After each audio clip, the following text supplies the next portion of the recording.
Chapter 1865. Fei. Feiying, have you caught Zhu Xiecheng and Kang Chang'an? Hurry. Interrogate them as soon as possible. Long delays may cause trouble.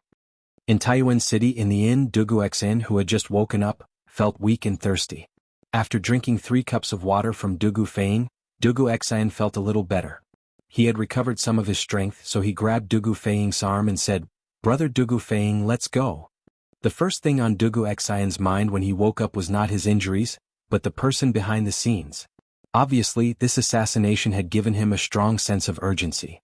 Since the hidden force dared to jump out and assassinate him directly, it meant that the other party's layout in Taiyuan City was basically complete. Their next target was probably Li Tai and the students and teachers of Yanhuang College. Therefore, he had to catch them before they made their next move. Otherwise, Li Tai would be in danger. "Big brother, we did catch Zhu Xiecheng and Kang Chang'an, but on the way back Kang Chang'an was killed. Dugu Xn was killed before he reached Chuanren Square, so he did not know that the Wang family's shadow guards were also attacked on the way back. Therefore, Dugu Feiying hurriedly explained. What? Kang Chang'an was killed? Cough cough. When Dugu Xn heard this, he almost jumped out of bed, if his body's condition allowed it. Perhaps because he was too agitated, his breathing became unstable and he began to cough. Dugu Feiying hurriedly stepped forward and patted Dugu Xn's back. He said anxiously, "Big brother, don't be so agitated. Although Kang Chang'an was killed, we still have Zhu Xiecheng. We can definitely get some information from him." Wang Yu, who was standing to the side, could not help but say, "Commander Dugu, you may not know this, but our Wang family shadow guards were attacked by 3 black-clothed masters on the way back from escorting Zhu Xiecheng and Kang Chang'an. The 3 men's martial arts were extremely high, and the leader of the Wang family's shadow guards, Wang Qingwu, happened to be at Wenchang Square in the south of the city, so they succeeded in killing Kang Chang'an. After all, it was the Wang family's fault. The Wang family will definitely take good care of Zhu Xiecheng and won't let anything happen to him again. General Feiying is right. Right now, Commander Dugu should focus on recuperating. Zhu Xiecheng is under the care of the Wang family. It won't be too late to interrogate him after he recovers." Dugu Xn, who was lying on the bed, felt a jolt in his heart when he heard that. He struggled to wave his hand at Wang Yu and said, "Patriarch Wang, you're exaggerating. The Wang clan isn't at fault here. Furthermore, when I was ambushed in the southern alley, the one who came to my aid at the crucial moment should be the head of the Wang clan's guards, right? How could Dugu Xn dare to lightly blame him when he has yet to repay the favor of saving his life?" Wang Yu's words revealed a very important piece of information. When the Wang family was escorting Zhu Xiecheng and Kang Chang'an back, Wang Qingwu was not present. Instead, he went to the Wenchang workshop in the south of the city. Coincidentally, the location where Kang Chang'an was attacked was right outside the Wenchang workshop. Putting the two together, it wasn't hard to deduce that the peerless swordsman who suddenly descended from the sky when Dugu Xn was at the brink of death was the head of the Wang family's guards, Wang Qingwu. Although Dugu Xn was a little displeased that Kang Chang'an had been assassinated despite being heavily guarded by the Wang family, he had saved his life. If Wang Qingwu hadn't gone to save him, how could the 3 black-clothed experts have succeeded in killing Kang Chang'an? Dugu Xn was still clear about the cause and effect of this matter. Commander Dugu's guess is correct. The one who went to the Wenchang workshop to save you was the head of the Wang family's guards, Wang Qingwu. The Wang family has lived in Taiyuan for generations. Although they don't have the responsibility of guarding the city like the government, they still don't allow anyone to behave atrociously at their doorstep. Therefore, it is the Wang family's duty to save Commander Dugu. Commander Dugu, you don't have to be so polite. In the face of Dugu Xn's thanks, Wang Yu spoke with a righteous expression. Wang Liaoyuan, who was standing at the side, suddenly felt a little ashamed. Speaking of which, maintaining the law and order of Taiyuan City should be the responsibility of the provincial government or the county government. Dugu Xn had been assassinated in the city, and the person who had saved him wasn't someone from the government, but the head of the Wang family's guards. This made the government lose face. Fortunately, Constable Feng from the provincial government had brought people to the scene at the last moment and had more or less contributed some effort. Otherwise, Wang Liaoyuan's expression would have been even uglier. No matter whether it is the Wang family's duty or just following orders, to me, Dugu Xn, it is still a life-saving grace. How can this life-saving grace just be taken lightly? When I'm feeling better, I will personally visit Brother Qingwu to thank him. Dugu Xn shook his head and insisted. Without waiting for Wang Yu to say anything, he changed the topic and said in a low voice, But the most important thing right now is to interrogate Zhu Xiecheng as soon as possible. Among the assassins that appeared in the city today, the strongest one was a grandmaster. Their origins are probably not simple. We have to find out their identities and hiding places as soon as possible. Otherwise we will always be in a passive position. Li Tai, who had been standing at the side for a long time, spoke up at this time. General Dugu, don't worry about your injuries. Leave the matter of tracking down the assassins to us. But, Dugu Xn wanted to say something else, but Li Tai firmly cut him off. No buts. This is my order.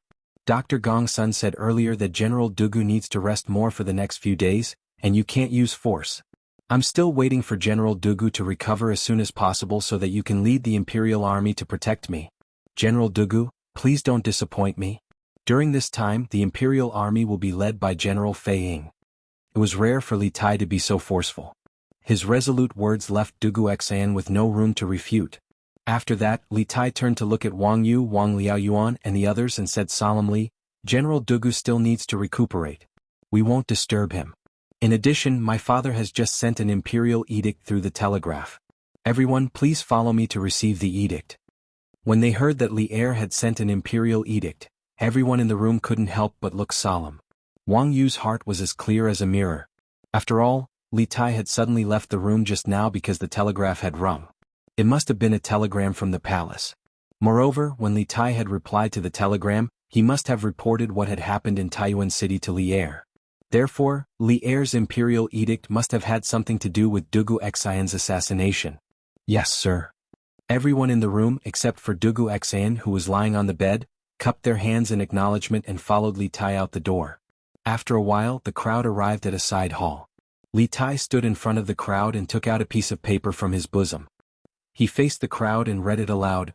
Father has ordered Bing Province's provincial governor, Wang Liaoyuan, to investigate Dugu Xian's assassination with all his might. The murderer must be caught within 7 days. Otherwise he will be severely punished. Fang Gongting of Bing Province's Zhichong residence will be temporarily promoted to the rank of commandant. He will also temporarily have the authority to command the army to assist Wang Liaoyuan in maintaining the security of Taiyuan City. He will also protect the safety of Yanhuang College's teachers and students. The content of the imperial edict was very short. It was so short that it didn't seem like an imperial edict at all. There were no pleasantries or anything difficult to understand. It was more like Li Er was giving orders in front of everyone. Although this was only an imperial edict in the form of a telegram, no one could tell if it was real or fake. Whatever Li Tai said was the truth. However, no one questioned the authenticity of the imperial edict. This was because the person who announced the imperial edict was Li Tai, Li Er's favorite son. It was impossible for Li Tai to lie about this matter. This was because lying about this kind of thing could be easily exposed. Moreover, once exposed, his political career was basically over. Moreover, Li Tai had no reason to lie about this. There was no benefit to lying to him. Your subject, Wang Liaoyuan, obeys the imperial edict. Listening to the imperial edict, Wang Liaoyuan couldn't help but feel relieved that Li Er didn't dismiss him directly. Instead, he wanted him to make up for his mistakes. However, the 7-day deadline made him nervous again. He was afraid that he wouldn't be able to sleep in the next 7 days. Li Tai nodded and said, although this imperial edict came from a telegraph, you don't have to doubt its authenticity. The imperial edict with the imperial seal has already been sent here by the Wang family's carrier pigeons in the capital. It will probably arrive at noon. At that time, granduncle, please pay more attention. The cultivation of carrier pigeons couldn't be done overnight. The imperial court couldn't cultivate a batch of carrier pigeons to cover every province and county in the Tang Empire. Not only the imperial court couldn't do it, but even a 1,000-year-old clan like the Wang family couldn't do it. At present, the Wang family could only cultivate some carrier pigeons to send messages to the ancestral home in Taiyuan. Wang Yu nodded and said, Your Highness, don't worry. Once the Wang family receives the imperial edict, it will be sent here immediately. In addition, when Provincial Governor Wang needs any help in tracking down the assassin, please don't hesitate to ask me. The Wang family will do our best to help. Thank you. Wang Liaoyuan clasped his hands and thanked Wang Yu gratefully. He was a distant collateral descendant of the Wang family, so he didn't receive much help from the Wang family in his official career. Especially after he became the provincial governor of a province, he took the initiative to reduce his contact with the Wang family to avoid suspicion. However, Wang Yu was willing to spare no effort to help him in this matter, which made him very touched. Li Tai said in a clear voice, "Good. In that case, I hope that all of you can work together to catch the assassin hiding in the city as soon as possible. The first thing is to interrogate Zhu Zeqing and see what we can get out of him." Wang Liaoyuan clasped his hands and said, "I will do as you command. I will send people to the Wang family to detain Zhu Zeqing in the prison of the government office and immediately interrogate him. We will set up a heavy guard and won't let anything happen to him." Li Tai shook his head and said, "There is no need to set up a heavy guard. I think that we shouldn't have too much hope for Zhu Zeqing. The reason why the assassin only killed Kang Chang'an and let Zhu Zeqing go means that they are not afraid of Zhu Zeqing falling into our hands. In other words, Zhu Zeqing probably doesn't have the information we want. So, for this person we just need to interrogate him briefly. At the very least he should know Kang Chang'an's identity. Let's not waste too much time and energy on this person." Calm and wise. While everyone was clamoring to interrogate Zhu Zeqing and try to get information about the assassin from him, Li Tai remained absolutely calm. It had to be said that Li Tai was much calmer than before. The people present were not stupid. After hearing Li Tai's words they all reacted. Indeed, according to the description of the Wang family's secret guards, after the 3 black-clothed masters killed Kang Chang'an, they had the strength to kill Zhu Zeqing as well. But why didn't they do that? The only possibility was that Zhu Zeqing was just an abandoned pawn that they had pushed out. An abandoned pawn that was useless and didn't know anything about their identities. "Your Highness is right. I am ashamed that I almost fell into their trap." Wang Liaoyuan clasped his hands and said, "Ashamed." After a pause he continued, "After I transfer Zhu Zeqing to the prison, I will personally go to the Bing province camp and pass on the emperor's decree to Fang Zicheng. Then I will ask Fang Zicheng to immediately mobilize the troops to protect your Highness and the others, as well as to track down the assassin in the city." Although Li Tai hadn't stamped the imperial edict of appointment and mobilization of troops, Li Tai had just said that the imperial edict would soon be transported to Taiyuan City. Wang Liaoyuan and Wang Yu had no choice but to believe it. Fang Gongting wouldn't dare to doubt it either, because they had already learned from the mistakes of the past.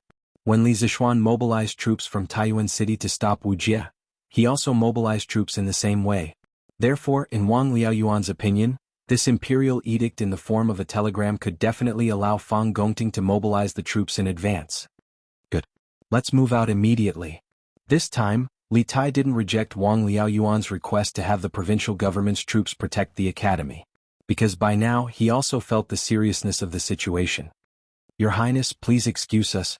Wang Liaoyuan and Wang Yu cupped their hands and left. Suddenly only Li Tai, Iron Egg and Dugu Feiying were left in the studio. Li Tai then turned to Iron Egg and said, "Iron Egg, you are good at martial arts.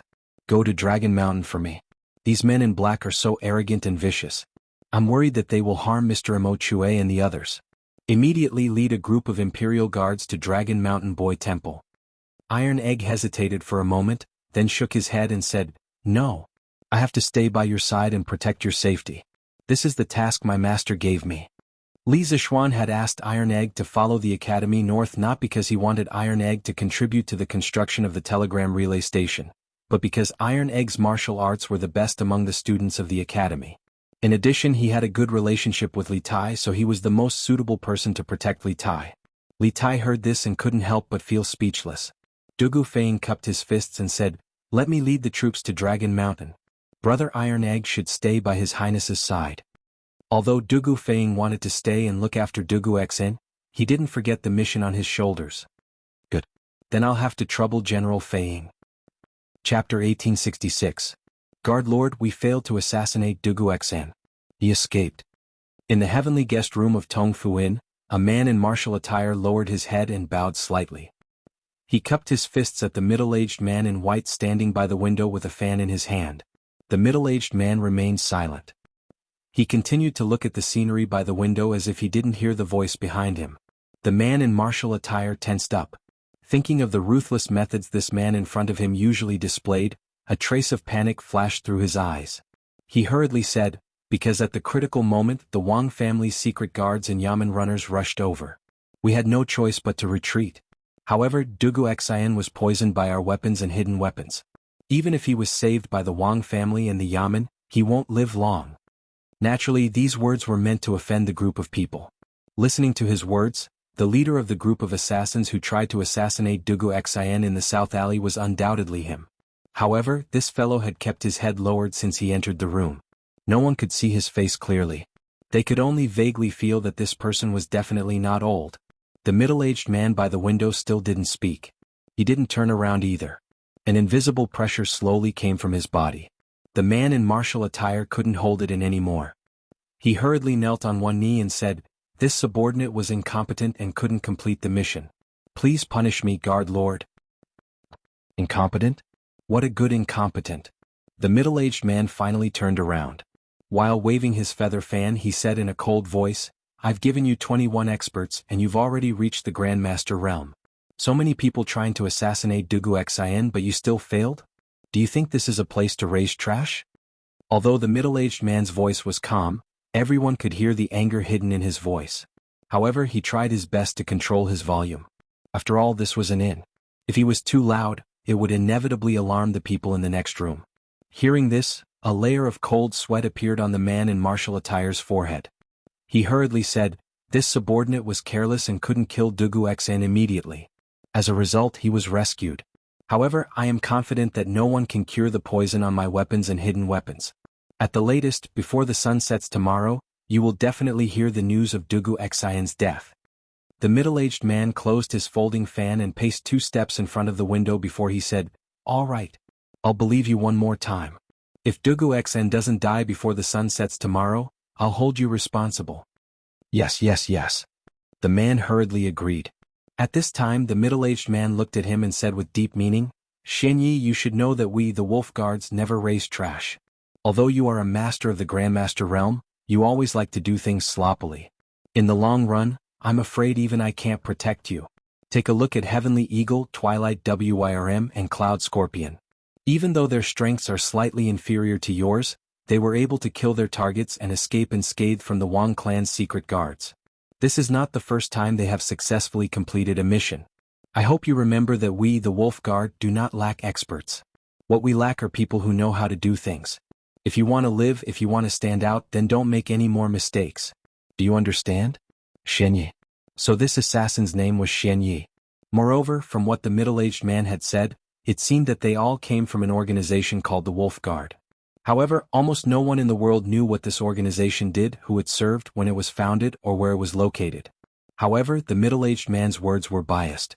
If not for this master assassin called Xian Yi drawing the attention of the Wang clan's most powerful secret guard, Wang Qingguo, those 3 peak Qi transformation assassins would never have been able to successfully kill Kang Chang'an and escape unscathed.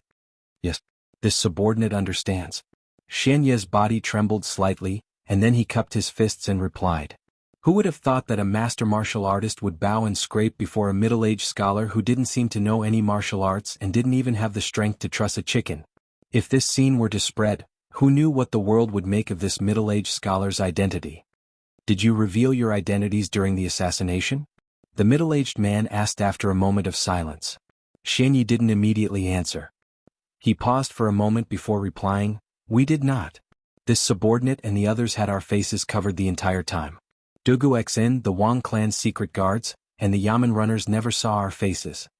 In truth, during the assassination attempt, Xian Yi and the other assassins had revealed a flaw. They had first spoken in Turkic, and then Xian Yi had spoken in Han. This sort of abnormal behavior was certain to have attracted Dugu Xian's attention. However, Xian Yi was certain that the poisoned Dugu Xian would die. Moreover, even if the other party grasped this point, they wouldn't be able to find anything, so he didn't mention it. "That's good." The middle-aged man nodded in satisfaction. "Lord Wei, according to this subordinate's investigation, King Wei and Dugu Xian went to Dragon Mountain earlier today, and then they returned to the city. However, after they returned, even more Yanhuang College's teachers and students went to Dragon Mountain. Dugu Xian is currently on the verge of death, and their defenses are at their weakest. Should this subordinate take some men to Dragon Mountain and capture the Yanhuang College's teachers and students?" Seeing that the middle-aged man didn't speak, Xian Yi probed. The reason he was so proactive was that he wanted to find an opportunity to atone for his crimes. Although he had made a solemn vow to the middle-aged man that Dugu Xian would die, he wasn't very confident. Although everyone who had been poisoned by his weapon had died, what if a miracle happened to Dugu Xian? Then he would definitely be punished by the middle-aged man. Rather than that, he might as well make some contributions in advance so that he could atone for his crimes later. Hearing this, the middle-aged man frowned. After pondering for a moment, he shook his head and said, "No. Those Yanhuang College's teachers and students have many of the Northern Yamen's Imperial Army by their side. The Wang clan's secret guards can't compare to the Northern Yamen secret guards. Right now, our hidden forces in the city aren't enough to face the Imperial Army head-on. We must avoid them and find an opportunity in the shadows to act." "Yes," Xianyi replied in a muffled voice. Then he said, "Master Wei, after the 2 assassinations in the morning, Taiyuan City is now under full martial law. Moreover, the Bing Province Barracks has also sent out many troops to search for our whereabouts in the city. Should we move to another place?" The place they were in now was the heavenly guest room of Tongfu Inn. Not only was the decoration luxurious, but the interior space was also extremely large. There were a total of 4 to 5 rooms including the inner and outer rooms. It was completely like an independent house. Of course, more importantly, Zhu Xiecheng, who was now detained in prison by the government, used to live in this guest room. Therefore, Xinyi suggested that they move to another place to stay. "Move to another place? Why do we have to move to another place?" The middle-aged man chuckled and shook his head. "Haven't you heard that the most dangerous place is the safest place? Next, the Wang family and the people from the provincial government will definitely focus on the big houses. Even if they search here, they won't be able to find anything." It had to be said that this guy was really brave. Speaking of which, if a normal person wanted to lurk in Taiyuan City and cause trouble, they would definitely rent a remote house to stay. After all, there were too many people in a place like an inn, not to mention that the guest room he was staying in now had just been occupied by a suspect from the government. Xianyi didn't try to persuade him again, but he was a little puzzled. "Master Wei, did we make such a big fuss today just to kill Kang Chang'an and Dugu Xan? Now that the whole city is under martial law, it will be very disadvantageous for our next operation. Only by stirring up the water will the fish come out and swim. Only then will I know where the fish are and where they are going." The middle-aged man waved his feather fan lightly and smiled confidently. "Haha, Kang Chang'an's identity is not as simple as it seems. Now that he died in Taiyuan City under the heavy protection of the Wang family's shadow guards, the ones who will have a headache next are the Taiyuan government and the Wang family, not us. And this is just a test of the fish's purpose in coming to Taiyuan City. But there is no need to test them now, someone has already come to tell us the answer. How interesting, it seems that there are some smart ones in this school of fish." These words were very vague, but Xianyi understood. He asked tentatively, "Master Wei, that Wang, that person, can we trust him? Will he betray us?" The middle-aged man frowned slightly, but after a moment he smiled faintly. "If he wanted to betray us, he wouldn't have gone through so much trouble. In the end, he and I are the same kind of people who don't want to be trapped in this small Taiyuan city. He is also a smart person. And with him secretly helping us, it will be easier for us to succeed." At this point, the middle-aged man turned to look at Xianyi and said with a serious face, "Go back now and watch over them. Tell them to bury their weapons properly. Be careful for the next 2 days, don't cause any trouble. I will send a messenger pigeon later and inform the Great Khan of the situation here. I believe that the Great Khan will be interested in this matter. We will hide in the city first and wait for an opportunity to move." Messenger pigeon, the Great Khan. The amount of information hidden in the middle-aged man's words was not small. Just the 3 words Great Khan showed that his allegiance was not to the Central Plains, but to the Great Khan of the Turks, Xieli. Not only could this fellow speak fluent Chinese, but he also knew how to send a messenger pigeon.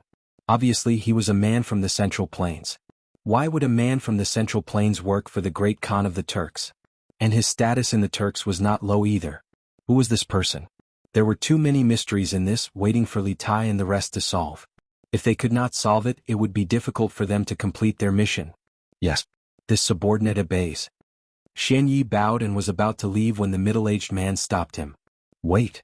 Xianyi paused, and the middle-aged man said lightly, "If there is nothing important in the next 2 days, try not to come here and bother me." "Yes, Master Wei." Xianyi replied and turned to leave. The door creaked open from the inside and then closed from the outside. The room regained its peace, and only the fragrance of tea lingered in the air. Creak. After some time, the door was pushed open from the outside again, and a tall man with eyes as bright and spirited as a nighthawk walked in and ran straight into the room. "Master Wei, we just received news that the post house has invited all the famous doctors in the city, including half-immortal Lu from Taiyuan City and Gong Sunliang from Huichen Hall in the north of the city. It is said that the two of them are famous miracle doctors around Taiyuan, and they are only slightly inferior to miracle doctor Sun Simiao. Therefore this subordinate estimates that Dugu Xn might not die. When he saw the middle-aged man sitting on the couch and sipping tea, the tall man quickly bowed and cupped his fists. "All right. I got it."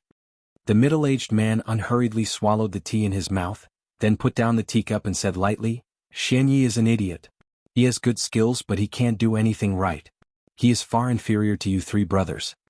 When the tall man heard that, a hint of joy flashed across his eyes. He quickly lowered his head and cupped his fists. "Master Wei, you flatter us. It is our honor to serve Master Wei and Khan. We will do our best to serve Master Wei." "Oh, good."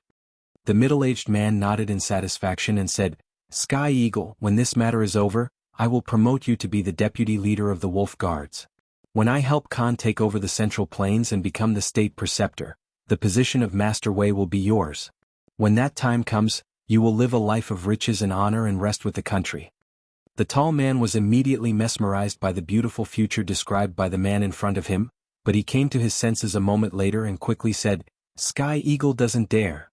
There will always be only one Master Wei of the Wolf Guards. Sky Eagle doesn't dare to overstep." The middle-aged man's eyes showed a hint of admiration. He smiled and said, "All right. You can leave now. While you're at it, tell Xian Yi this news and let him receive 30 lashes. Tell him that he failed this mission and couldn't kill Dugu Xn. I will let him live for now. If he fails again next time he won't be so lucky." Actually, it didn't matter to him whether Dugu Xn died or not. What was important was to kill Kang Chang'an. However, it was a good choice for him to use this as a warning to his subordinates. "Yes, Master Wei." The tall man's lips curled slightly, then he cupped his fists and left. What? There was an assassin in Taiyuan City, and Dugu Xan was injured? In the west court of the Imperial Palace, Li Er was in a dilemma for a long time. He first let Empress Zhang Sun mentally prepare herself before telling her the information he had just received. When Empress Zhang Sun heard this, her heart jumped to her throat.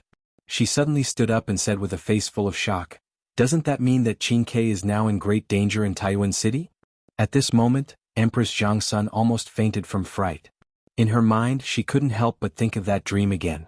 That dream was so real that it made her want to suffocate. Although she tried her best to change it, the reality was developing step by step towards that dream.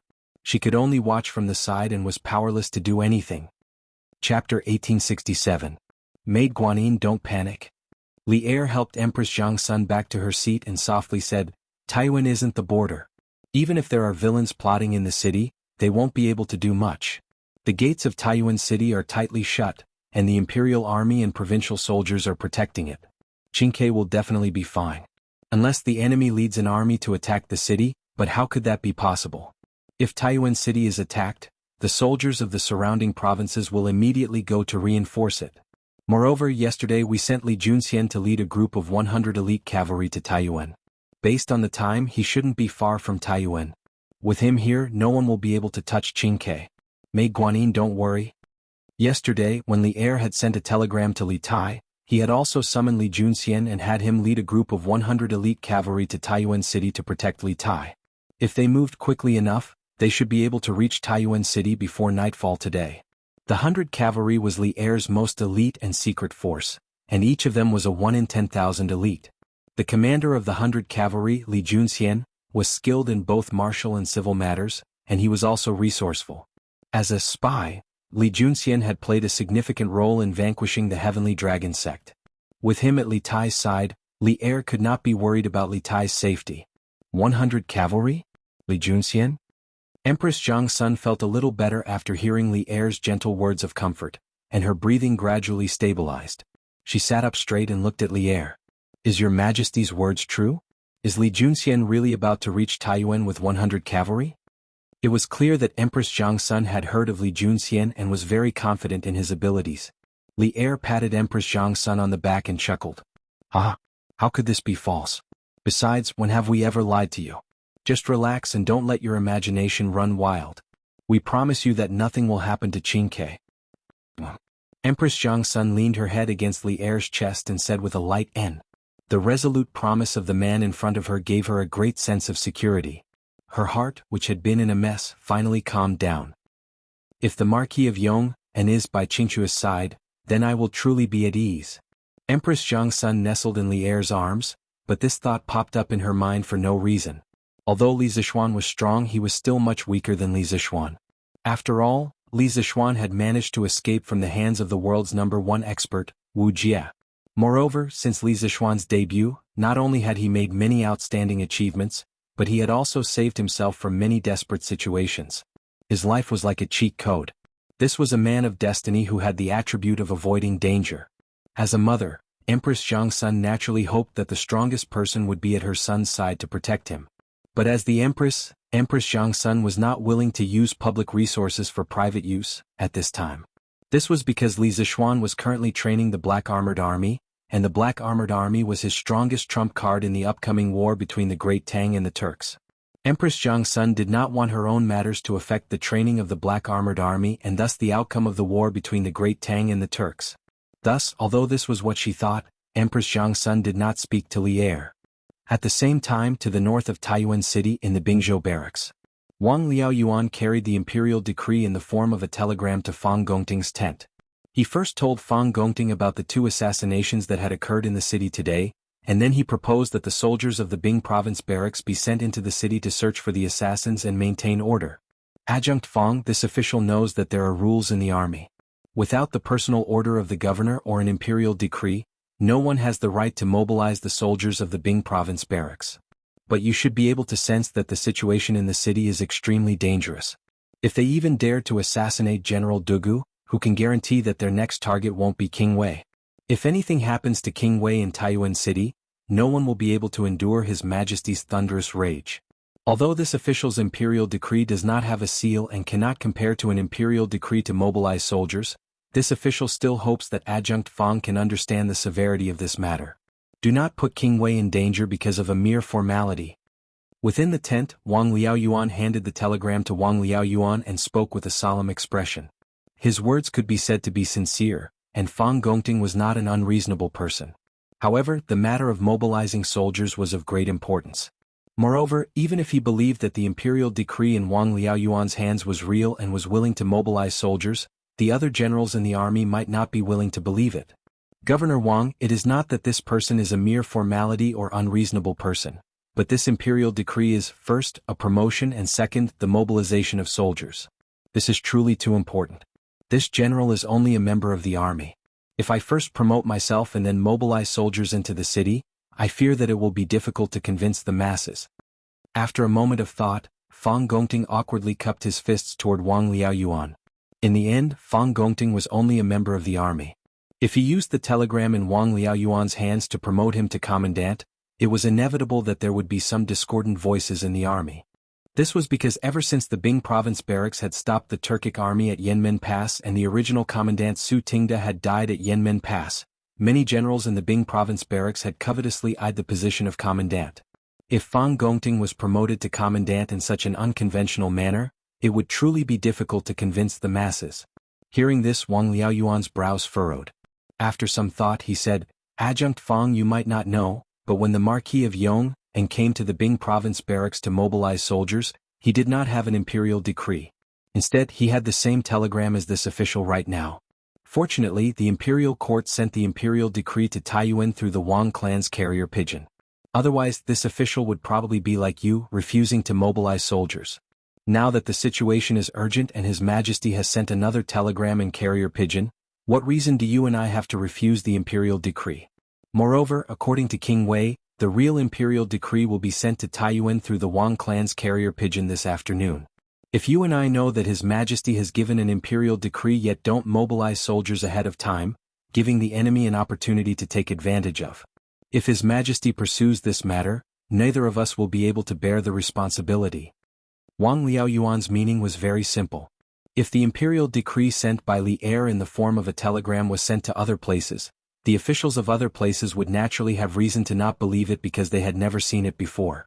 However, now that the imperial decree was sent to Taiyuan City, they had no reason to not believe it because the same situation had happened once before. Fang Gongting was silent for a moment. He gritted his teeth and cupped his fists. Since Marquis used this method to mobilize soldiers last time, this general naturally has no reason to refuse. How about this? This general will summon all the officers and soldiers. Governor Wang, you will read the imperial edict. But please, for the time being, you will only read the imperial edict regarding the mobilization of the troops. As for the temporary transfer of this general to the commandant, you will have to wait for the official imperial edict before announcing it to the officers and soldiers. In any case, Governor Wang's main goal is to mobilize soldiers into the city.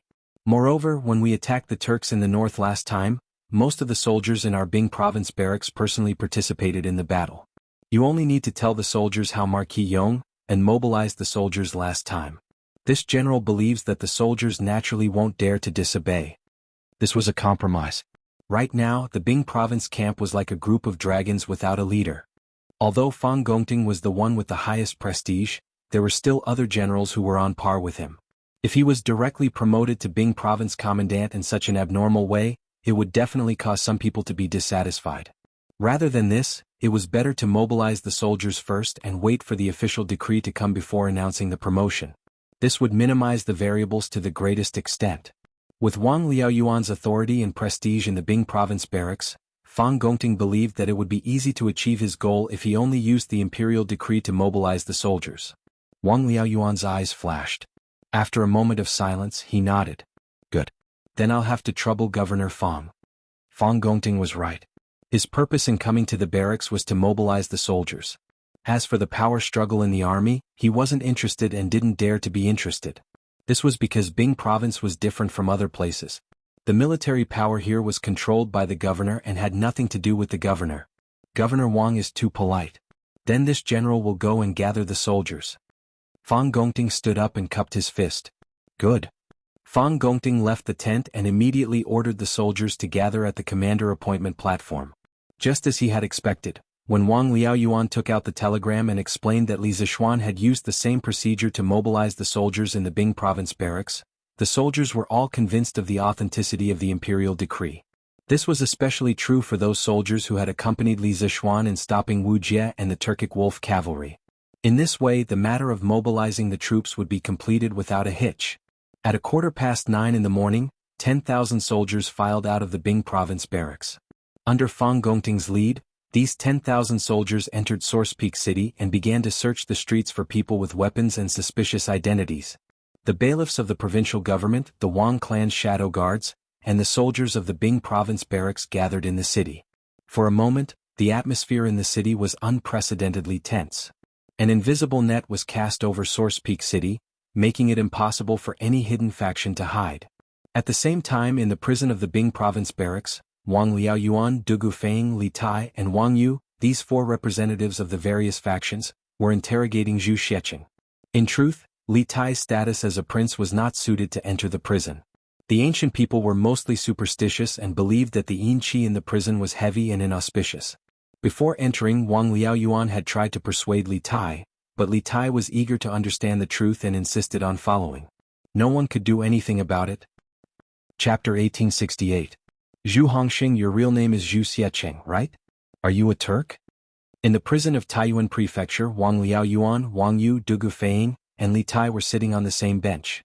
Wang Liaoyuan slapped the table in front of him and asked Zhu Xiecheng, who was kneeling on the ground in front of him. This was a prison, so the conditions here were naturally much simpler than in the court, but no one cared about that. The reason why they chose to interrogate Zhu Xiecheng in the prison instead of in the court was mainly, first, to keep it a secret, and second, to make it more convenient for the punishment. After all, the torture tools in the prison were much more abundant than those in the court. If Zhu Xiecheng refused to tell the truth, Wang Liaoyuan would immediately send someone to torture him. This was not a place where human rights were concerned. First, this was ancient times. Second, this was a prison. Most importantly, there was a huge crisis lurking in Taiyuan City. Li Tai's life was in great danger, and Zhu Xiecheng happened to be the only person Wang Liaoyuan had caught who might know the enemy's background. In this case, even if Wang Liaoyuan killed Zhu Xiecheng, the civil and military officials would not hold Wang Liaoyuan responsible for anything, let alone human rights. Zhu Xiecheng looked up at Wang Liaoyuan unhappily and said nothing. Then he lowered his head again. Wang Liaoyuan stopped breathing and then said angrily, "Humph! Now that things have come to this, what else do you have to hide? Do you still think that someone can save you? Don't forget that when you were taken away from Xuanren Mill, you were attacked on the way. This means that the person behind you wants you to die, not to save you. If you still want to live, then tell me everything you know." Otherwise Kang Chang'an will most likely end up like you. In fact, Wang Liaoyuan rarely used harsh punishments when dealing with criminals. When facing Zhu Xiecheng, he instinctively wanted to give him a chance to confess. That was why he said so much. Otherwise, if it was another official who saw this scene, it was very likely that the criminal would be punished severely. As soon as Wang Liaoyuan finished speaking, Zhu Xiecheng's body clearly trembled. He raised his head and looked at Wang Liaoyuan and the others. After hesitating for a moment, he stuttered, If I tell you the truth, can I really live? How dare you talk about conditions? If you don't tell me, do you think I won't kill you right now? Zhu Xiecheng's words angered Dugu Feiying, who had just returned from patrolling Dragon Mountain. Dugu was ordered by Li Tai to bring people to Dragon Mountain to protect Mo Chue and the other Yanhuang College teachers and students. However, when he arrived, he found that everything was normal. There was nothing out of the ordinary. The students had already started building and started testing the machines. Dugu Feiying and the Imperial Army. Of course he returned. As soon as he returned, he saw Wang Liaoyuan interrogating Zhu Xiecheng, so he followed Li Tai. His most respected brother had just been assassinated in the morning and almost died. He was still angry, but Zhu Xiecheng was still stammering. Wasn't he trying to provoke him? How could Dugu Feiying tolerate this? As he spoke, Dugu Feiying had already stood up. He pulled out his sword and was about to teach Zhu Xiecheng a lesson. Zhu Xiecheng was scared out of his wits. He couldn't help but want to run away. At this time, Wang Yu grabbed Dugu Feiying and said, General Dugu, please calm down. Why don't you give this guy a chance? If he doesn't tell the truth, then it won't be too late to beat or kill him. Wang Yu was the head of the Wang family, the provincial governor of Sui province, and the emperor's son-in-law. In addition, when Dugu Feiying went to the Wang family's ancestral home to ask for help, Wang Yu didn't hesitate to send out all of the Wang family's forces to help Dugu Feiying find Zhu Xiecheng and Kang Chang'an's whereabouts. Although they didn't find anything after a day of searching, Dugu Feiying had to accept this favor. Therefore, when he heard Wang Yu's words, Dugu Feiying immediately stopped and glared at Zhu Xiecheng fiercely. Hurry up and tell me. If you don't tell the truth, I'll cut you into pieces. Dugu Feiying snorted and returned to his seat. Wang Liaoyuan looked at Zhu Xiecheng and said, I promise you that as long as you tell the truth, I'll do my best to save your life. Can you tell me now? These two people were playing the good cop and bad cop. After a series of threats and promises of benefits, Zhu Xiecheng's psychological defense was finally broken. I'm willing to tell you everything. I'm willing to tell you everything. I hope the provincial governor can show mercy and spare my lowly life. Zhu Xiecheng seemed to have found a life-saving straw. He knelt and bowed to Wang Liaoyuan. After a while, he calmed down a little and slowly said, I'm Kang Chang'an. I'm from the Wuxia tribe of the Turkic Khaganate. I've been doing business on the grasslands since I was young. Chapter 1869. Taiyuan City in the prison of the government office. Under the interrogation of Wang Yu, Dugu Feiying, and the others, Zhu Xiecheng told them everything that had happened after he came to Taiyuan City, including why he had stayed in the same inn, why he and Kang Chang'an had suddenly disappeared from the Chu ironware shop, and how the two of them had escaped the Wang family's pursuit. After everyone heard this, they all frowned. According to Zhu Xiecheng's confession, it meant that there was an invisible black hand in the shadows of Taiyuan City that was manipulating and controlling everything. Moreover, this black hand could be said to be omnipotent. Who was the owner of the house you hid in Xuanren Market? Why was there no one in the house other than the two of you when the Wang family's guards went there? After a long silence, Wang Yu couldn't help but ask. Since he had told them almost everything, Zhu Xiecheng was no longer afraid of the revenge of the mysterious person behind the scenes, so he simply confessed everything, replying to Sir, after Boss Kong and I arrived there according to the mysterious person's instructions yesterday, we found that there was no one living in the house. At that time, the two of us thought that the mysterious person in the E-Temple was lying to us, but at that time, the whole city was chasing us, and we had no other place to stay, so we could only go to the backyard suspiciously. We didn't expect that there really was a cellar in the backyard. After we hid in the cellar, we thought that no one would send us food. At night, Boss Kong and I were so hungry that we had no choice but to crawl out of the cellar to look for food. Unexpectedly, at the cellar's exit, we found a food box full of good wine and good food. Obviously, someone deliberately sent it here. Boss Kong and I both felt that the mysterious person didn't lie to us, so the two of us hid in the cellar with peace of mind. Anyway, that place was hidden, and the most important thing was that every meal was sent to the cellar's entrance. We planned to stay in the cellar until Taiyuan City returned to normal, then escape from Taiyuan City. In other words, you haven't seen the owner of this house? And you haven't seen the person who sent you food? Hearing this, Wang Yu couldn't help but frown. No, no. Zhu Xiecheng quickly shook his head and said, we plan to climb out of the cellar today and wait for the people who brought us food so that we could thank them in person. However, instead of the people who brought us food, the people who caught us came. You know what happened after that? This guy spoke fluently and his gaze was not evasive at all. Obviously he was telling the truth. Wang Yu turned his gaze to Wang Liaoyuan. Wang Liaoyuan understood and explained, this official has already sent people to investigate. The original owner of this house was called Shi Dongyang. He was a grain merchant. However, this person went south to buy grain a year ago. On the way he encountered bandits and died. Shi Dongyang has no children, nor does he have a wife, so this house has been abandoned since last year. When Wang Yu heard this, a look of disappointment appeared on his face. With this lead was broken again. Speaking of which, he had planned to investigate the owner of this house and obtain some information about the mastermind behind the scenes. Looking at it now, his plan was definitely ruined again. Since this house has been abandoned for a long time, how were you two found by the Wang family's guards? It was rare for Dugu Feiying to be intelligent. He looked at Zhu Xiecheng and asked a very important question. Chapter 1870. I just went back and checked. The reason why Bai Qing was able to find Zhu Xiecheng hiding in Xuanren Square was not because of himself. Someone sent him a note through a feather arrow when he was patrolling in the south of the city this morning. The content of the note was the person the Wang family is chasing is hiding in the basement of the backyard of the fifth house in the east of Xuanren Square. Bai Qing followed the note and went to the backyard of the fifth house in the east of the Xuanren Square. As expected, he found Zhu Xiecheng and Kang Chang'an. But in order to take the credit for himself, he lied and said that he found Zhu Xiecheng and Kang Chang'an by himself. That's why I was fooled by him. After the interrogation of Zhu Xiecheng, Wang Liaoyuan, Dugu Feiying, and Li Tai were sitting in the back hall of the government office. They were all at a loss. At this time Wang Yu came in with a sullen face. He cupped his hands and said to the three people in the room. Judging from his tone, it was likely that after he returned to the Wang family alone, the Wang family must have been in a state of chaos. As for the instigator Bai Qing, he would definitely not have a good ending. He would most likely suffer some physical pain. Is there such a thing? Wang Liaoyuan was slightly surprised, but then he felt that it was inappropriate to say that. It seemed like he was rubbing salt on Wang Yu's wound, so he quickly changed the topic and said, so, someone deliberately let us know about Zhu Xiecheng and Kang Chang'an's news. Who could it be? Everyone in the room was stumped by this question. Wang Yu, Dugu Feiying, and Li Tai all frowned and thought about the connection between these clues. At this moment a person quickly walked in. He bowed to Wang Liaoyuan and said, my lord, I've brought people to the Chu family ironware shop. We've searched the entire place. Other than the weapons that are usually displayed for sale, we didn't find a large number of weapons in the warehouse.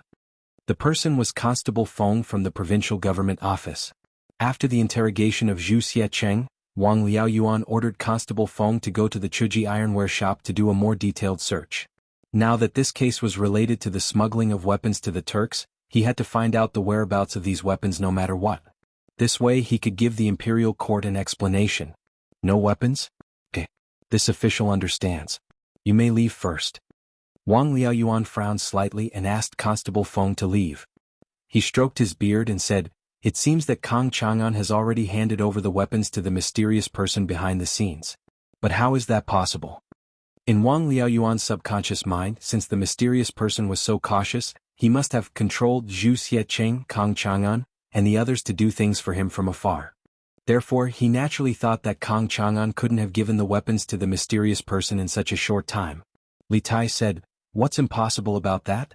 Perhaps the mysterious person behind the scenes is also in Source Peak City right now. Li Tai said something that no one dared to think about. Everyone was shocked. Wang Liaoyuan's hand shook and almost pulled his beard off. He couldn't believe it and said, what? The mysterious man behind the scenes is in Taiyuan now? How is this possible? Wang Yu had always been calm. After thinking for a while, he said, your Highness' guess seems impossible, but it is the most reasonable explanation for the sudden disappearance of the weapons from the Chu ironware shop. If I were the person behind the scenes, I would probably choose to stay in Source Peak City right now. Not only would it be easier for him to command his subordinates to do things here, but the most dangerous place is also the safest place. In Source Peak City, Zhu Xiecheng and Kang Chang'an are covering for him on the surface while he himself is watching from the shadows. It will only be safer. The most dangerous place is also the safest place. Zhu Xiecheng and Kang Chang'an are only covering for the person behind the scenes on the surface. Everyone's eyes lit up when they heard Wang Yu's words. Li Tai couldn't help but say, if that's really the case, then many things can be explained. When Zhu Xiecheng first stepped into the Tang Empire, he was already used as a chess piece to distract us. Although this person seems to have many clues, none of them are directly related to the mysterious person behind the scenes. We can't find any information about the mysterious person through him. Therefore, there is no risk to the mysterious person behind the scenes by using this kind of person to distract himself. 2 days ago, General Fei Ying brought people to Source Peak City to investigate the hidden dangers in the city in advance. He quickly noticed the suspicious Zhu Xiecheng, which means that the mysterious person's plan was successful. At that time, because of Zhu Xiecheng and Kang Chang'an, Source Peak City was in turmoil. However, after Dugu Xian and I entered the city, General Dugu Xian ordered the Imperial Army to focus on protecting the people from the academy and ignore the whereabouts of Zhu Xiecheng and Kang Chang'an. As a result, the plan of the mysterious person behind the scenes was completely ruined. The mysterious person was unwilling to give up, so he used a special method to inform the guards of the Wang family about Zhu Xiecheng and Kang Chang'an. He wanted to use this to draw our attention back to the two of them. At that time, the two of them had already become the abandoned pawns of the mysterious person behind the scenes. However, it was possible that Kang Chang'an knew the identity of the mysterious person behind the scenes, so he was intercepted and killed on the way back to the Wang family. Zhu Xiecheng is just an abandoned pawn who knows everything but knows nothing at the same time. The other party probably gave this guy to us for free just to attract our attention and waste our time. Li Tai relied on the clues he possessed to his heart's content and let his imagination run wild. Needless to say, these thoughts of his seemed to be unconstrained, but when one thought about it carefully, it was actually completely reasonable. Everyone couldn't help but feel a chill run down their spines when they heard this. Because if the matter was really as Li Tai guessed, then the scheming of this mysterious person behind the scenes was so deep, his methods were so secretive, and he was so cunning that it simply caused one to shudder with fear. They had fallen into the trap set by the mysterious person from the very beginning. Your Highness, what you said is reasonable but also creepy. If this is the case, then haven't we all fallen into the mysterious person's trap? Wang Yu frowned and said worriedly. Wang Liaoyuan said in a low voice, the mysterious person behind the scenes is so cunning. We must catch him as soon as possible. Otherwise, the consequences will be unimaginable.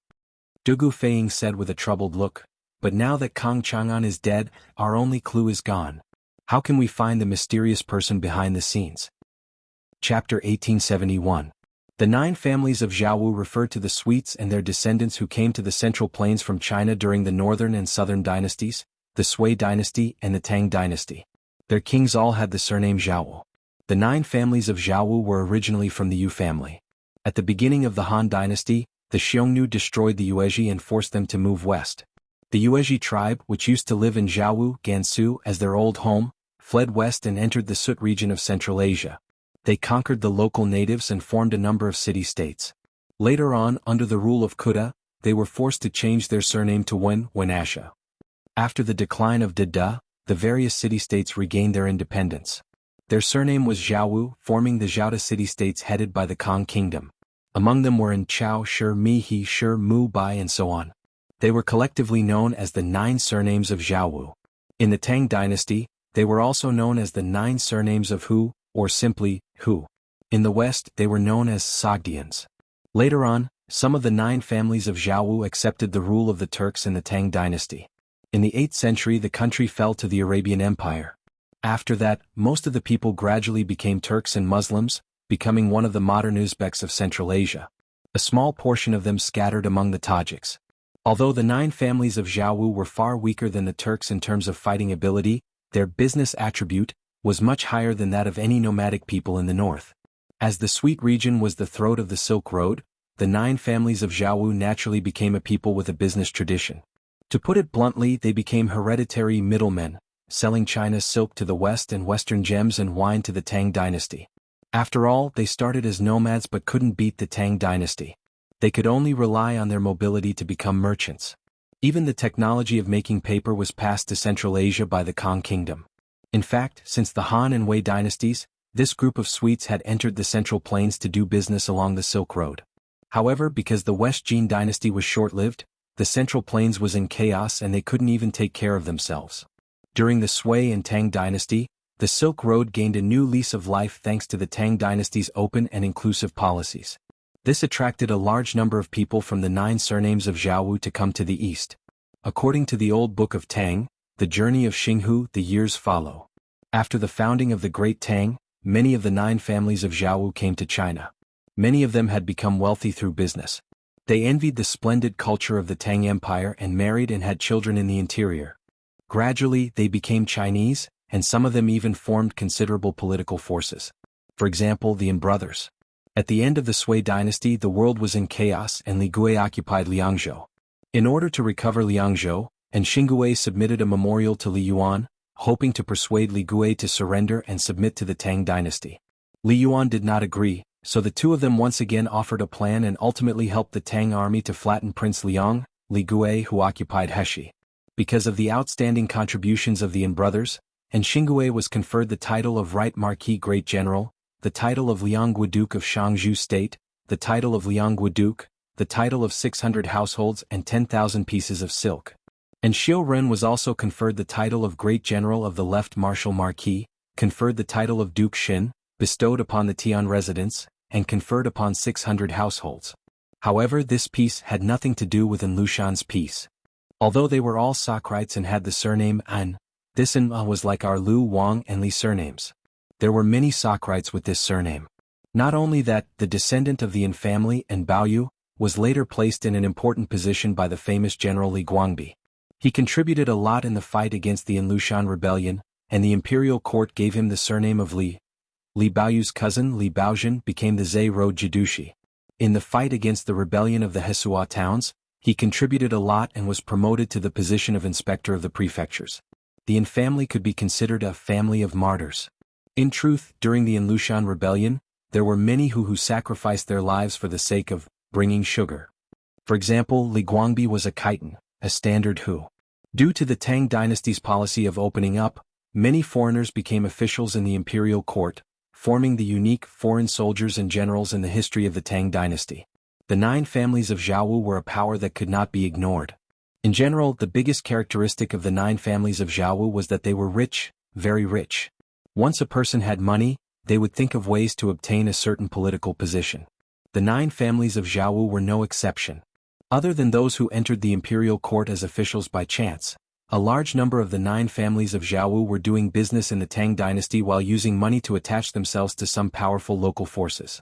Moreover, the 9 families of Zhaowu were like branches of the same tree.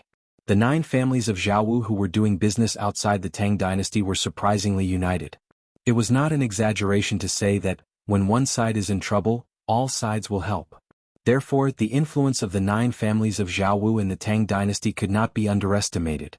Not to mention that Kang Chang'an was from the Kang Kingdom, the sovereign country of the 9 families of Zhaowu. Coincidentally, this guy had connections with the royal family of the Kang Kingdom. In this way, Kang Chang'an's death was not just a murder case. It could very well turn into a diplomatic dispute.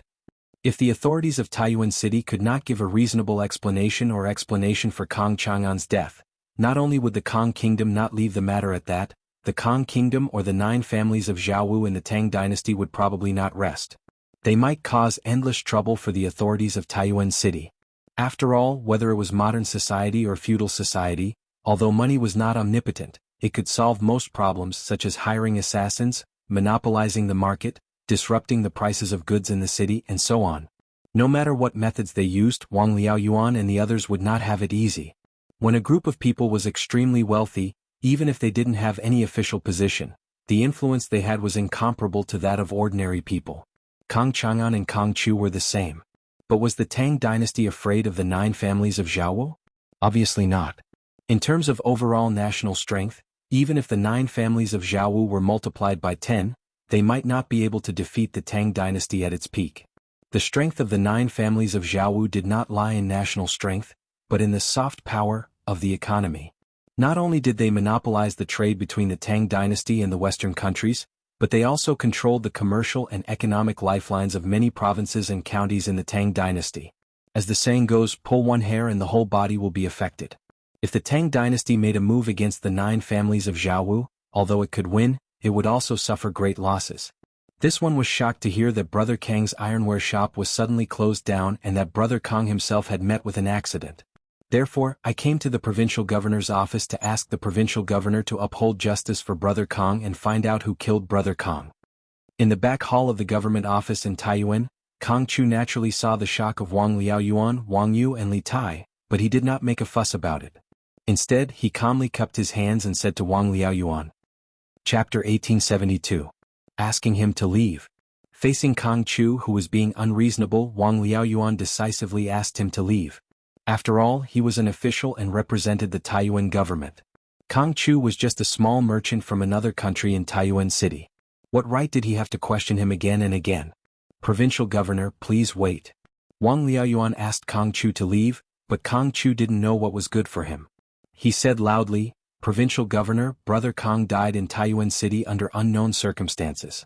I sincerely hope that provincial governor can allow me to participate in the investigation. On one hand, I can answer to my king. On the other hand, I have many capable people under my command that can help provincial governor solve the case and catch the murderer.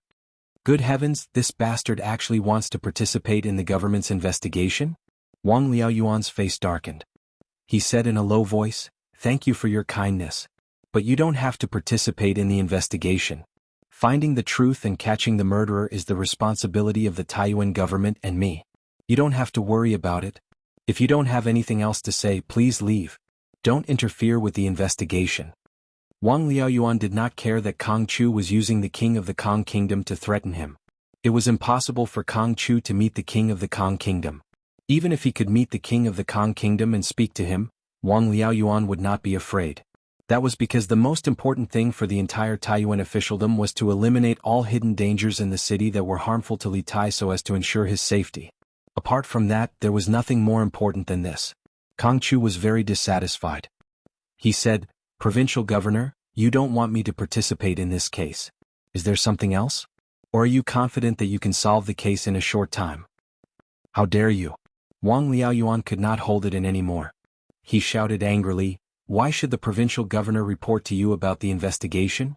I am paid by the imperial court. I should share the burden of the Tang emperor. Are you questioning the fairness of the imperial court? Even if the king of the Kang kingdom was here, he wouldn't dare to say such nonsense.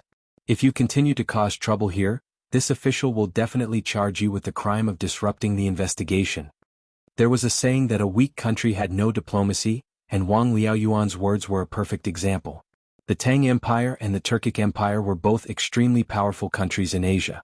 Although the Kang Empire was good at economics and had strong soft power, its comprehensive national strength was still less than 1/10 of the Tang Empire's. Therefore, Wang Liaoyuan's words were quite forceful. Kang Chu was embarrassed by Wang Liaoyuan's scolding. He bowed and said, Then I request to leave the city. I want to return to Kang country and tell Brother Kang's family about this bad news. Please allow me.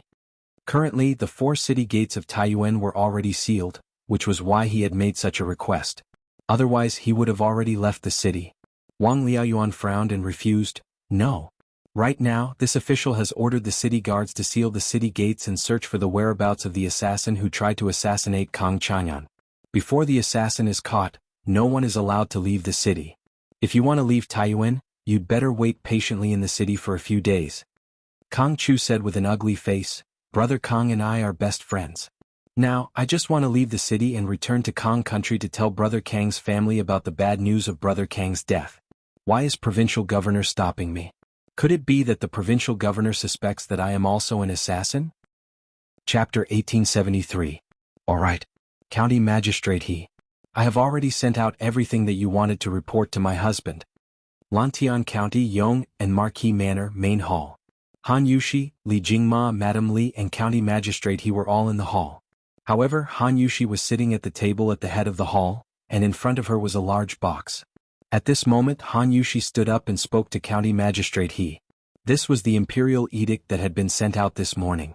Just as all the officials of Lantian County were in a dilemma and were at their wits' end, County Magistrate He personally visited the Marquis' manor and requested Han Yushi to inform Li Zishuan, who was in the military camp, of the current situation in the county office through the telegraph.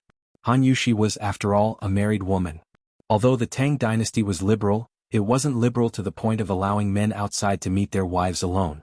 Therefore, after knowing the purpose of County Magistrate He's visit, Han Yushi personally moved the telegraph from her room to the main hall while instructing the maidservants to invite Li Jingma and Madame Li to the main hall of the Marquis' manor.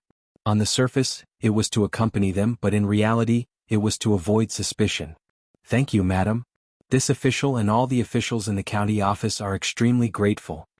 County Magistrate He stood up and bowed respectfully to Han Yushi from afar.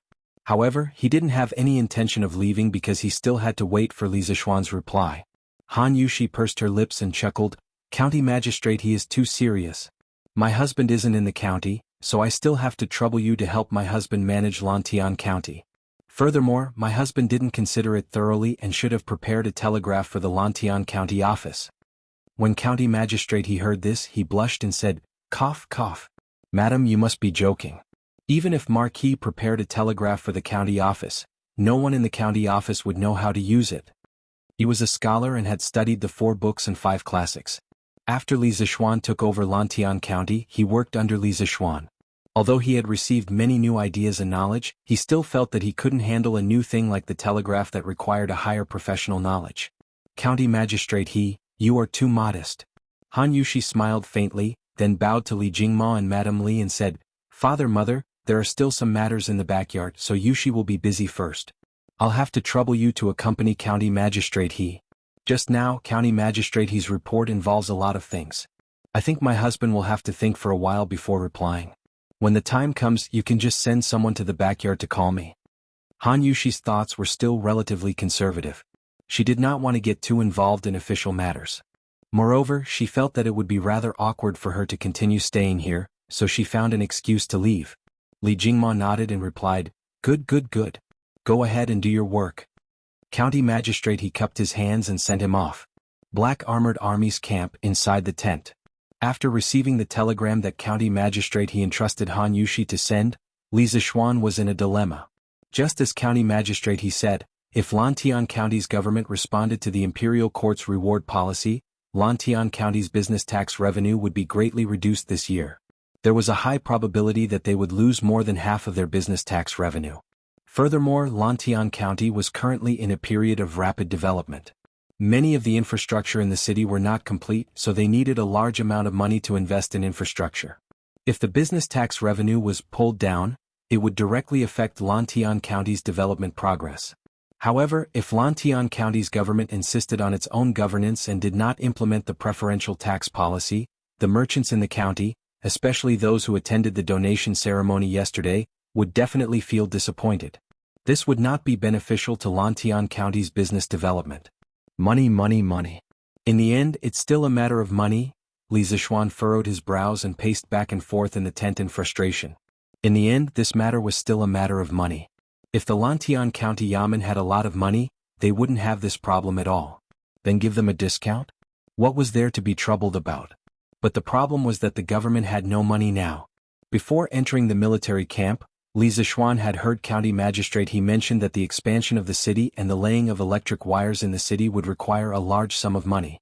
The government had already borrowed a few thousand strings of coins from the Yanhuang Bank and planned to return the money after the taxes were collected. However, now that Li Er's imperial edict was out, if Lantian County followed the imperial edict, Lantian County's government might not be able to repay the debt owed by the Yanhuang Bank this year. If it was Li Zishuan's financial situation in the past, he would definitely be able to help Lantian County's government out of its financial predicament. Why was it in the past? It was because after a few times of squandering, building the medical school, building the protective mountain formation of Yunshan, creating armor and equipment for the Black Armored Army for free, etc., Li Zishuan did not have much cash on hand. This might sound unbelievable, but it was the truth. But then again, even if Li Zishuan had the ability and capital to help Lantian County's government get out of its financial predicament, he would not directly use his own personal funds to make up for the government's financial deficit. This was because a few months ago, Li Zishuan had already made Lantian County's government independent of its finances. The taxes collected by the government did not have to be handed over to him. Similarly, when the government needed a large amount of money to build infrastructure, roads, bridges, schools, medical centers, etc., they could not ask him for help. Money, money, money. That's right. Isn't this a matter of money? If I don't have money, I can find someone to build it for me. Suddenly, a thought flashed through Li Zixuan's mind, and he thought of a plan that could satisfy both sides, and that was beep, beep, beep, beep, beep, beep. As soon as he thought of it, Li Zixuan immediately returned to the table and started to operate the telegraph machine to send a telegram. After a short wait, someone finally responded. Li Zixuan hurriedly sent his idea in the form of a coded message. Order: Lantian County's government will fully comply with the Emperor's decree and implement the corresponding business tax preferential policies in the city. As for the government's financial shortfall this year, with the Marquis and Lantian County's government's name and credit as guarantee, we will apply for a long-term loan of 50,000 strings of cash from Yanhuang Bank. The term of the loan will be 2 years. As for the interest rate, you can discuss it with the King of Shu. This 50,000 strings of cash will be used for the reconstruction of Lantian County's infrastructure, the expansion of the city walls, and the laying of electric wires. Every expenditure must be recorded in detail and no one is allowed to embezzle it. When the reconstruction of the city is completed and the business environment is greatly improved, I believe that Lantian County's business will become even more prosperous. When that time comes, a mere 50,000 strings of cash will definitely be paid off in less than 2 years. This last paragraph was mainly to dispel County Magistrate He's concerns. Otherwise, with County Magistrate He's cautious personality, he would definitely not dare to borrow such a large sum of money from Yanhuang Bank. That's right, Li Zixuan was planning to follow the path of rapid development in most modern cities. That was, the government would invest heavily in infrastructure. On one hand, it would expand domestic demand, because infrastructure required the support of many upstream and downstream industrial chains, as well as many workers. On the other hand, it would improve the city's infrastructure. In fact, it was mainly the transportation facilities that would drive the development of various industries in the city. Chapter 1874. Marquis has ordered us to follow His Majesty's decree and implement preferential business tax policies in Lantian County. As for the county government's financial shortfall this year, we will use the name and credit of Marquis and Lantian County government as a guarantee to apply for a long-term loan of 50,000 strings of cash from Yanhuang Bank. The loan period is 2 years. After receiving Li Zixuan's reply and instructions from the telegraph, County Magistrate he did not dare to delay any further. He immediately left the Marquis mansion and returned to the county government. He gathered County Deputy Meng, Registrar Zhang, County Officer Wang and the rest to the back hall of the county government and announced Li Zixuan's decision on the spot. After he finished speaking, the officials in the room were all shocked. County Deputy Meng even exclaimed, "Borrow 50,000 strings of cash? So much money, when will our county government be able to pay it back?" Registrar Zhang could not help but say, "Isn't 50,000 strings of cash a little too much? Our county government has already borrowed 7,000 to 8,000 strings of cash from Yanhuang Bank. I feel that if we borrow 30,000 strings of cash at most, it will be enough to support the county government through the major projects in front of us. Furthermore, we are borrowing so much at once for such a long time. Yanhuang Bank may not be willing to lend it to us." County Officer Wang also deeply agreed. He even added, "Even if Yanhuang Bank is willing to lend it, the interest rate will definitely not be low. 50,000 strings of cash for 2 years, including the interest, how much money do we have to pay back to Yanhuang Bank?" If it were not for Li Zixuan's strong character, County Officer Wang would have suspected that Li Zixuan made this decision on purpose to help Yanhuang Bank get business. Although Yanhuang Bank was already under the control of the Tang Imperial Court, Li Zixuan, the founder, still had a lot of shares in it. Faced with Li Zixuan's decision, all the officials in the county government, except for County Magistrate he, had almost the same reaction. It had to be said that as people in the government, County Deputy Meng and the rest had a really low mentality. If this was in modern times, who would be worried about borrowing too much money from the bank and not being able to pay it back? They were worried that the borrowed money was not enough to complete the infrastructure projects in the city. As for not being able to pay back the money, it was impossible. It was endorsed by the official credibility. Seeing that everyone was against it, even though Wang Liaoyuan had the same opinion as them in the beginning, he still tried to persuade them. Marquis ordered us to fully comply with His Majesty's decree and implement the corresponding preferential business tax policies in Lantian County. As for the county Yaman's financial shortfall this year, with the name and credit of Marquis and the Lantian County Yaman as a guarantee, we will apply for a long-term loan of 50,000 strings of cash from Yanhuang Bank for 2 years. After receiving Li Zixuan's reply and instructions from the telegraph, County Magistrate he didn't dare delay any further. He immediately left the Marquis of Yong'an's manor and returned to the county Yamen. He gathered County Deputy Meng, Registrar Zhang, County Lieutenant Wang, and the others to the back hall of the county Yamen and announced Li Zishuan's decision on the spot. As soon as he finished, the officials in the room were all shocked. County Deputy Meng even exclaimed, "Borrow 50,000 strings of cash? When will our county Yamen be able to repay such a huge sum of money?" Registrar Zhang also couldn't help but say, "Isn't 50,000 strings of cash a little too much? Our county Yamen has already borrowed 7,000 to 8,000 strings of cash from Yanhuang Bank. I feel that if we borrow 30,000 strings of cash at most, it will be enough to help the county Yamen through the major projects in front of us. Furthermore, we are borrowing so much at once for such a long time. Yanhuang Bank may not be willing to lend it to us." County Lieutenant Wang also agreed.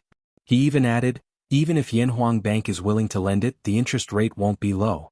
If we borrow 50,000 strings of cash for 2 years, with the interest, how much money do we have to repay Yanhuang Bank?"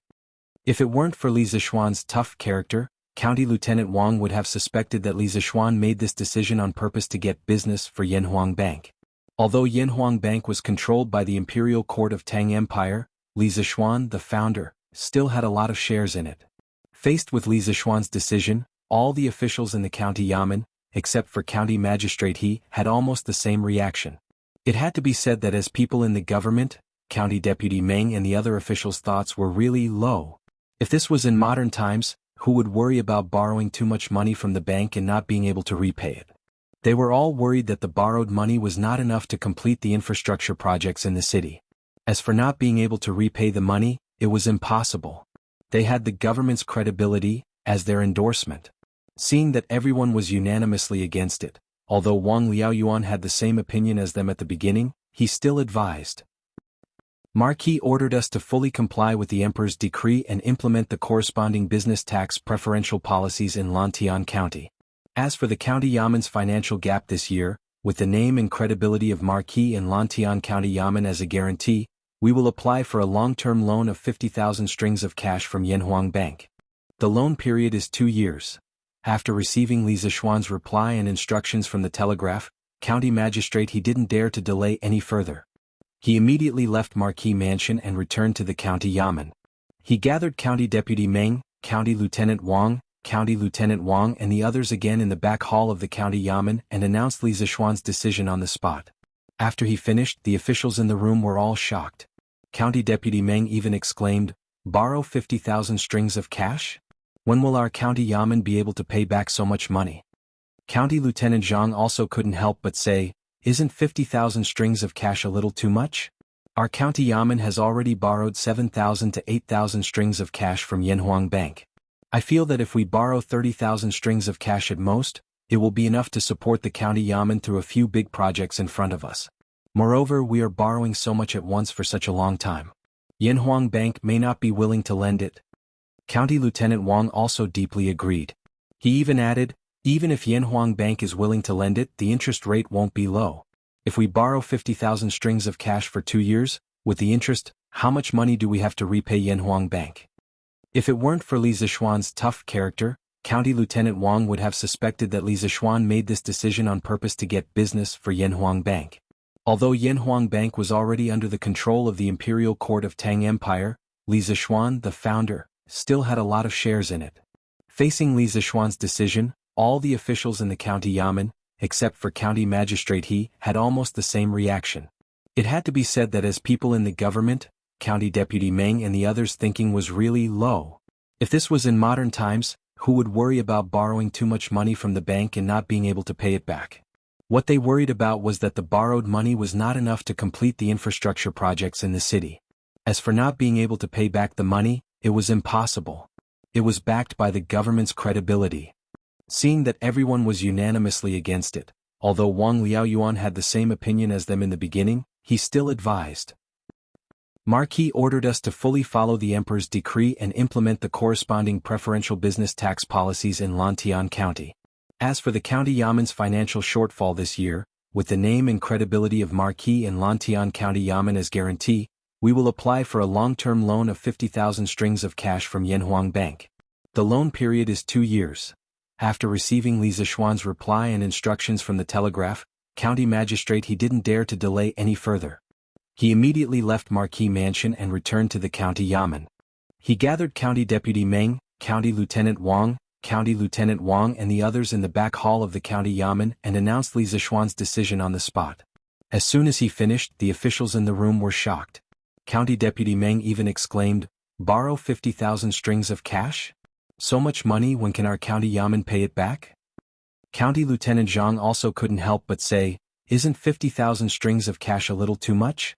Our county yamen has already borrowed 7,000 to 8,000 strings of cash from Yanhuang Bank. I feel that if we borrow 30,000 strings of cash at most, it will be enough to help the county yamen pay for the big projects in front of us. Moreover, we are borrowing so much at once and for such a long time, Yanhuang Bank may not be willing to lend it back." County Lieutenant Wang also agreed and added, "Even if Yanhuang Bank is willing to lend it back, the interest rate won't be low. If we borrow 50,000 strings of cash for 2 years, with the interest, how much money do we have to repay Yanhuang Bank?" If it weren't for Li Zishuan's tough character, County Lieutenant Wang would have suspected that Li Zishuan made this decision on purpose to help Yanhuang Bank get business. Although Yanhuang Bank was controlled by the Imperial Court of Tang Empire, Li Zishuan, the founder, still had a lot of shares in it. Faced with Li Zishuan's decision, all the officials in the county yamen, except for county magistrate He, had almost the same reaction. It had to be said that as people in the government, County Deputy Meng and the other officials' thoughts were really low. If this was in modern times, who would worry about borrowing too much money from the bank and not being able to pay it back? What they worried about was that the money they borrowed was not enough to pay for the infrastructure projects in the city. As for not being able to pay back the money, it was impossible. It was backed by the government's credibility. Seeing that everyone was unanimously against it, although Wang Liaoyuan had the same opinion as them in the beginning, he still advised. Marquis ordered us to fully follow the Emperor's decree and implement the corresponding preferential business tax policies in Lantian County. As for the county yamen's financial gap this year, with the name and credibility of Marquis and Lantian County Yamen as the guarantee, we will apply for a long-term loan of 50,000 strings of cash from Yanhuang Bank. The loan period is 2 years. After receiving Li Zishuan's reply and instructions from the telegraph, county magistrate he didn't dare to delay any further. He immediately left Marquis Mansion and returned to the county yamen. He gathered County Deputy Meng, Registrar Zhang, County Lieutenant Wang and the others in the back hall of the county yamen and announced Li Zishuan's decision on the spot. As soon as he finished, all the officials in the room were shocked. County Deputy Meng even exclaimed, "Borrow 50,000 strings of cash? So much money, when will our county yamen be able to pay it back?" Registrar Zhang also couldn't help but say, "Isn't 50,000 strings of cash a little too much? Our county yamen has already borrowed 7,000 to 8,000 strings of cash from Yanhuang Bank. I feel that another 30,000 strings of cash will be enough to help the county yamen through the major projects in front of us. Moreover, we are borrowing so much at once for such a long time. Yanhuang Bank may not be willing to lend it back." County Lieutenant Wang also deeply agreed. He even added, "Even if Yanhuang Bank is willing to lend it back, the interest rate won't be low. 50,000 strings of cash for 2 years. With the interest, how much money do we have to pay back to Yanhuang Bank?" If it weren't for Li Zishuan's tough character, County Lieutenant Wang would have suspected that Li Zishuan made this decision on purpose to help Yanhuang Bank get business. Although Yanhuang Bank was already under the control of the Imperial Court of Tang Empire, Li Zishuan, the founder, still had a lot of shares in it. In the face of Li Zishuan's decision, all the officials in the county yamen, except for county magistrate He, had almost the same reaction. It had to be said that as people in the government, County Deputy Meng and the other officials' thoughts were really low. If this was in modern times, who would be worried about borrowing too much money from the bank and not being able to pay it back? What they were worried about was that the borrowed money wasn't enough to complete the infrastructure projects in the city. As for not being able to pay back the money, it was impossible. It was backed by the government's credibility. Seeing that everyone was unanimously against it, although Wang Liaoyuan had the same opinion as them in the beginning, he still advised. Marquis ordered us to fully comply with the Emperor's decree and implement the corresponding business tax preferential policies in Lantian County. As for the county yamen's financial shortfall this year, with the name and credibility of Marquis and Lantian County Yamen as the guarantee, we will apply for a long-term loan of 50,000 strings of cash from Yanhuang Bank. The loan period is 2 years. After receiving Li Zishuan's reply and instructions from the telegraph, County Magistrate, he didn't dare to delay any further. He immediately left Marquis Mansion and returned to the County Yamen. He gathered County Deputy Meng, Registrar Zhang, County Lieutenant Wang and the others in the back hall of the County Yamen and announced Li Zishuan's decision on the spot. As soon as he finished, the officials in the room were all shocked. County Deputy Meng even exclaimed, "Borrow 50,000 strings of cash? So much money, when can our County Yamen pay it back?" Registrar Zhang couldn't help but say, "Isn't 50,000 strings of cash a little too much? Our County Yamen has already borrowed 7,000 to 8,000 strings of cash from Yanhuang Bank. I feel that if we borrow 30,000 strings of cash at most, it will be enough to help the County Yamen pay for the major projects in front of us. Moreover, we are borrowing so much at once and for such a long time. Yanhuang Bank may not be willing to lend it to us." County Lieutenant Wang also deeply agreed. He even added, "Even if Yanhuang Bank is willing to lend it, the interest rate won't be low. 50,000 strings of cash for 2 years, with the interest, how much money do we have to pay back to Yanhuang Bank?" If it weren't for Li Zishuan's tough character, County Lieutenant Wang would have suspected that Li Zishuan made this decision on purpose to help Yanhuang Bank get business. Although Yanhuang Bank was controlled by the Imperial Court of Tang Empire, Li Zishuan, the founder, still had a lot of shares in it. Facing Li Zishuan's decision, all the officials in the County Yamen, except for County Magistrate He, had almost the same reaction. It had to be said that as people in the government, County Deputy Meng and the other officials' thoughts were really low. If this was in modern times, who would worry about borrowing too much money from the bank and not being able to pay it back? They were worried that the borrowed money was not enough to pay for the infrastructure projects in the city. As for not being able to pay back the money, it was impossible. They had the government's credibility to back them up. Seeing that everyone was unanimously against it as expected, Wang Liaoyuan had the same opinion as them at the beginning, but now he still persuaded them, yes. Chapter 1875. When Li Zishuan returned to the drill ground, the soldiers of the Wu Battalion were doing arm strength training, which was push-ups and pull-ups. Today the soldiers were used to these two arm strength training methods, and the training standard had slowly increased from 100 push-ups and 15 pull-ups per soldier to 150 push-ups and 25 pull-ups per soldier. The training volume had increased by 50%. Everyone's body potential was limitless, and as the training continued, the potential would gradually increase, but the speed of increase was not linear. Normally, the speed of increase would be faster at the beginning, and the speed of increase would be slower towards the end. Therefore, at the beginning of the training, it was necessary to increase the training volume for the soldiers in a timely and reasonable manner according to the training situation of the soldiers. 78, 79, 80, 81, 82, 88.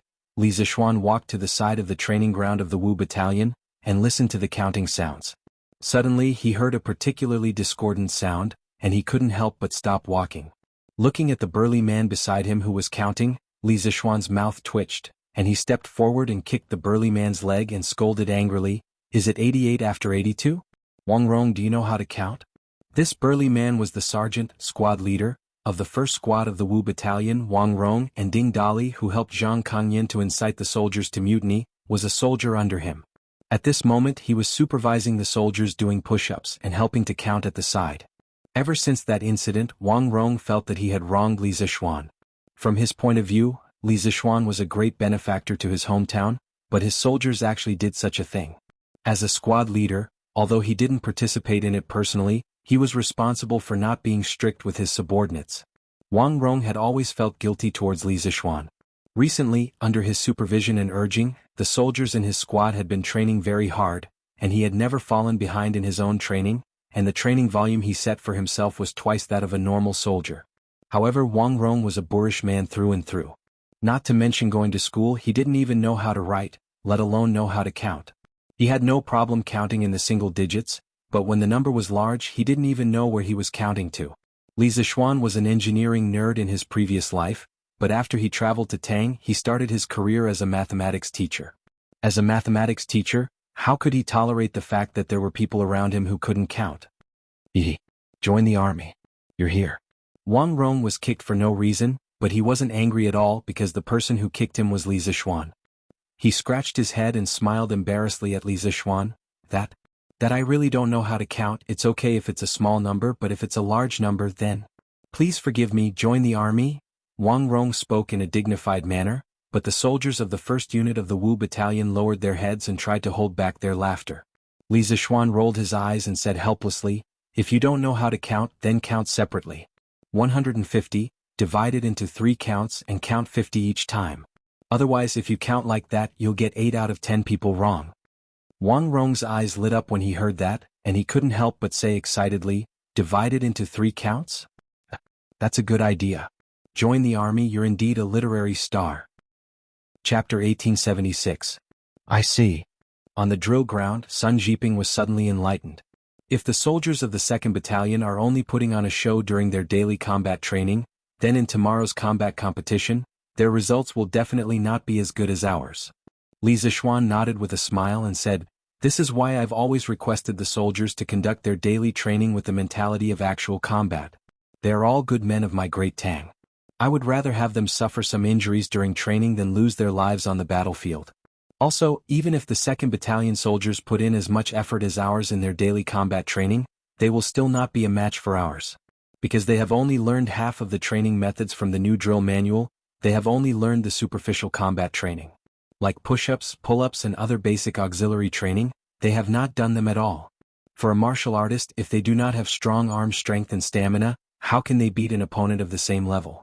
That is why I said that the 2nd Battalion only learned the form of our training methods, but they did not learn the essence.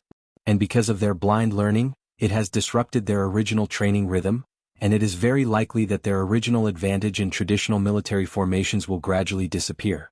For us, this may not be bad news." After listening to Li Zishuan's analysis, Sun Jiping suddenly felt more confident about tomorrow's combat competition and the military competition 3 days later. He smiled and said, "You are right. In these few days, I will keep an eye on the soldiers and urge them to complete all the training tasks with the highest quality." Li Zishuan nodded and praised, "With you here in the E Battalion, I can rest assured. But there is something I need to tell you. These few days, the soldiers have indeed been training very hard. You and I have seen it with our own eyes. But just looking at it is not enough.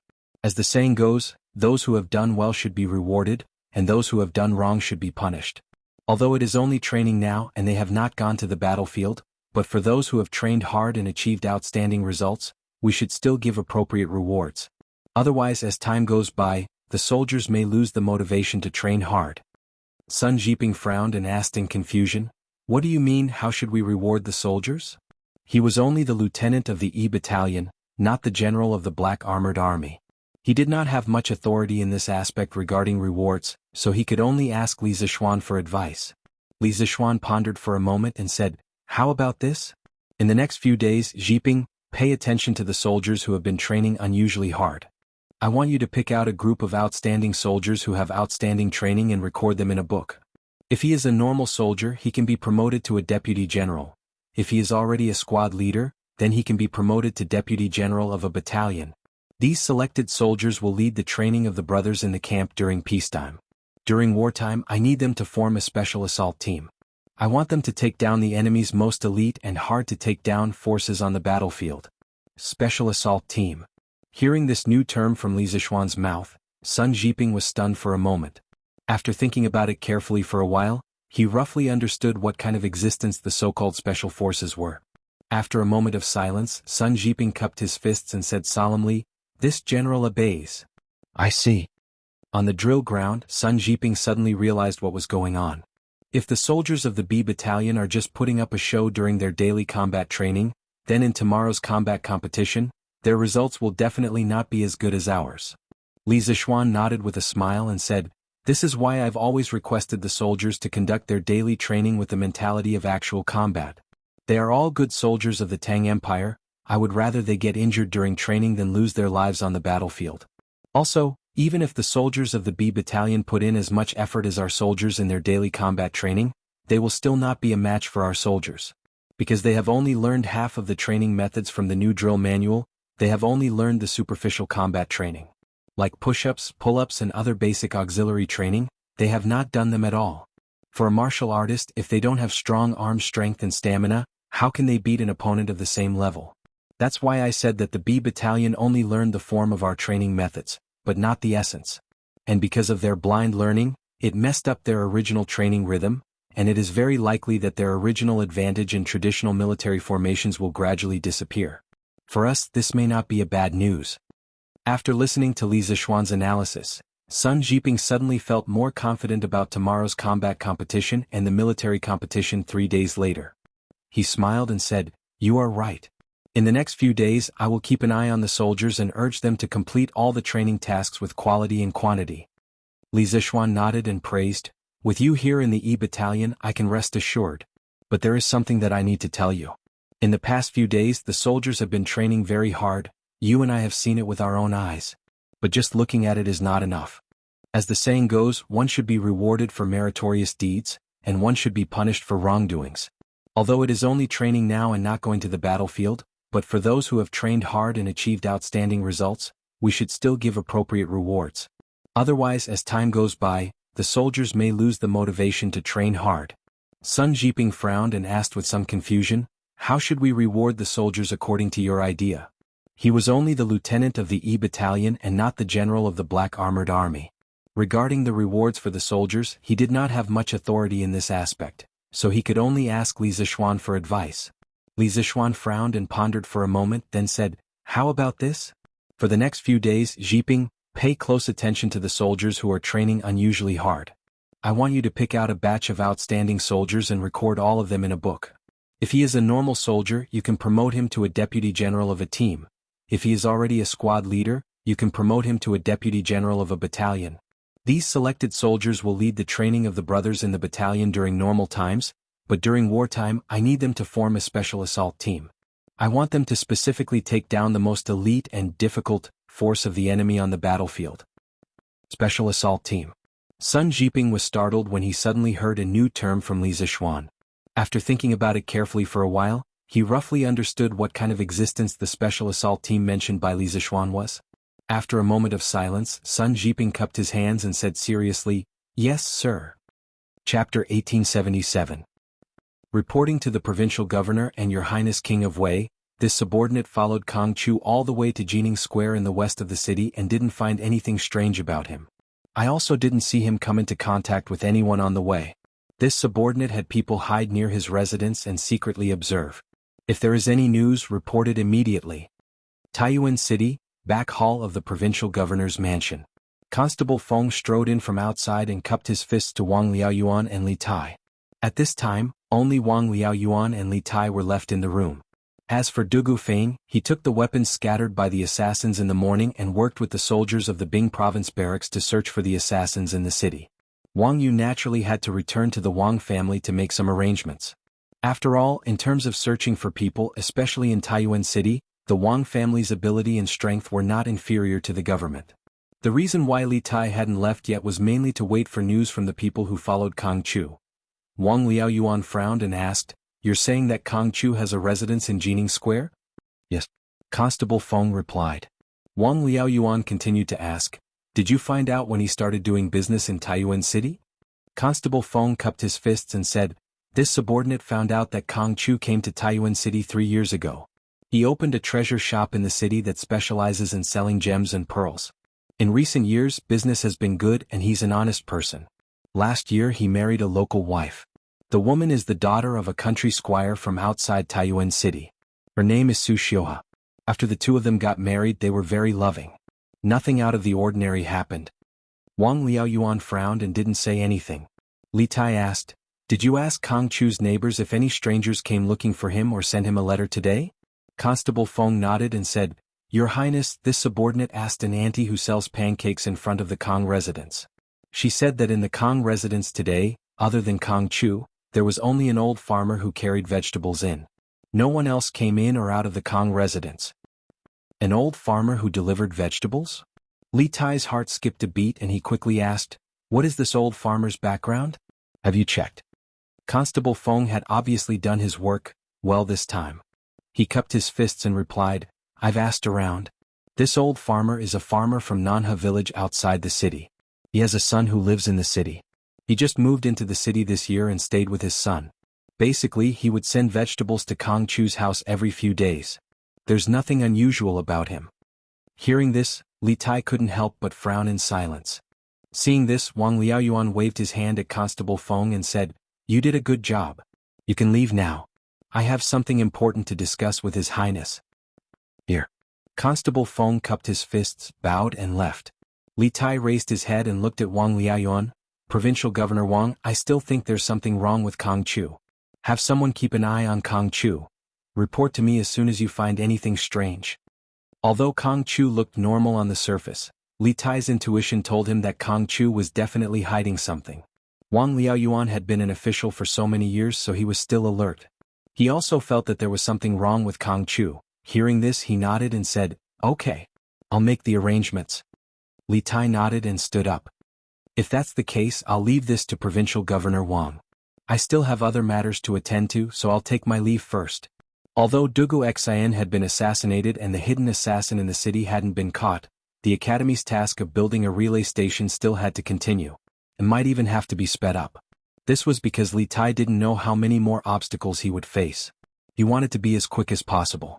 Otherwise, he might not be able to complete the task in 2 months. Wang Liaoyuan's heart skipped a beat as he cupped his fists. The hidden danger in the city hasn't been dealt with yet. It's best if Your Highness doesn't go out for the next few days. If Your Highness insists on heading to Dragon Mountain, you can bring the Imperial Guards and the Bing Province barracks soldiers along. Clearly Wang Liaoyuan could tell that Li Tai wouldn't stop because of the assassin, so he reminded him. Li Tai nodded and said, Okay. I understand. I'll be careful. With that, Li Tai put his hands behind his back and walked out the door. Taiyuan City was destined to not be peaceful today. In fact, Taiyuan City hadn't been peaceful for the past 2 days. Yesterday, the Wang family's forces on the surface and in the dark had been searching for Zhu Xiecheng and Kong Chang'an in the city. Yesterday, Taiyuan City was buzzing with activity. Today, the 10,000 soldiers of the Bing Province barracks were scattered in every corner of Taiyuan City, searching for something from house to house. After these soldiers entered the houses of the commoners, they didn't ask anything and directly searched the houses. The houses of the butchers and hunters were the main targets of the search. The sabers, arrows and other weapons hidden in their houses were all found by the soldiers of the Bing Province barracks. Then one of the soldiers took out a blueprint from his bosom. On the blueprint there were drawings of various weapons. The weapons were also engraved with a special pattern. The soldier looked at the weapons found in the houses of the commoners while looking at the blueprint in his hand, as if he was comparing them. After the comparison was completed, if there were no abnormalities, the soldiers would withdraw without a word. If the weapon found was similar to the weapon pattern on the blueprint, the owner of the house would be arrested and sent directly to the provincial governor's manor. Taiyuan City had a total of 56 houses, with a population of more than 400,000 people. For 10,000 soldiers to search from house to house, this project was no small matter. This was the beginning of the Tang dynasty, and the military discipline of the Tang army was very strict. The Bing Province barracks was the most powerful barracks in the north of the Great Tang, so its military discipline was naturally very strict. Although the soldiers were searching from house to house, they were very disciplined. Generally, the owners of the houses would gather the women in one place before they entered to search.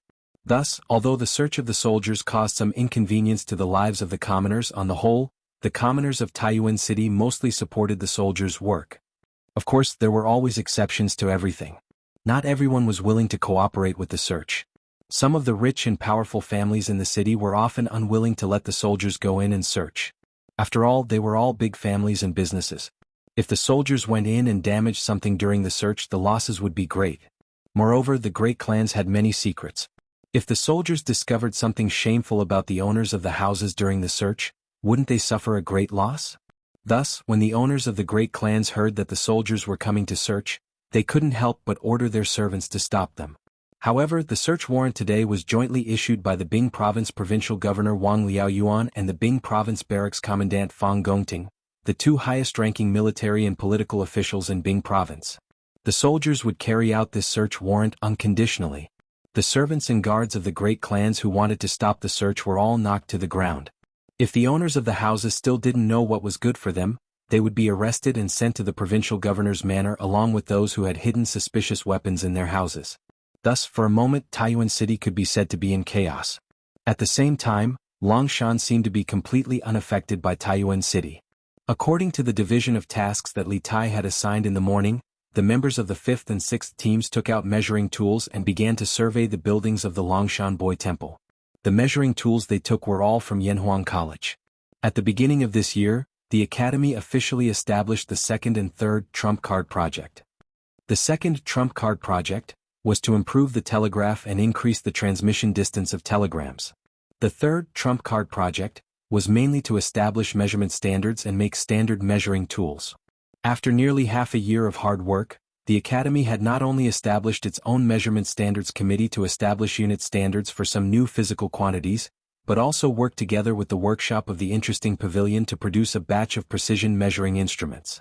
These instruments would provide a standard reference for all similar instruments in the future, and they would be calibrated as soon as they changed.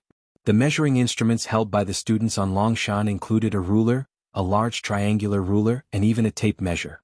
The units of these measuring instruments were not the inch, chi, or zhang commonly used in the Tang Empire, but the new units proposed by the Measurement Standards Committee of the Academy according to Li Zishuan's idea: millimeter, centimeter, decimeter, and meter.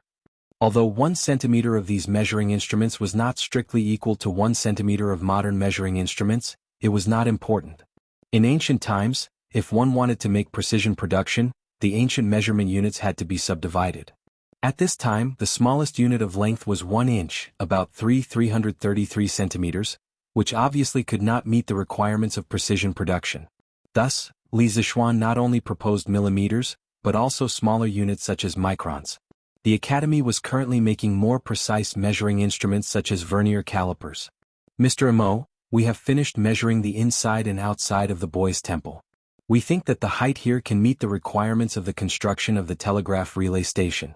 We can even directly build the telegraph relay station in the meditation room on the second floor of the boys' temple. In this way, we don't need to build an additional high platform for the telegraph relay station, and we can save a lot of time. Near noon, the 8 students of the 5th and 6th groups found Mo Chue. One of the students handed the drawing in his hand to Mo Chue and reported seriously. Mo Chue took the drawing and looked at it carefully. The students had drawn the structure of the boys' temple according to a certain scale when they were surveying the area. They had marked the dimensions of the key areas. Those who knew the new engineering drawing method invented by Li Zishuan would be able to understand it at a glance. Yes, very good. Your judgment is right. Based on the height of the boys' temple and Dragon Mountain, it is completely feasible to build the telegraph relay station in the meditation room on the second floor. But where should we put the generator? Have you thought about Pangxing? After glancing through the drawing, Mo Chue nodded with a look of approval. Then he asked another question. The telegraph machine needed electricity, and the telegraph relay station naturally needed electricity as well. And they definitely couldn't use batteries. After all, batteries could only provide limited endurance, so they could only place their hopes on a small power station. The construction of a hydroelectric power station required a lot of time and effort, so they had brought a small thermal power station from the Academy. This was the first thermal power station in the history of the Tang Empire. Replying to Mr. Amo regarding the thermal power station, it definitely can't be placed in a room, or else it will easily catch fire. We think that it should be placed in the backyard north of the boys' temple. The space there is spacious and it is convenient for the Imperial Army to guard it. It is safer than placing it outside the boys' temple. The student named Pangxing replied. Yes, you have considered it very thoroughly. Hearing this, Mo Chue nodded and praised. Since that's the case, immediately inform the members of the 2nd, 3rd, and 4th groups to start preparing to build the thermal power station. When the time comes, remember to measure and adjust the voltage. Otherwise, if the voltage is too high, it will easily burn our machines. Yes. Pangxing and the others nodded and turned to leave. Mr. Mo Chue, how is the situation here? At this moment, Li Tai had also arrived at Dragon Mountain and walked up to Mo Chue's side to ask this question. After leaving the provincial governor's residence, he did not even return to the courier station. Instead, he rushed straight to Dragon Mountain with a dozen Imperial Army guards. At present, Taiyuan City was filled with soldiers from the Bing province barracks. Li Tai was not worried that they would jump out to assassinate him at this time. If that really happened, he would be relieved. This was because although the Imperial Army around him was few in number, they were all highly skilled in martial arts. Even if they could not immediately defeat him, they could temporarily delay him. As long as they could delay him for a while, the soldiers in the city would definitely rush over to arrest him. Hearing the familiar voice behind him, Mo Chue was startled and quickly turned around. When he saw that it was Li Tai, he sighed in relief and said, Pangxing and the others have completed the survey. We all think that we can directly build the telegraph relay station in the meditation room on the second floor of the boy temple. At this moment, I have Jia Jiayin and Li Yan lead people to build a thermal power station in the backyard of the boy temple. Hearing this, Li Tai's expression was faintly excited. Good. It would be best if we can directly build the telegraph relay station in the meditation room on the second floor of the boy temple. This way we can save a lot of work and a lot of time. However, this thermal power station was only a preliminary success in the workshop. Now that we want to put it into practical use, I'm afraid there will be some problems in the process. For the next 2 days, let's focus on making the thermal power station run smoothly. Qingke, your worries are not without reason. We'll do as you say. After we switch the thermal power generator this time, it will save us a lot of trouble next time. Mo Chue nodded. Then he frowned and asked with a worried expression, by the way, Qingke, how is General Dugu's situation now? In the morning when he, Li Tai, Dugu Feiying and the others went to Dragon Mountain, they were chased back by the Imperial Army. Therefore, Mo Chue knew about the assassination of Dugu Xian. However, to avoid causing panic, he did not tell the rest of the students. Chapter 1878. General Dugu has been poisoned. Fortunately, there is a doctor in Source Peak City with excellent medical skills. The poison in General Dugu's body was removed and he is now out of danger. On Dragon Mountain, Li Tai's face was solemn as he spoke to Mo Chue. Poisoned? Is it that serious? It seems that the assassins came prepared and wanted to kill General Dugu. Source Peak City doesn't look safe. We must be more careful. Mo Chue's face turned cold when he heard this. Mo Chue was naturally clearly aware of how important Dugu Xian was to this group. It wasn't an exaggeration to say that Dugu Xian was the guardian of their group. If Dugu Xian was killed, then the possibility of them returning safely from this trip to the north was extremely small. They had just arrived in Source Peak City and Dugu Xian had been assassinated. Moreover, the other party had directly tried to kill Dugu Xian. It was hard to believe that the assassin's next move was not targeting them, so Mo Chue's heart was now filled with vigilance. Li Tai understood the meaning behind Mo Chue's words. He nodded and said, the current Source Peak City is indeed treacherous and full of hidden murderous intent. However, Mr. Mo Chue, you don't have to worry too much. The provincial governor's office has already obtained some clues about the assassins. Just now, 10,000 soldiers from the Bing province barracks have entered the city and are working with the provincial government bailiffs and Wang family guards to search for the assassins. With such an inescapable net, even if they can't catch the assassins, I believe they won't dare to come out again. We only need to build the telegraph relay station in the shortest time possible. Then we can leave Source Peak City and head to Yunzhou. Hearing this, Mo Chue's heart calmed down a little. He sighed lightly and said, in this way, Source Peak City will be heavily guarded in the next few days. Everyone's safety will be guaranteed. Once we finish building the telegraph relay station, General Dugu's injuries will be more or less healed. At that time, I will be able to relax a little. Li Tai nodded and said, although Source Peak City is heavily guarded now, everyone still needs to be careful. According to the rules we set earlier, no one is allowed to act alone. Mo Chue nodded and said, as it should be. I will remind the students a few more times. Thank you for your concern, Mr. Mo Chue. The Cloud Mountain is surrounded by dense forests and numerous rocks. If we combine the changes of Taoism's 1 origin, 2 forms, 3 talents, 4 symbols, 5 elements, 6 directions, 7 stars, 8 trigrams, 9 palaces, and 10 directions together with the mechanics of Moism, we can indeed trap those trespassers. At the foot of the Cloud Mountain, a delicate and pretty Taoist boy who was about 10 years old and dressed in a green Taoist robe gently tapped his forehead with his finger, and then said with a serious expression. However, the words that came out of his mouth did not sound like something a child of his age would say. That's right, this little Taoist boy was the grandson of the celestial master sect of Longhu Mountain Zhang Heng. In the morning, after the group from Dragon Tiger Mountain settled down in the courtyard of Cloud Mountain, they followed Xian Qing and Mo Huai to the foot of Cloud Mountain to survey the terrain. Their main mission this time was to go down the mountain to gain experience. To be precise, they were going to the Tang Empire's Joint Medical Hall to gain experience. However, at this time the Academy was building the mountain guarding formation, and Mo Huai had asked Xian Qing for help. How could Xian Qing not help? Therefore, helping the Academy build the mountain guarding formation became the first task of Xian Qing, Zhang Heng, and the others after leaving the sect. Ah, you have good eyesight. I was previously instructed by Taoist Li Chunfeng, and he also suggested this at that time. However, I and Taoist Li Chunfeng are not proficient in setting up formations, so we have to trouble the Celestial Master Sect with this matter. Hearing this, Mo Huai could not help but look at the little Taoist boy with slight surprise. He probably did not expect a little Taoist boy from the Celestial Master Sect to have such profound attainments in formations. Thinking of this, he could not help but feel more confident in the construction of the mountain guarding formation of the academy. Xian Qing looked at Zhang Heng lightly and did not say anything. Young people were somewhat arrogant and vain. Zhang Heng could read the Taoist canon at such a young age, so naturally he wanted to show his talent in front of others. Xian Qing did not say anything to stop him, because who had not been young and frivolous. Chapter 1879. Lord Guard, the soldiers of the Bing Province barracks have already entered the city. They're working with the Yamen runners and the Wang clan guards to search every household in the city. They're only searching for weapons. It's said that the Yamen runners have a blueprint in their hands, and the weapons found in the houses will be compared to the blueprint. If the patterns are similar, the owner of the house will be captured and brought to the provincial governor's residence. It seems that the Great Tang Yamen already knows that we've obtained weapons from Kang Chang'an. In the innermost room of Tong Fuin's heavenly guest room, the tall man called Sky Eagle from before was solemnly bowing to the guard leader, who was not very handsome but always liked to hold a feather fan. There's no need to think. The Yamen must have already sensed that we've obtained weapons from Kang Chang'an. The middle-aged man waved the feather fan in his hand without the slightest hint of panic on his face as he spoke to Sky Eagle. It's all thanks to Lord Guard's wisdom to have our brothers bury the weapons in advance. Otherwise, none of us would have been able to escape this great search.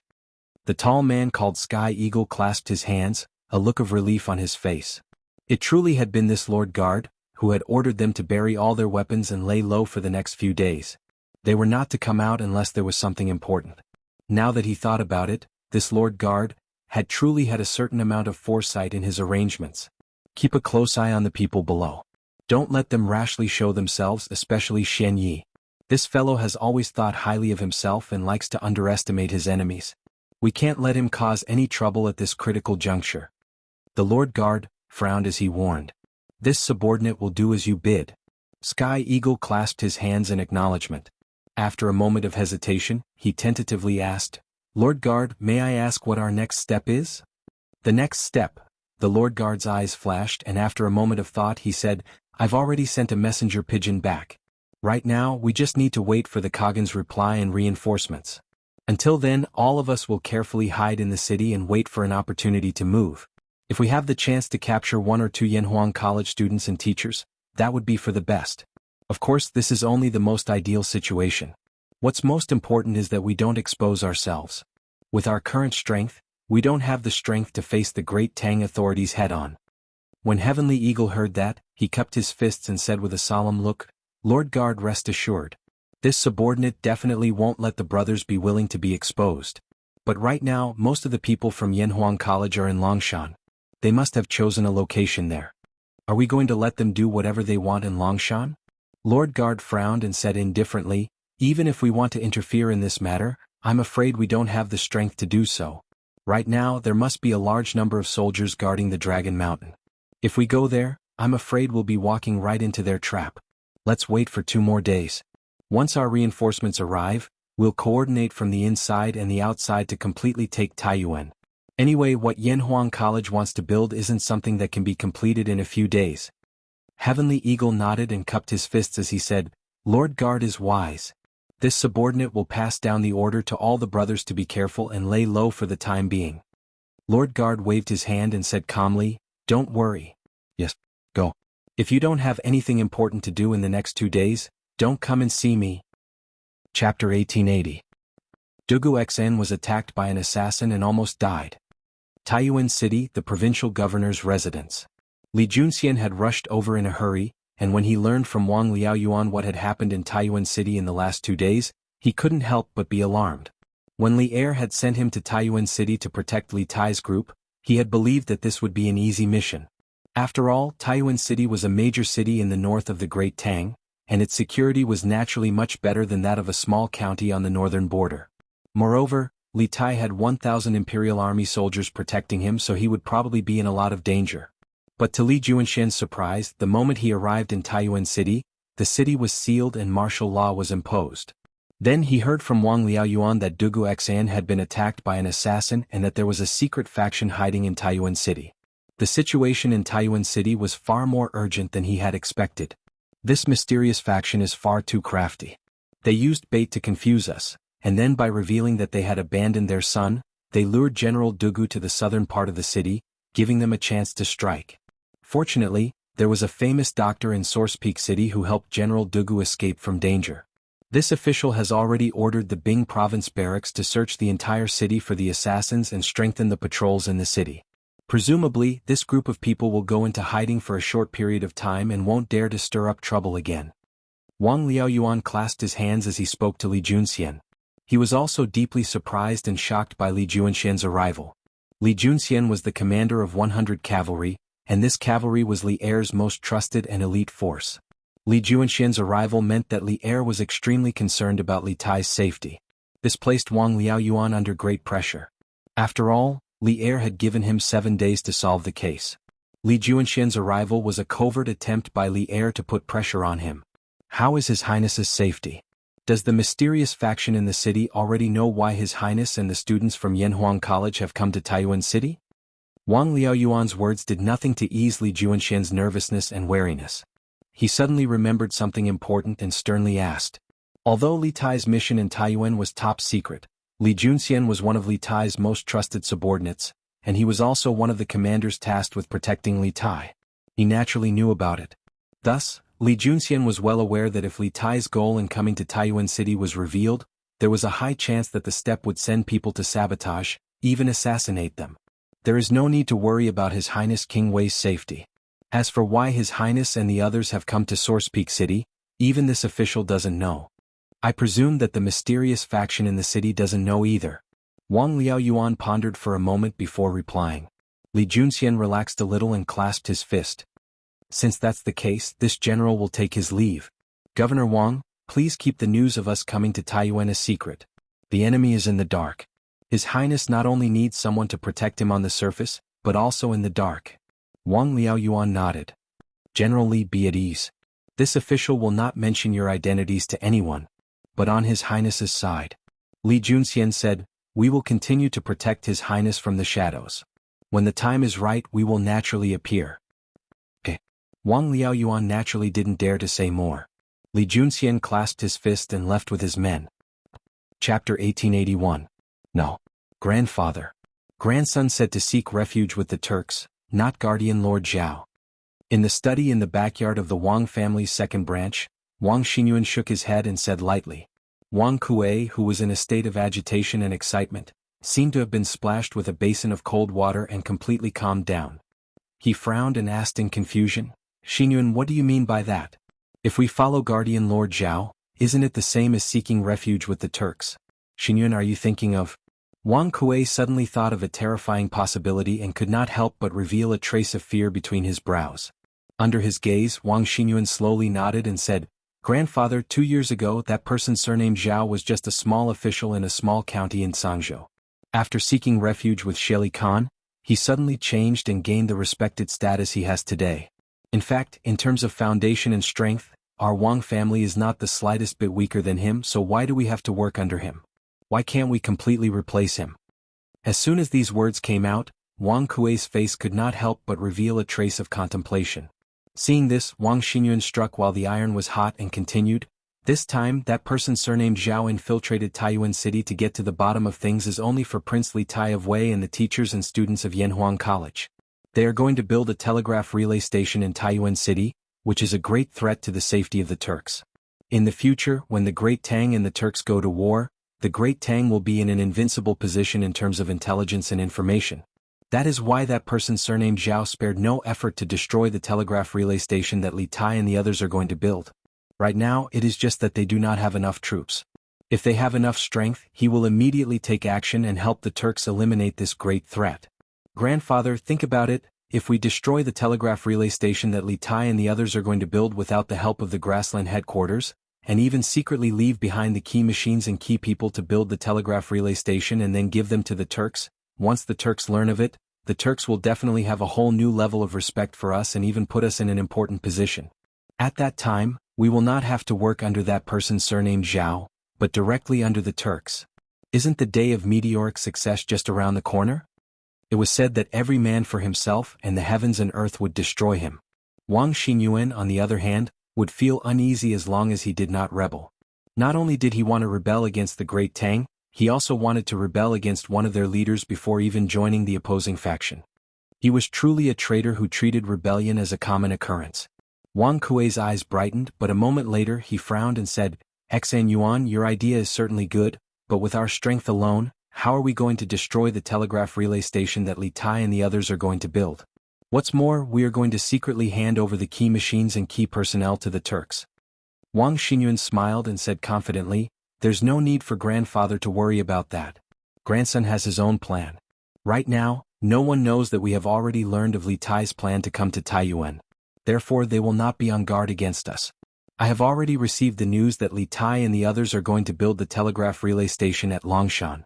This morning many teachers and students of Yanhuang College went to Longshan. As far as I know, they came to Taiyuan this time with many important machines developed by the college. As long as we steal or destroy one or two of the key machines, the telegraph relay station will definitely not be built." Chapter 1882. This child is intelligent, ambitious, and scheming.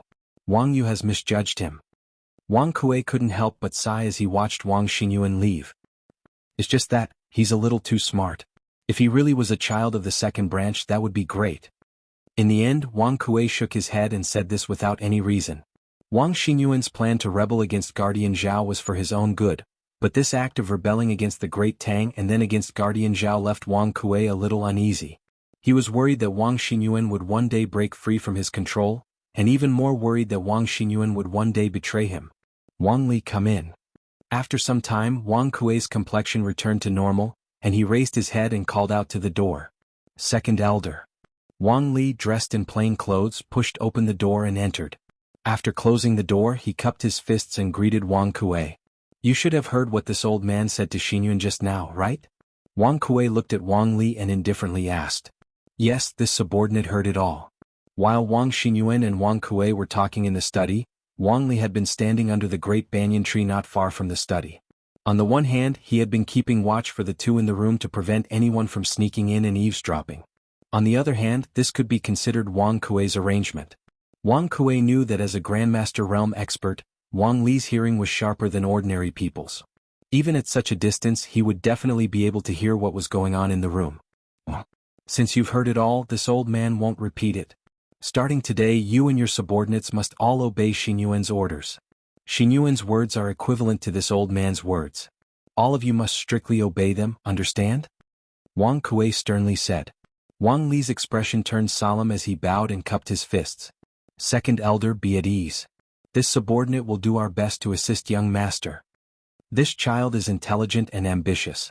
Wang Yu has misjudged him." Wang Kuei couldn't help but sigh as he watched Wang Xingyuan leave. It's just that, he's a little too smart. If only he were really a child of the second branch. In the end, Wang Kuei shook his head and said this without any reason. Wang Xingyuan's plan to betray Guardian Zhao was for his own good, but this betrayal of the Tang Empire and then of Guardian Zhao made Wang Kuei feel a little uneasy. He was worried that Wang Xingyuan would break away from his control one day, and even more worried that Wang Xingyuan would betray him one day. "Wang Li, come in." After an unknown period of time, Wang Kuei's complexion returned to normal. He raised his head and shouted towards the outside. "Second elder." Wang Li, who was dressed in plain clothes, pushed open the door and entered. After closing the door, he stepped forward and cupped his fists towards Wang Kuei. "You should have heard what I said to Xan Yuan just now, right?" Wang Kuei looked at Wang Li and asked indifferently. Yes, this subordinate heard it all. While Wang Xingyuan and Wang Kuei were talking in the study, Wang Li was standing under the great banyan tree not far from the study. First, he was keeping watch for the two in the room to prevent anyone from quietly sneaking in to eavesdrop. Second, Wang Kuei had intentionally arranged this because he knew that as a Grandmaster expert, Wang Li's hearing was sharper than ordinary people's. Even if he was so far away, he would definitely be able to hear what was going on in the room. Chapter 1883. The most adorable person. When the country is in trouble, they will answer the call. Sacrificing their lives for the country, looking death in the eye. They are the most adorable people. In the eyes of countless people, merchants who only value profit over righteousness. raising 428,500 strings of cash for the military. At the crucial moment, each and every one of them took the Saraira for righteousness and shared the country's burden. They are also the most adorable people. In the backyard of the Wang family's main branch. After lunch, Wang Yu ordered someone to bring in the latest edition of Datang Daily. He leaned back on the couch and began to read the newspaper. Immediately, his attention was drawn to the headline of the Datang Daily. Datang Daily's editorial department was in Lantian County. Every morning, the citizens of Chang and its surrounding areas would be able to enjoy the latest edition of the newspaper. However, due to the limitations of geographical space and information transmission methods, in cities like Taiyuan City, which was a certain distance away from Chang'an City, the citizens would often have to wait a few hours before they could read the latest edition of the newspaper. As for how late they were, it depended on how far they were from Lantian County. In Taiyuan City, the newspapers from Datang Daily's editorial department of Lantian County would usually only arrive around noon. Due to Taiyuan City's lockdown, the arrival of the newspapers was delayed quite a bit. As such, Wang Yu only received the latest edition of Datang Daily after lunch. A small fundraising event actually raised nearly 430,000 strings of cash. After reading the news, Wang Yu could not help but sigh softly. In the room, besides him, Wang Bing and Princess Tong were also present. Hearing this, Wang Bing raised an eyebrow and said in surprise, Are you talking about the fundraising event held by the Yan Huang Chamber of Commerce in Lantian County yesterday? They raised nearly 430,000 strings of cash for the military? A few days ago, news of the Yan Huang Chamber of Commerce holding a fundraising event to raise funds for the country had spread like wildfire. Naturally, Taiyuan City had also spread the news. As the previous head of the Wang family, it was impossible for Wang Bing not to know of this news. That's right. Wang Yu nodded, then pointed to another piece of news below the headline and said, Dad, look, there's a list of donors at the bottom. It records the names of the businessmen who donated money at yesterday's fundraising event and how much they each donated. Wang Bing's heart skipped a beat, and he immediately became interested. He leaned forward and said, Oh? Let this old man have a look. There were no other maids or servants in the room, so Wang Yu could only personally get up and pass the newspaper to Wang Bing. Wang Bing took it and looked at it carefully. The most adorable person. When the nation is in trouble, a call is made. Sacrificing their lives for the nation's calamity, looking death in the eye as though it were a return home. They are the most adorable people.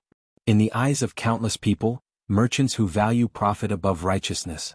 Raising military funds of 428,500 strings of cash.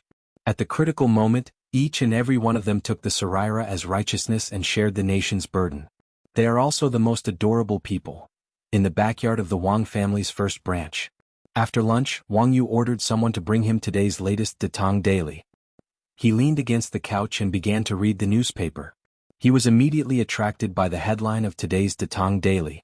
The editorial office of Datang Daily was in Lantian County. Every morning, the people in and around Chang would naturally be the first to read the news. Chapter 1884. The reason why Wang Yu and Princess Tong didn't return to Suizhou directly from Qizhou and instead came to Taiyuan was because Wang Renbiao had married a commoner and angered the elders. Wang Yu was worried that this matter would affect Wang Renbiao's position as the heir of the Wang family, so he brought Princess Tong back to the ancestral home to mediate. At the time, Wang Yu had intended to persuade the elders with an important argument. Imperial power was at its peak, and Li Zixuan was also favored by the emperor. Since Li Jingchu was Li Zixuan's adopted sister, she could be considered a match for Wang Renbiao. The Wang family couldn't offend Li Zixuan because of this matter. Moreover, when Lu Qingqing of the Lu family of Fanyang and Li Jingxian of the Li family of Zhao County found out that Wang Renbiao had married Li Zixuan's adopted sister, they all left for Lantian County to participate in the fundraising event. In the beginning, the elders of the Wang family didn't believe that Li Jingxian and Lu Qingqing would participate in the fundraising event. To be precise, they didn't think that the arrogant 5 families and 7 hopes would bow to a small marquis. In addition, Wang Yu only speculated that Li Jingxian and Lu Qingqing would go to Lantian County to participate in the fundraising event. There was no direct evidence, so Wang Yu didn't argue with Wang Kuei and the others on this point. But now, the donation list published by Datang Daily was a solid slap to the faces of Wang Kuei and the others. Didn't you say that it was impossible for Li Jingxian and Lu Qingqing to participate in the fundraising event? Then why were their names on the list? And the 2 of them donated 30,000 strings of cash each? This old man heard that the sudden martial law in the city has something to do with Prince Wei and the group from Yanhuang College? In the backyard of the Wang family's main house. Wang Bing suddenly thought of something and asked after seeing Wang Yu leave and instruct the servants to deliver the newspapers to the other elders. Replying to father, it was the commander of the imperial army, Dugu Xin, who came to Taiyuan with Prince Wei. He was assassinated in the southern part of the city this morning. The Bing provincial governor speculated that this group of assassins was likely to harm Prince Wei. In addition, after His Majesty learned of the situation in Taiyuan through the telegraph, he issued an edict to the provincial governor's office to enter the city to capture the assassins. Hearing Wang Bing's sudden concern, Wang Yu paused for a moment before replying truthfully. What? The Dugu clan's kid was assassinated in Taiyuan City? His Majesty even issued an edict to the provincial governor's office through the telegraph? Hearing this, Wang Bing said with a slightly shocked expression. Yes, father. Wang Yu nodded and then said, this child has already ordered all of the Wang family's hidden guards to assist the provincial governor's office in searching for the assassins in the city. Our Wang family has been operating in Source Peak City for many years. If we don't contribute at this time, I'm afraid it won't be justifiable. Moreover, if something happens to Wei Wang and the teachers and students of Yanhuang College in Taiyuan City, I'm afraid that our Wang family will also be implicated. Wang Bing stroked his beard and agreed, You did the right thing. Wei Wang was one of the emperor's most beloved princes. He could not allow anything to happen to him in Source Peak City. Moreover, since my cousin is on good terms with the Marquis of Yong, and our Wang family cannot let anything happen to his student in Source Peak City. Therefore the Wang family cannot stand by and do nothing. Send out all of the Wang family's secret guards and try to find the assassin as soon as possible. Yes, father. Wang Yu cupped his hands and replied. At this moment there was a knock on the door. A servant shouted from outside, reporting to Patriarch, there is a messenger pigeon from Chang'an. It is an imperial edict from the imperial palace. Chapter 1885. Make way. Make way. Compared to Taiyuan City's martial law, Lantian County's side was peaceful, no different from usual. However, at noon, there were groups of bailiffs carrying paper and paste, shuttling through the streets and alleys. They pasted 2 notices on the walls of every key intersection. Not long after, the notices attracted many passers-by. His Majesty has decreed that the 713 people who participated in the charity event yesterday were selfless and generous. They were in the interest of the nation. As a reward, the merchants who donated money yesterday will receive the same amount of tax exemption this year. The same goes for Lantian County. Such a notice immediately attracted everyone's attention, especially the merchants. Isn't this the imperial decree that His Majesty issued this morning to reward the merchants of the charity event? Soon, someone recognized the source of the content in the notice. It was an imperial edict of commendation issued by Li Er in the morning. In the morning, this imperial edict was posted all over the streets and alleys of Chang'an City in the form of notices. Lantian County was adjacent to Chang'an City, so the news spread quickly. In the morning, the people of Lantian County were still talking about this matter. Why did this notice appear in Lantian County? Could it be that the preferential business tax policy mentioned in the imperial decree will be implemented in our Lantian County? Someone could not help but wonder. This was because the imperial edict was sent out from the palace early in the morning. As the capital, Chang'an City was the first to post this notice. However, Lantian County was only 20 to 30 miles away from Chang'an City. If one were to ride a horse at a fast speed, the notice could be sent from Chang'an City to Lantian County within an hour. However, after the notice was posted in Chang'an City, there was no movement from Lantian County for the entire morning. Make way. Make way. Compared to Taiyuan City's martial law, Lantian County's side was peaceful, no different from usual. However, at noon, there were groups of bailiffs carrying paper and paste, shuttling through the streets and alleys. They pasted 2 notices on the walls of every key intersection. Not long after, the notices attracted many passers-by. His Majesty has decreed that the 713 people who participated in the donation gathering yesterday were selfless and generous. It is indeed the righteousness of the country. As a reward, the merchants who donated money yesterday will receive the same amount of tax exemption this year. The same goes for Lantian County. Such a notice immediately attracted everyone's attention, especially the merchants. Isn't this the imperial decree that His Majesty issued this morning to reward the merchants of the charity event? Soon, someone recognized the source of the content in the notice. It was an imperial edict of commendation issued by Li Er in the morning. In the morning, this imperial edict was posted all over the streets and alleys of Chang and City in the form of notices. Lantian County was adjacent to Chang and City, so the news spread quickly. In the morning, the people of Lantian County were still talking about this matter. Why did this notice appear in Lantian County? Could it be that the preferential business tax policy mentioned in the imperial decree will be implemented in our Lantian County? Someone could not help but wonder. This was because the imperial edict was sent out from the palace early in the morning. As the capital, Chang and City was the first to post this notice. However, Lantian County was only 20 to 30 miles away from Chang and City. If one rode a horse at a fast speed, the notice could be sent from Chang and City to Lantian County in an hour. However, after the notice was posted in Chang and City, there was no movement from Lantian County for the entire morning. Chapter 1886. Have all of you heard? It is said that the old Khan told the young Khan in a dream that the great Khan had lost his virtue, usurped the throne and persecuted his nephew. Longevity heaven is furious and will send frost at the end of the 7th month. What? There's such a thing? Could it be that the young Khan made up a lie to get out of trouble? That's right. It's summer now, how can there be frost on the grassland? Isn't this a fool's dream? What nonsense are you talking about? Even if the young Khan wanted to make up a lie, why would he dare to make it in the name of longevity heaven? That's true. But such a strange thing as frost in summer has never happened in thousands of years. How can it happen this year? And it's only a few days to the 8th month. It's the 8th month in 3 days. Sigh. Whether the rumor is true or not, it seems that the great Khan wants to kill the young Khan. If the old Khan was still alive and saw this scene, I wonder what he would think. Say, if the phenomenon of frost does appear in the next 3 days, does it mean that the great Khan has really angered the longevity heaven? On the prairie today, there were suddenly some rumors and slanders among the various tribes. Although the content of the rumor was a bit unbelievable, the people who spread the rumor all made it sound very convincing.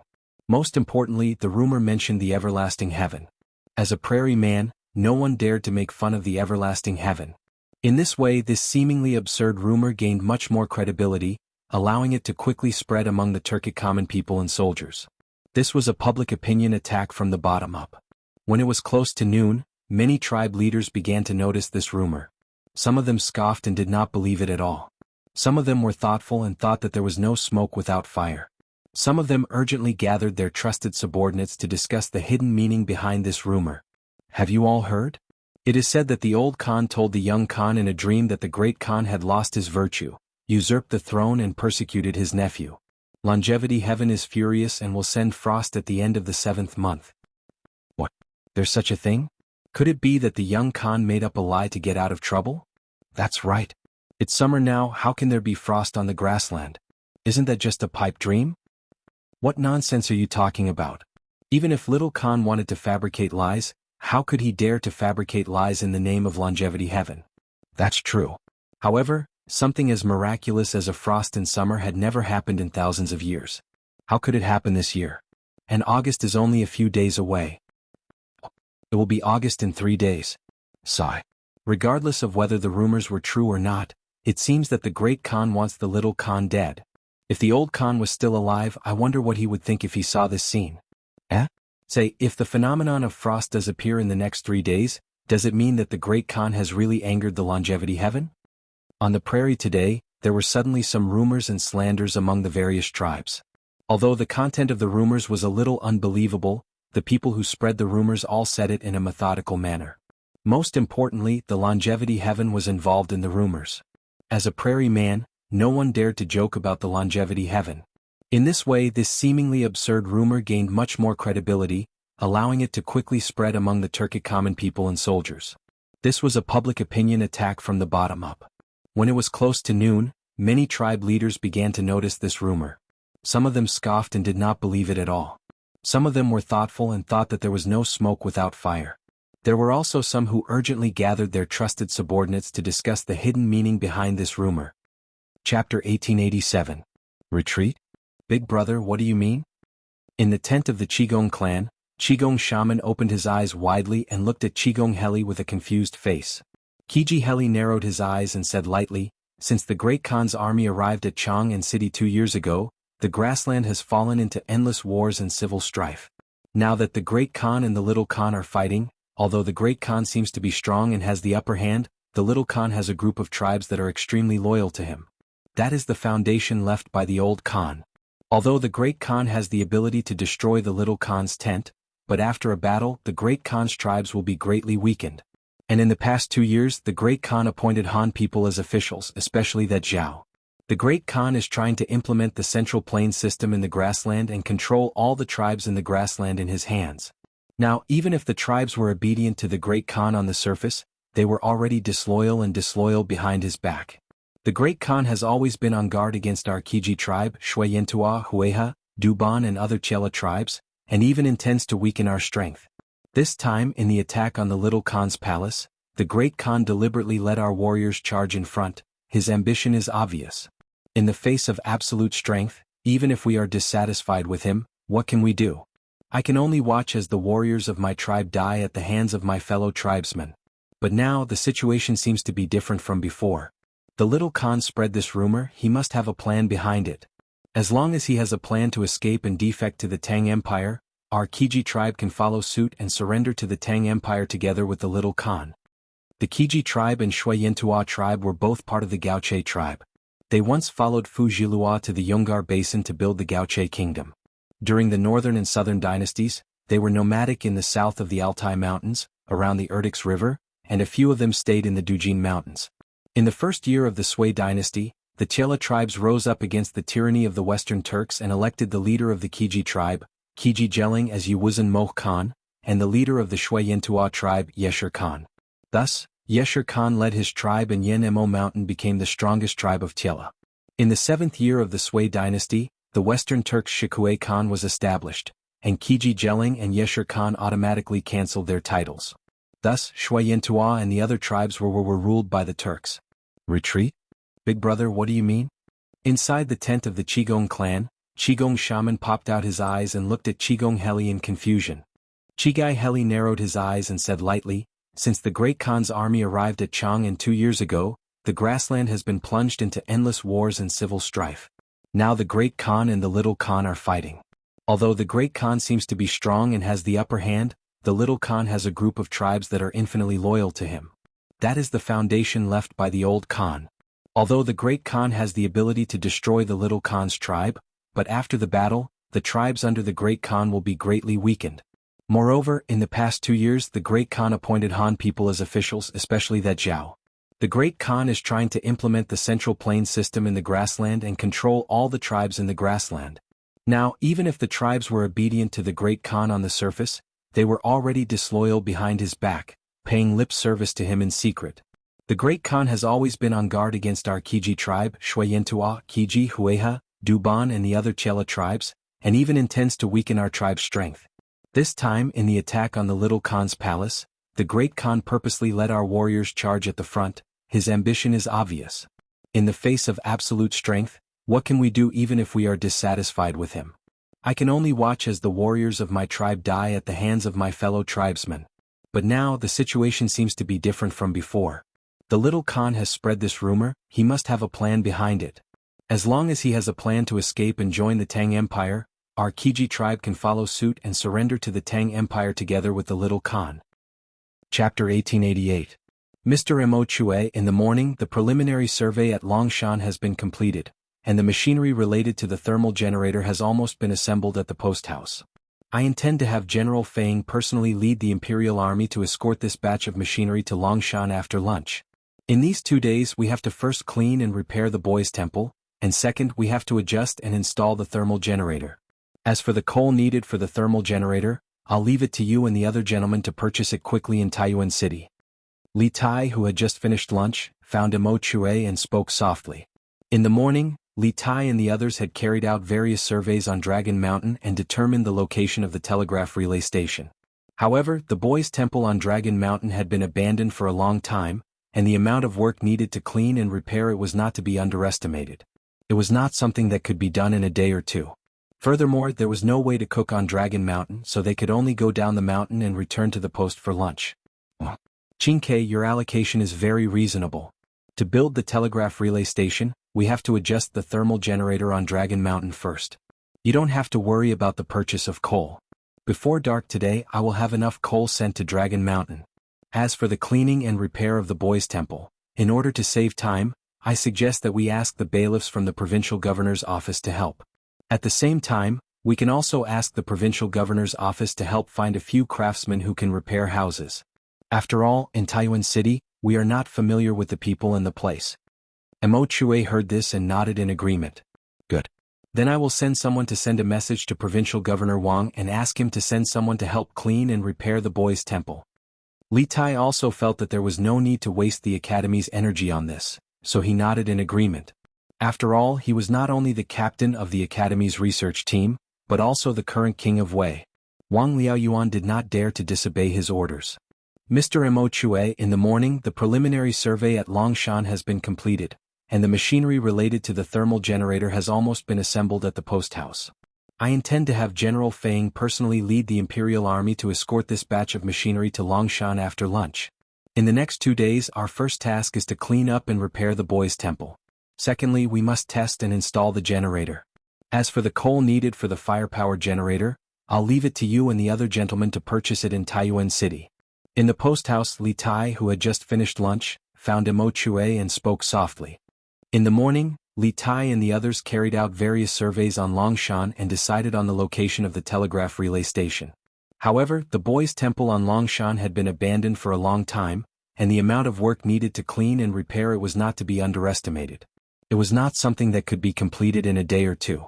Furthermore, there was no way to start a fire to cook on Dragon Mountain, so they could only go down the mountain and return to the hostel for lunch. Yes. Qin Ke, your allocation is very reasonable. If he wanted to build a telegraph relay station, he would first have to adjust the thermal power generator on Longshan. You don't have to worry about the purchase of coal. Before dark today I will definitely have someone send enough coal to Longshan. As for the cleaning and repair of the boys' temple, in order to save time, I suggest that we ask the bailiffs from the provincial governor's mansion to help. At the same time, we can also ask the provincial governor's mansion to help find a few craftsmen who can repair houses. After all, we are not familiar with Taiyuan City. Mo Chue heard this and nodded in agreement. Good. Then I will send someone to send a message to Provincial Governor Wang and ask him to send someone to help clean and repair the boys' temple. Li Tai also felt that there was no need to waste the Academy's energy on this, so he nodded in agreement. After all, he was not only the captain of the Academy's research team, but also the current king of Wei. Wang Liaoyuan did not dare to disobey his orders. Chapter 1889. Firepower generator? Telegraph. From what you said, this batch of machines should be very important to them. Wang Xinyuan muttered to himself as he stood with his hands behind his back in the living area of the second branch of the Wang family's ancestral home. Standing behind him was a tall man in black with a round collar. He was the second commander of the Wang family's guards, Wang Li. He was the one who eavesdropped in the corner of the post house. After listening to Wang Li's report, Wang Xinyuan suddenly had an idea. Although he was not a student of Yanhuang College and did not learn engineering knowledge, he had been paying attention to all news about Li Zishuan during the year he was imprisoned. He did not know what a telegraph machine and a telegraph repeater station were, but from what he knew, he had a rough idea of what they were used for. He had never even heard of the term firepower generator, but from the name alone, he guessed that the firepower generator must be related to a telegraph machine. After all, they both had the word electric in their names. It had to be said that Wang Xinyuan's guesses were really excellent because he had completely guessed the point. There was indeed a relationship between the thermal generator and the telegraph. One was for generating electricity, and the other was for using electricity. Based on the current conditions of Taiyuan City, if there was no thermal generator, then the telegraph relay station would be completely out of the question. From what I heard from Wei Wang and Mr. Mo Chue, the firepower generator is very important to them. Otherwise, Wei Wang would not have personally escorted it. Wang Li cupped his fist and replied, "Good. It's good that it's important. The more important it is to them, the more I want to destroy it." A cold smile suddenly appeared on Wang Xinyuan's face. Hearing this, Wang Li was stunned. After a pause, he said tentatively, "Young master, Taiyuan City is currently under martial law. The city is filled with patrolling soldiers. According to a friend of mine in the army, His Majesty has sent a decree to Taiyuan City. Fang Gongting, the former Bing Province barracks commander, will temporarily hold the position of commandant and temporarily have the power to mobilize soldiers. Therefore, there will be more patrolling soldiers in the city in the afternoon. Wang Xingyun frowned and said, "What? Li Shimin has sent a decree to Taiyuan? How is that possible? Chang, and is hundreds of miles away from Taiyuan. Could it be that Li Shimin sent a decree from Chang'an yesterday? Firepower generator? Telegraph. Telegraph. From what you said, this batch of machines should be very important to them." In the Wang family's ancestral home in the living area of the second branch, Wang Xingyuan stood with his hands behind his back and muttered to himself. Standing behind him was a tall man dressed in black with a round collar. He was the second commander of the Wang family guards, Wang Li. The person who was eavesdropping in the corner of the post house was also him. After listening to Wang Li's report, Wang Xingyuan suddenly had an idea. Although he wasn't a student of Yanhuang College and hadn't learned any engineering knowledge, he had been paying attention to all news about Li Zishuan during his imprisonment for more than a year. He didn't know what a telegraph and a telegraph relay station were, but from some of the known information he had a general idea of what these two things were used for. He had never even heard of the term firepower generator, but just by hearing the name, he could guess that the firepower generator must be related to the telegraph. After all, they both had the word electricity in them. It had to be said that Wang Xingyuan's guesses were excellent because he had completely guessed the point. The firepower generator and the telegraph were indeed related. One was to generate electricity, and the other was to use electricity. Moreover, based on the current conditions of Taiyuan City, without the firepower generator, the telegraph relay station would be completely out of the question. From what this subordinate heard from Wei Wang and Mr. Mo Chue, this firepower generator is very important to them. Otherwise, Wei Wang wouldn't have personally escorted it. Wang Li cupped his fist and replied, "Good. As long as it's important. The more important it is to them, the more I want to destroy it." A cold smile suddenly appeared on Wang Xingyuan's face. Hearing this, Wang Li was stunned. After a pause, he said tentatively, "Young master, Taiyuan City is currently under martial law. The city is full of patrolling soldiers. According to a subordinate's friend in the army, His Majesty has already sent a decree to Taiyuan. Fang Gongting, the former Bing Province barracks commander, will temporarily hold the position of commandant and temporarily have the power to mobilize soldiers. Therefore, there will be more patrolling soldiers in the city in the afternoon." Wang Xingyuan frowned and said, "What? Li Shimin has already sent a decree to Taiyuan? How is that possible? Chang, and is several hundred li away from Taiyuan. Could it be that Li Shimin sent a decree from Chang'an yesterday? Firepower generator? Telegraph. Telegraph. From what you've said, this batch of machines should be very important to them." In the Wang family's ancestral home in the living area of the second branch, Wang Xingyuan stood with his hands behind his back and muttered to himself. Standing behind him was a tall man dressed in black with a round collar. It was the second commander of the Wang family's guards, Wang Li. The person who was eavesdropping in the corner of the post house was also him. After listening to Wang Li's report, Wang Xingyuan suddenly had an idea. Although he was not a student of Yanhuang College and did not learn engineering knowledge, he had been paying attention to all news related to Li Zishuan during his imprisonment for more than a year. He did not know what a telegraph machine and a telegraph repeater station were, but from what he knew, he had a rough idea of what they were used for. He had never even heard of the term firepower generator, but from the name alone, he guessed that the firepower generator must be related to a telegraph machine. After all, they both had the word electric in their names. It had to be said that Wang Xingyuan's guesses were excellent because he had completely guessed the point. The firepower generator and the telegraph were indeed related. One was to generate electricity, and the other was to use electricity. Moreover, based on the current conditions of Taiyuan City, without the firepower generator, the telegraph relay station would be completely out of the question. From what this subordinate heard from Wei Wang and Mr. Mo Chue, the firepower generator is very important to them. Otherwise, Wei Wang would not have personally escorted it. Wang Li cupped his fist and replied, "Good. As long as it's important. The more important it is to them, the more I want to destroy it." A cold smile suddenly appeared on Wang Xingyuan's face. Hearing this, Wang Li was stunned. After a pause, he said tentatively, "Young master, Taiyuan City is currently under martial law, and there are patrolling soldiers everywhere. According to a friend of mine in the army, His Majesty has sent a decree to Taiyuan. Fang Gongting, the former Bing Province barracks commander, will temporarily hold the position of commandant and temporarily have the power to mobilize soldiers. Therefore, there will be more patrolling soldiers in the city in the afternoon." Wang Xingyun frowned and said, "What? Li Shimin has already sent a decree to Taiyuan? How is that possible? Chang, and is several hundred li away from Taiyuan. Could it be that Li Shimin sent a decree from Chang'an yesterday?" Firepower generator? Telegraph. Telegraph. From what you said, this batch of machines should be very important to them. In the Wang family ancestral residence, in the living area of the second branch, Wang Xingyuan stood with his hands behind his back and muttered to himself. Standing behind him was a tall man dressed in black with a round collar. He was the second commander of the Wang family guards, Wang Li. The person who was eavesdropping in the corner of the post house was also him. After listening to Wang Li's report, Wang Xingyuan suddenly had an idea. Although he was not a student of Yanhuang College and did not learn engineering knowledge, he had been paying attention to all the news about Li Zishuan during his imprisonment for more than a year. He did not know what a telegraph and a telegraph relay station were, but from some of the known information he had a general idea of what these two things were used for. He had never even heard of the term firepower generator, but just by hearing the name, he could guess that the firepower generator must be related to the telegraph. After all, they both had the word electricity in their names.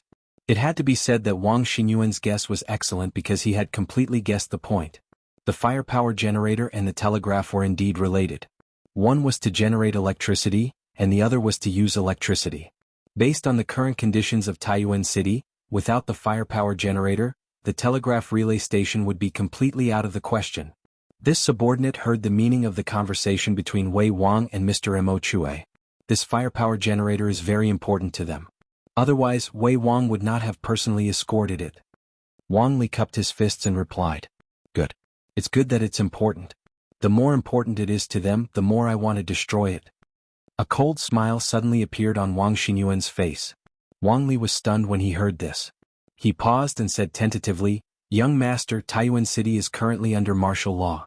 The city is full of patrolling soldiers. According to a subordinate's friend in the army, His Majesty has already sent a decree to Taiyuan. Fang Gongting, the former Bing Province barracks commander, will temporarily hold the position of commandant and temporarily have the power to mobilize soldiers. Therefore, there will be more patrolling soldiers in the city in the afternoon." Wang Xingyuan frowned and said, "What? Li Shimin has already sent a decree to Taiyuan? How is that possible? Chang, and is several hundred li away from Taiyuan. Could it be that Li Shimin sent a decree from Chang'an yesterday?" Firepower generator? Telegraph. Telegraph. From what you've said, this batch of machines should be very important to them. In the Wang clan's ancestral home in the living area of the second branch, Wang Xingyuan stood with his hands behind his back and muttered to himself. Standing behind him was a tall man in black with a round collar. It was the second commander of the Wang clan's guards, Wang Li. The person who was eavesdropping in the corner of the post house was also him. After listening to Wang Li's report, Wang Xingyuan suddenly had an idea. Although he was not a student of Yanhuang College and did not learn engineering knowledge, he had been paying attention to all news related to Li Zishuan in the past year or so of being imprisoned. He did not know what a telegraph and a telegraph relay station were, but from some of the known information he could roughly guess what these two things were used for. He had never even heard of the term firepower generator, but just by hearing the name, he could guess that the firepower generator must be related to the telegraph. After all, they both had the word electricity in their names. It had to be said that Wang Xingyuan's guesses were excellent because he had completely guessed the point.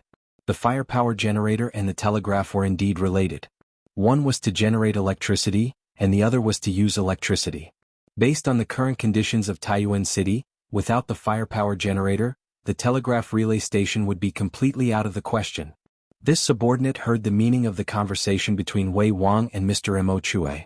This firepower generator is very important to them. Otherwise, Wei Wang would not have personally escorted it. Wang Li cupped his fist and replied, "Good. It's good that it's important. The more important it is to them, the more I want to destroy it." A cold smile suddenly appeared on Wang Xingyuan's face. Hearing this, Wang Li was stunned. After a pause, he said tentatively, "Young master, Taiyuan City is currently under martial law.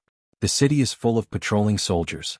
According to a subordinate's friend in the army, His Majesty has already sent a decree to Taiyuan. Fang Gongting, the former Bing Province barracks commander, will temporarily hold the position of commandant and temporarily have the power to mobilize soldiers. Therefore, there will be more patrolling soldiers in the city in the afternoon." Wang Xingyuan frowned and said, "What? Li Shimin has already sent a decree to Taiyuan? How is that possible? Chang, and is several hundred li away from Taiyuan. Could it be that Li Shimin sent a decree from Chang'an yesterday? Firepower generator? Telegraph. Telegraph. From what you've said, this batch of machines should be very important to them. In the Wang family's ancestral home in the living area of the second branch, Wang Xingyuan stood with his hands behind his back and muttered to himself. Standing behind him was a tall man dressed in black with a round collar. It was the second commander of the Wang family's guards, Wang Li. The person who was eavesdropping in the corner of the post house was also him. After listening to Wang Li's report, Wang Xingyuan suddenly had an idea. Although he was not a student of Yanhuang College and did not learn engineering knowledge, he had been paying attention to all news related to Li Zixuan during his imprisonment for more than a year. He did not know what a telegraph machine and a telegraph repeater station were, but from what he knew, he had a rough idea of what they were used for. He had never even heard of the term firepower generator, but from the name alone, he guessed that the firepower generator must be related to a telegraph machine. After all, they both had the word electric in their names. It had to be said that Wang Xingyuan's guesses were excellent because he had completely guessed the point. The firepower generator and the telegraph were indeed related. One was to generate electricity, and the other was to use electricity. Moreover, based on the current conditions of Taiyuan City, without the firepower generator, the telegraph relay station would be completely out of the question. From what this subordinate heard from Wei Wang and Mr. Mo Chue, the firepower generator is very important to them. Otherwise, Wei Wang would not have personally escorted it.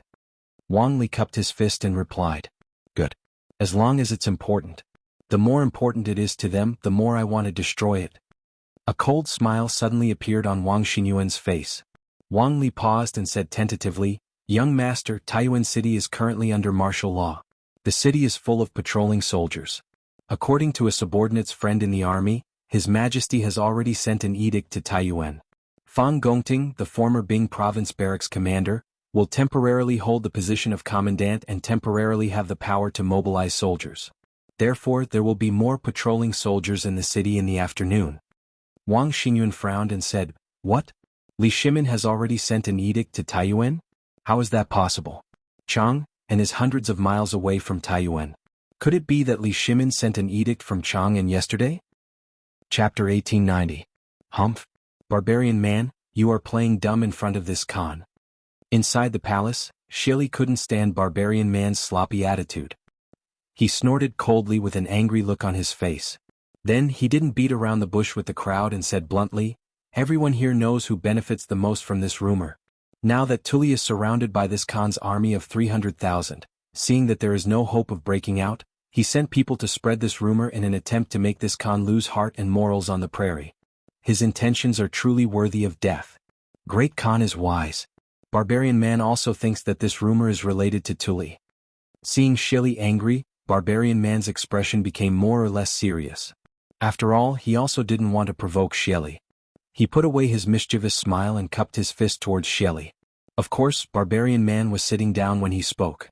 This guy didn't even move his butt, let alone stand up. The current situation has something to do with all of you." Shili slapped the table in front of him and pointed at the leaders of the various tribes sitting below him. He said coldly, 10 days ago, this Khan transferred 300,000 elite troops from your tribes and already surrounded Tuli's court. Tuli's remaining troops only have a little more than 100,000 troops. Your 300,000 troops actually couldn't break through Tuli's court within 10 days. Is it because your troops are too incompetent, or are you deliberately passively accepting the battle to buy time for Tuli? As soon as these words came out, the hall, which was still relatively peaceful just now, suddenly became cold and austere. If Shili really put the hat of passively accepting the battle on any one of them, they wouldn't be able to bear it. The 10 tribal leaders sitting below all changed their expressions slightly. Chiguan Heli spoke at this time, "Great Khan, please calm down. Great Khan, please judge clearly. It's not that our warriors are weak in battle. Although Tuli only has a little more than 100,000 remnant troops, these troops are all elite troops and strong generals. Presently Tuli's troops are besieged by us. People of the Central Plains have a saying, 'Cut off the cauldrons and sink the boats, like a cornered beast will still fight.' Under this kind of desperate situation, the troops and horses under Tuli's command are fighting valiantly without fear of death. In the previous several battles, our Chiguan tribe has lost more than 1,000 warriors. Our losses are disastrous. Therefore, Tuli has been attacking for a long time. it is definitely not because we are passively fighting back. Facing Shili's post-battle accountability, Chiguan Heli must stand up for his own tribe, and at the same time, speak up for the warriors of the other tribes who participated in the battle. After all, who asked him and the barbarian man to be the big brothers of the various tribes of Chela? As the big brother, it was time for him to step up and share the firepower for his little brothers. Brother Healy is right. Tuli's troops have been attacking for a long time without success because they want to fight to the death in a desperate situation.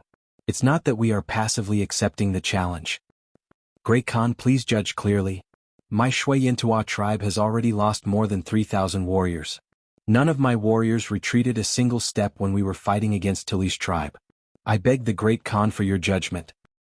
My Ba Yegu tribe has already lost more than 2,000 warriors and killed more than 3,000 people of Tuli's tribe. We are not passively accepting the challenge. I beg the Great Khan for your judgment. My Hueha tribe has already lost more than 1,000 warriors and killed more than 3,000 people of Tuli's tribe. We are not passively accepting the challenge.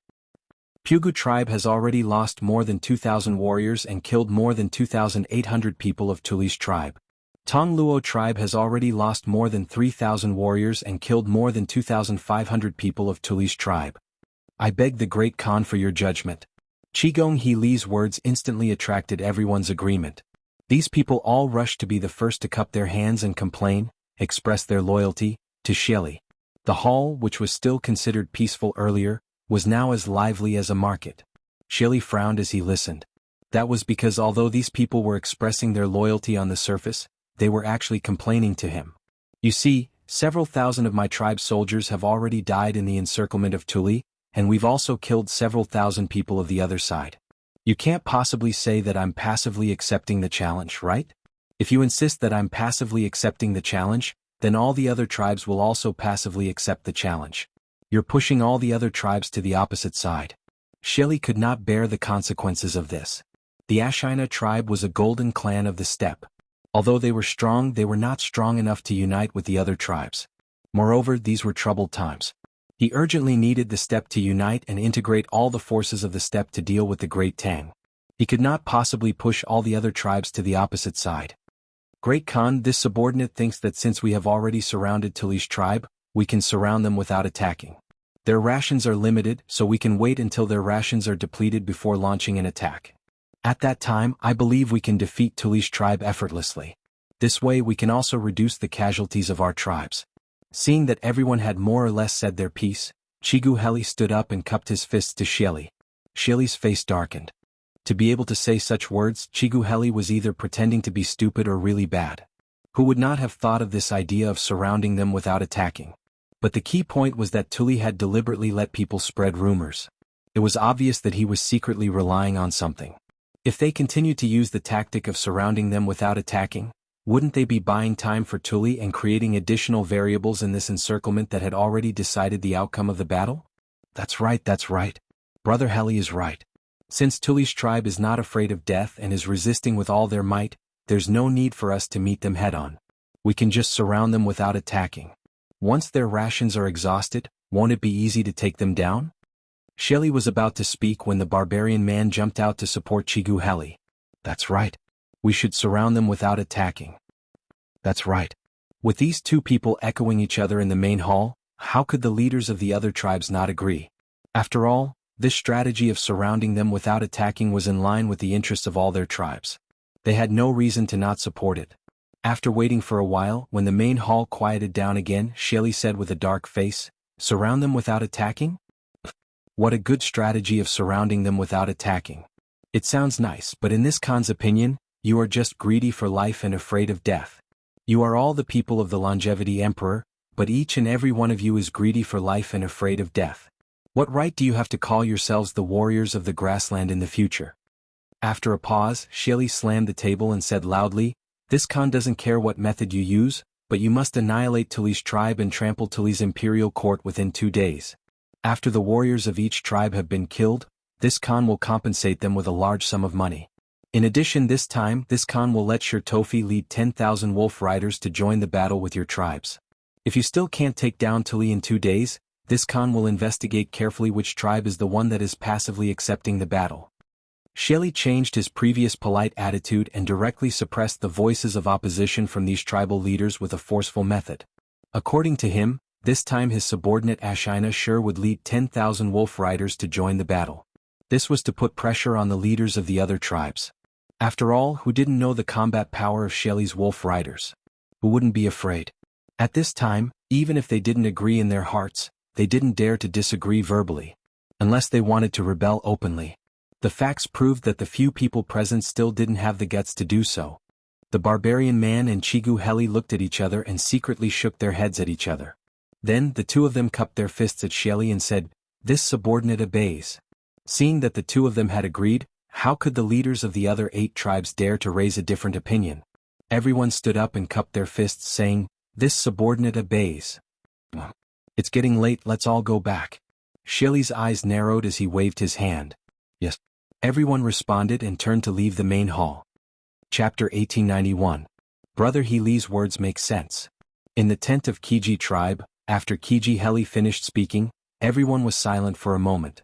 Then Enan agreed, "Tuli has always been cunning. I don't believe that he won't have a backup plan after spreading this rumor.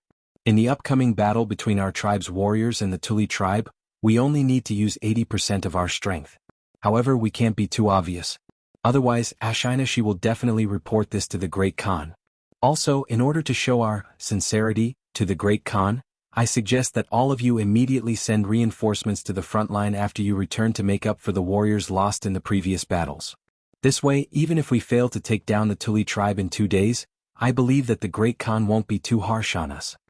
In just a few words, Chiguan, Healy, and Enan had already formulated the battle strategy for the Chela tribes. After listening to it, no one had any objections. Of course, the most important thing was that this battle strategy was only beneficial to them. Thus, the other leaders all clasped their fists in agreement. "Good idea. Let's do it. After I return to the tribe, I'll send someone to instruct the warriors at the front line to secretly go easy on the Tuli tribe in the upcoming battles. After I return, I'll immediately send 2,000 warriors to the front line to show our sincerity to the Great Khan. After I return to the tribe, I'll send 3,000 warriors to the front line as reinforcements." Seeing this, Kiji Heli couldn't help but secretly breathe a sigh of relief. After everyone finished speaking, Kiji Heli gestured with his hand and said, "Since that's the case, it's getting late. Everyone please return to the tribe and prepare. Otherwise, the Great Khan will definitely be suspicious if you stay here for too long." "All right. Chief Kiji, farewell." "Farewell." The chiefs of the various tribes bid farewell and left. Enan purposely stayed at the back. While everyone was leaving, he moved closer to Kiji Heli and asked softly, "Haha, Brother Chihue, do you know what Tuli's trump card is?" Chiju Heli narrowed his eyes and did not answer immediately. Even though he and the barbarian man usually looked out for each other, in front of Shelley and acted like good friends, Chiju Heli had never expected the barbarian man to treat him as a good friend whom he could confide in. The two of them had interacted for such a long time. Chiju Heli knew that the barbarian man was very ambitious. He only wanted to ensure the safety of his tribe, but the barbarian man was the same as Shelley. Therefore, Chi and I Healy had always maintained a certain level of vigilance towards Enan.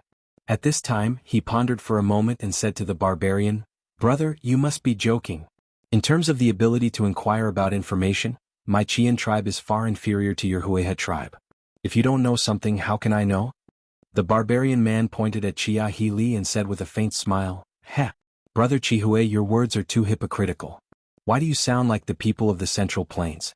In fact, you and I both know that Tuli may have a trump card.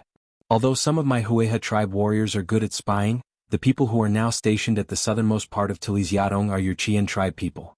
In recent days, whether Tuli's people have secretly gone south to Tang, you know it better than me."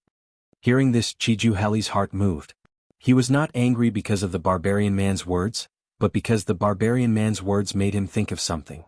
Since he previously thought that Tuli's trump card was to ask for reinforcements from Tang, then in recent days, Tuli's people would definitely think of ways to go south. He could send people to investigate from this direction. "I haven't received any such news in recent days. If I did, I would definitely send people to inform Brother Enan." These thoughts only flashed through Chiju Heli's mind. After he recovered, he said to the barbarian man with a normal expression, "Good. Then I'll wait for your good news, brother." The barbarian man cupped his fists, laughed and left. These two clearly had a tacit understanding in their hearts. They both thought that Tuli's next move after releasing the rumor was to ask for reinforcements from Tang, imitating the Khitan tribe's chief and leading his tribe to surrender to Tang. But these two people neglected one thing. The rumor released by Tuli was not a rumor. At the end of the 7th month, it was possible that frost would fall from the sky. Moreover, although Tuli's people had not broken through the encirclement and went south to ask for reinforcements, Tang's emissaries had already secretly sneaked into the prairie. Great Khan. This subordinate has already ordered people to spread the rumor. Now basically everyone in the prairie knows about it. This subordinate has bribed several Hueha soldiers. According to them, at noon, the Great Khan has summoned the 10 tribe leaders to the imperial court for a meeting. It seems that the Great Khan should have also noticed this rumor. In Tuli's Yadong and I Shirtuo respectfully cupped his fists and said to Tuli. Hearing this, Tuli's face did not show any joy. His eyes were lifeless as he looked at the sword hanging on the weapon rack next to him. He expressionlessly said, "Good. General Anai Shirtuo has worked hard." Anai Shirtuo looked at Tuli's face and asked tentatively, "Does the Great Khan have any hidden worries?" Tuli finally turned his head and looked at Anai Shirtuo. He nodded and said, "If this Khan's guess is correct, Shili will certainly be vigilant against this Khan when he hears this rumor. Maybe he will even send reinforcements here. Otherwise, he wouldn't have summoned the 10 tribe leaders to the imperial court for a meeting. Our days will be difficult from now on. I'm afraid there will be several fierce battles. I don't know if the officers and soldiers can still hold on." After listening to Tuli's narration, Anai Shirtuo came to a sudden understanding, and he finally understood the danger at hand. He couldn't help but be shocked in his heart, and he couldn't help but say, "In this way, aren't we being tricked by the great Tang's Duke Ju?" Tuli shook his head and said, "That's not entirely true. Right now we are trapped in a desperate situation. If we want to break out of the encirclement, in the words of the people of the Central Plains, it is no different from pulling chestnuts out of the fire. This rumor will undoubtedly bring us danger. Danger and opportunity coexist. If the rumor is true, then it will become our chance to escape." Speaking to this point, Tuli suddenly remembered something. He paused and asked, "Oh right? That Tang Jian, since yesterday, has he made any unusual movements?" It would have been better if he didn't mention this. Now that he did, Anai Shirtuo was so angry that his nose was almost crooked. This guy is quite honest. He and his men have been staying in the camp all day long. They haven't gone anywhere. Their days can be said to be very comfortable. Our officers and soldiers are fighting hard outside. He, on the other hand, is sitting comfortably in the camp drinking tea and playing chess. He even drank the divine tea he brought from the Central Plains for you, Khan. What? There's such a thing? Hearing this, Tuli's eyes widened. But after thinking about it, a trace of a smile appeared on his face. He waved his hand and said with a smile, forget it. Let's ignore him for now. This Khan didn't expect this Tang Jian to be so courageous. He is in this Khan's camp, yet he is still so calm. But the calmer he is, the more confident he is in his heart. Then our plan's success rate will be higher. Chapter 1892. Taiyuan City. 3/4 to the afternoon. 3 carriages full of goods swayed out of the post house. They walked along the street in front of the post house for a while, then turned into the lane between Lanrui Lane and Rongxing Lane, and went straight to the south of the city. In front of and behind the 3 carriages, there were about 100 soldiers. In front of the team, Dugu Feiying personally rode a horse to clear the way. Beside Dugu Feiying, there was a little fatty, dressed in luxurious clothes. Perhaps because of the hot weather, the little fatty wore a bamboo hat on his head, perfectly blocking the sun above his head. At the same time, it also covered his head, making it difficult for others to see his appearance. The target has appeared. Immediately inform Xing Lang to prepare for action. You must destroy the goods on the 3 carriages. In addition, if you can capture that young man alive, you will be rewarded 10,000 coins. In a restaurant on the side of the street, a tall and sturdy man's pupils couldn't help but slightly shrink when he saw the carriage and the little fatty, in luxurious clothes. His hands behind his back couldn't help but tighten. After pausing for a moment, he ordered a young manservant beside him. This burly man was naturally Wang Li, who was now under Wang Xinyuan. Previously, this guy was eavesdropping in the corner of the post house. Through the cracks of the window, he had seen Li Tai's appearance, body shape, and clothes. Although the little fatty on the street was wearing a bamboo hat, his body shape and clothes were exactly the same as the Li Tai he saw in the afternoon. In addition to the 3 carriages of goods behind the little fatty, Wang Li naturally thought that Li Tai was following the plan that he had told Mo Chue before. he was leading his men to transport the firepower generator to Longshan. At this moment Wang Li's heart was a little nervous. Of course he was more excited. After all, in his opinion, they were going to fight a battle that they were prepared for. They had anticipated the opportunity and carried out an ambush in advance. As for Li Tai and his men, under the circumstances where they were unprepared, they were bound to lose. Soon he would be able to help Wang Xingyuan make a great contribution. Moreover, after the matter was completed, Wang Xingyuan would definitely give him many benefits. How could he not be excited? Yes, Commander. Hearing this, the manservant cupped his fists and left to carry out the order. The general direction of Dugu Feiying's group was heading southwest. In the middle, they inevitably had to make a turn because they had to go around a certain residential area. Today the entire Taiyuan city was under martial law. There were very few merchants and commoners coming and going on the streets. Most of them were Bing province barrack soldiers patrolling the city. This group of people quickly came to the street between Gu Rinfang and Wenyuan Fang. This street was about 1,000 feet long from east to west. The westernmost end was a dead end. If one wanted to get out of this road, they could only go back the way they came or turn north at the end of the road. Dugu Feiying naturally chose the latter because he couldn't back down. He had important matters to attend to. Source Peak City. It was 2:45 in the afternoon. 3 carriages full of goods came out of the post house shakily. They walked along the street in front of the post house for a while, then turned into the lane between Lanrui Fang and Rongxing Fang, and went straight to the south of the city. The 3 carriages full of goods came out of the post house shakily. They walked along the street in front of the post house for a while, then turned into the lane between Lanrui Fang and Rongxing Fang, and went straight to the south of the city. Chapter 1893. You're not Li Tai. On the long street, the black-clothed man used the force of the dagger to dodge backwards.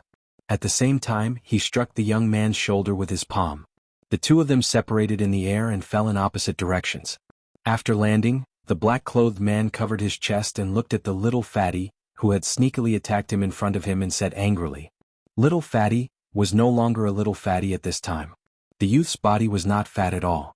That pair of eyes that were as sharp as an eagle's made him look very spirited. Previously, he had used the dagger in his sleeve to launch a sudden attack on the black-clothed man. Although he had hit the black-clothed man, it was a pity that this attack did not cause the black-clothed man to be seriously injured. After the dagger had pierced through the layers of silk, only a very, very small part of it had scratched the black-clothed man's chest skin. At this moment, although there was blood on the man in black's chest, the wound was not deep. It only cut through the skin and was far from the heart. I never said that I was Li Tai. The young man did not have any weapons in his hands. In addition, his martial arts realm was not as good as the man in black in front of him. As such, he seemed to have no chance of winning. But now was not the time for him to fight to the death with the man in black. Because the 4 rumbling, fiery chariots, at the 2 ends of the street, were getting closer and closer to them. After leaving this sentence to the man in black, the young man did not stop. He directly leaped and jumped onto the wall that Dugu Feiying was standing on. Shit. We've been tricked. In the pavilion far away, Wang Li realized that something was wrong the moment the young man took off his bloated coat. He cursed angrily and then hurriedly turned and left with a group of men. At this moment he could no longer care about the mission that Wang Xingyuan had given him. Since Dugu Feiying and the rest were prepared, it meant that their plan had been exposed. Now, the most important thing for him was to escape and not to complete the mission. You're not Li Tai. On the long street, the black-clothed man used the force of the dagger to dodge backwards. At the same time, he struck the young man's shoulder with his palm. The two of them separated in the air and fell in opposite directions. After landing, the black-clothed man covered his chest and looked at the little fatty, who had sneakily attacked him in front of him, and said angrily. Little fatty was no longer a little fatty at this time. The youth's body was not fat at all. That pair of eyes that were as sharp as an eagle's made him look very spirited. Previously, he had used the dagger in his sleeve to launch a sudden attack on the black-clothed man. Although he had hit the black-clothed man, it was a pity that this attack did not cause the black-clothed man to be seriously injured. After the dagger had pierced through the layers of silk, only a very, very small part of it had scratched the black-clothed man's chest skin. At this moment, although there was blood on the black-clothed man's chest, the wound was not deep. It was only a scratch on the surface of his skin. It was still far from his heart. I've never said that I'm Li Tai. The young man did not have a weapon in his hand.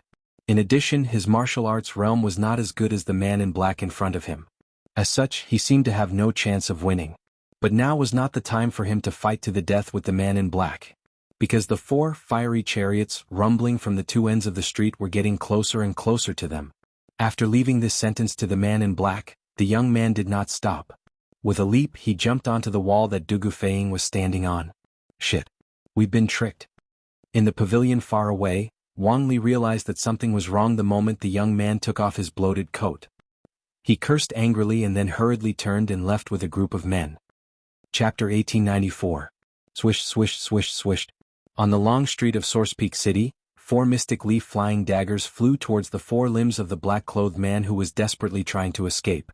At this moment, the black-clothed man's feet had already landed on the ground. Compared to when he was in the air, it was easier for him to dodge the flying daggers. His body tilted slightly to the right, and Dugu Feiying's 4 mystic leaf flying daggers all missed. However, the man in black's fleeing rhythm was interrupted by Dugu Feiying's 4 flying daggers.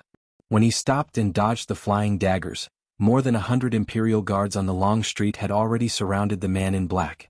The man in black stomped on the ground and tried to use his qinggong to escape the encirclement of the Imperial guards.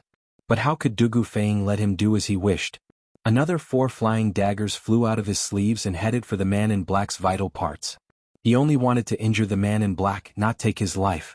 At the same time, Dugu Feiying stomped on the wall and dashed toward the man in black. Feeling the strong wind behind him and hearing the chaotic footsteps of the Imperial army around him, the black-clothed man knew that he wouldn't be able to escape today. As Dugu Feiying was harassing him from afar, he could not escape with all his might. Under such circumstances, it was only a matter of time before the Imperial guards caught up with him and surrounded him. As for the Wang family's rescue, from the moment he found out that the little fatty wasn't Li Tai, he knew that their plan had been exposed. Not only would the Wang family not save him, they would also do everything in their power to disassociate themselves from him. Since that was the case, there was no reason for him to escape. At that thought, the man in black made up his mind. He turned around and dashed toward the 4 flying daggers that Dugu Feiying threw out. Dugu Feiying's 4 flying daggers had originally avoided the black-clothed man's vital points, but the black-clothed man's sudden and abnormal actions had directly exposed his vital points to the flying daggers. As such, it was very likely that he would be pierced through by 2 of the flying daggers. General Feiying. Stop him. He wants to kill himself. Whoosh, whoosh, whoosh. On the long street of Source Peak City, 4 mystic leaf flying daggers flew towards the 4 limbs of the black-clothed man who was desperately trying to escape. At this moment, the black-clothed man's feet had already landed on the ground. Compared to when he was in the air, it was easier for him to dodge the flying daggers. His body tilted slightly to the right, and Dugu Feiying's 4 mystic leaf flying daggers all missed. However, the man in black's fleeing rhythm was interrupted by Dugu Feiying's 4 flying daggers. When he stopped and dodged the flying daggers, more than 100 Imperial guards on the street had already surrounded the man in black. The man in black stomped on the ground and prepared to use his qinggong to escape the encirclement of the Imperial army. However, how could Dugu Feiying let him do as he wished? Another 4 mystic leaf flying daggers flew out from his sleeves, flying towards some of the more vulnerable parts of the black-clothed man's body. He only wanted to injure the opponent, not take the black-clothed man's life. At the same time, Dugu Feiying stomped on the wall and flew towards the black-robed man. Feeling the strong wind behind him and hearing the chaotic footsteps of the Imperial army around him, the black-clothed man knew very well that he would not be able to escape today. As Dugu Feiying was constantly harassing him from afar, he could not use his full strength to escape. Under such circumstances, it was only a matter of time before the Imperial army caught up and surrounded him. As for the Wang family's rescue, the moment he realized that the little fatty was not Li Tai, he knew that their plan had been exposed. Not only would the Wang family not save him, they would also do everything in their power to cut ties with him. Since that was the case, there was no reason for him to escape. At this thought, the black-clothed man made up his mind. He simply turned around and threw himself at the 4 mystic leaf flying daggers that Dugu Feiying had thrown out. Dugu Feiying's 4 flying daggers had originally avoided the black-clothed man's vital parts. However, the black-clothed man's sudden and unusual action had directly exposed his vital parts to the flying daggers. As such, he could very well be pierced through by the 2 flying daggers above him. Chapter 1895. Quick, quick. Tat tat tat tat. As soon as Iron Egg and his men led the masked man out of the long street, a series of hurried footsteps came from another street next to them. Looking in the direction of the sound, they saw a young general leading a group of soldiers running towards them quickly. What happened in front? Are you all okay? As the two sides gathered, the leading general hurriedly looked at Iron Egg and asked, "May I ask who this general is?" Iron Egg didn't answer immediately. Instead, he looked at the general and asked instead, "Oh, I'm Fang Gongting, the Bing Province Adjutant. I've been ordered to temporarily take up the post of Bing Province Commandant to maintain the law and order of Taiyuan. Just now, someone saw flames rising into the sky on the street, and there were sounds of fighting. I happened to be patrolling in the south of the city, so I brought people to check it out." The leading general was Fang Gongting, the Bing Province Adjutant. Seeing that Iron Egg and his men weren't injured, he couldn't help but feel relieved. Then he cupped his fist and said to Iron Egg, "So it's Adjutant Fang. I've heard my master mention you before." Hearing this, Iron Egg was slightly surprised. He quickly cupped his fist and bowed to Fang Gongting. During the Battle of Longmen Pass, Iron Egg, Li Zishuan, and the others weren't with Li Zishuan. Instead, they were treating the locust plague in the north, so he hadn't seen Fang Gongting before. After bowing politely, Iron Egg replied, "My name is Iron Egg. I'm a student of Yanhuang College. Earlier, General Feiying and I, quick, tat tat tat." As soon as Iron Egg and his men led the masked man out of the long street, a series of hurried footsteps came from another street next to them. Looking in the direction of the sound, they saw a young general leading a group of soldiers running towards them quickly. What happened in front? Are you all okay? As the two sides gathered, the leading general hurriedly looked at Iron Egg and asked, "May I ask who this general is?" Iron Egg didn't answer immediately. Instead, he looked at the general and asked, "Oh, I am the Bing Province Army Adjutant, Fang Gongting. I have been ordered to temporarily take up the position of Bing Province's Commandant, and I am responsible for maintaining Taiyuan's security. Just now, someone saw flames rising to the sky on the street, and there were sounds of fighting. I just happened to be patrolling the south of the city, so I brought some people to investigate." The leading general was the Bing Province Adjutant Fang Gongting. Seeing that Iron Egg and the others were not injured, he could not help but feel relieved. Then he cupped his fists and said to Iron Egg, "So it's Adjunct Fang. I've heard my master mention you before." Hearing this, Iron Egg was slightly surprised. He hurriedly cupped his fist and bowed to Fang Gongting. During the Battle of Longmen Pass, Iron Egg, Li Zishuan, and the others were not with Li Zishuan. Instead, they were treating the locusts in the north, so he had never seen Fang Gongting before. After politely bowing, Iron Egg replied, "My name is Iron Egg, a student of Yanhuang College. Previously, General Feiying and I." "Hurry up! Quick! Da-da-da-da." As soon as Iron Egg and the others led the masked man out of this long street, there was a burst of hurried footsteps from another street next to them. Looking in the direction of the sound, they saw a young general leading a group of soldiers running towards them quickly. What happened in front? Are you all okay? The two sides gathered together, and the leading general hurriedly looked at Iron Egg and asked, "May I ask who this general is?" Iron Egg did not answer immediately. Instead, he looked at the general and asked in return, "Oh, I'm the Bing Province Adjutant Fang Gongting. I've been ordered to temporarily take up the position of Bing Province Commandant to maintain the security of Taiyuan. Just now, someone saw flames rising to the sky on the street, and there were sounds of fighting. I just happened to be patrolling the south of the city, so I brought some people to investigate." The leading general was the Bing Province Adjutant Fang Gongting. Seeing that Iron Egg and the others were not injured, he could not help but feel relieved. Then he cupped his fists and said to Iron Egg, "So it's Adjunct Fang.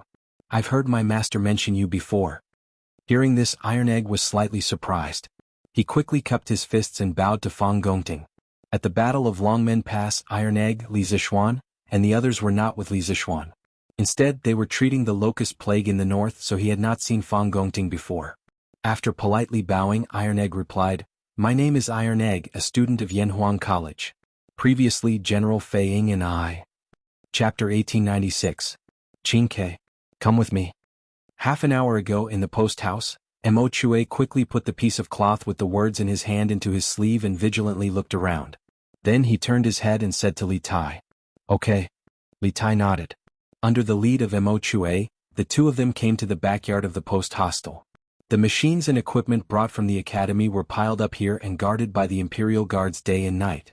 Therefore, this place was undoubtedly safer than the quiet room from before, and no one would secretly eavesdrop. "Qingke, could this Li Junxian be the current commander of the 100 cavalry?" Under a great banyan tree in the rear courtyard, After confirming that no one was eavesdropping, Mo Chue turned to Li Tai and solemnly asked. The Mo clan had lived in seclusion in a bitter and cold land and had not interfered with the affairs of the court. At the time, Mo Chue truly had no idea who Li Junxian was, but last year, Mo Huai had led all the members of the Mo clan into Yanhuang College. Now that they had formally entered the world, Mo Chue had gradually become familiar with the officials and generals of the court. Precisely. Li Tai nodded, his brow furrowing. I didn't think that my imperial father would send Commander Li. But strangely, since Commander Li has come to Taiyuan, why hasn't he shown himself? Instead of answering, Mo Chue asked, Qingke, are you sure that the person who sent us this letter is Li Junxian? Could it be an impostor? Li Tai seriously thought about it and then he shook his head. It shouldn't be. Since he was able to send us a letter, he must be nearby, and there's a high chance that he's heard our conversation. If he's not Commander Li but our enemy, he wouldn't need to go through so much trouble.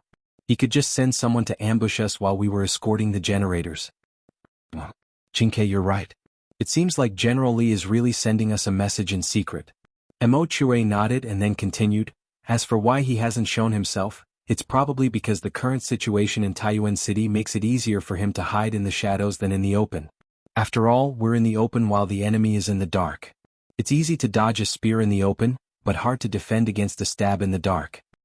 Hearing that, Li Tai agreed, Sir, your analysis makes sense. The problem now is, since an unidentified person has eavesdropped on our plan, what should we do in the afternoon? Also, who was this eavesdropper? Where did they come from? Is he from the same group as the assassins who tried to assassinate General Dugu? Mo Chue said with a frown. These 4 questions left Li Tai speechless. The little fatty furrowed his brows and pondered for a while. Suddenly, his eyes lit up and he said excitedly, I got it. Ing Chue, who was deep in thought, jumped in fright. Coming back to his senses, he hurriedly asked, Does Cyan Sparrow have a good plan? Whether it's good or not is another matter, but at the very least, this plan will let us know which force this eavesdropper is from. Li Tai chuckled and began to explain to Ing Chue. Since someone has eavesdropped on our plan to escort the generators, it's fine if they don't have any ill intentions, but if they do, then they and the people behind them will definitely set up an ambush and intercept us on our way to Dragon Mountain. In my view, we should beat them at their own game and have them walk right into our trap. When the time comes, won't investigating the faction behind them be as easy as turning over a hand? Chapter 1897. Trash. We've all fallen into Li Tai's trap. In the secret chamber of the second branch of the Wang family's ancestral home, Wang Xinyuan, who thought he could receive good news, did not expect to receive bad news. No matter how confident he was before, he could not help but panic.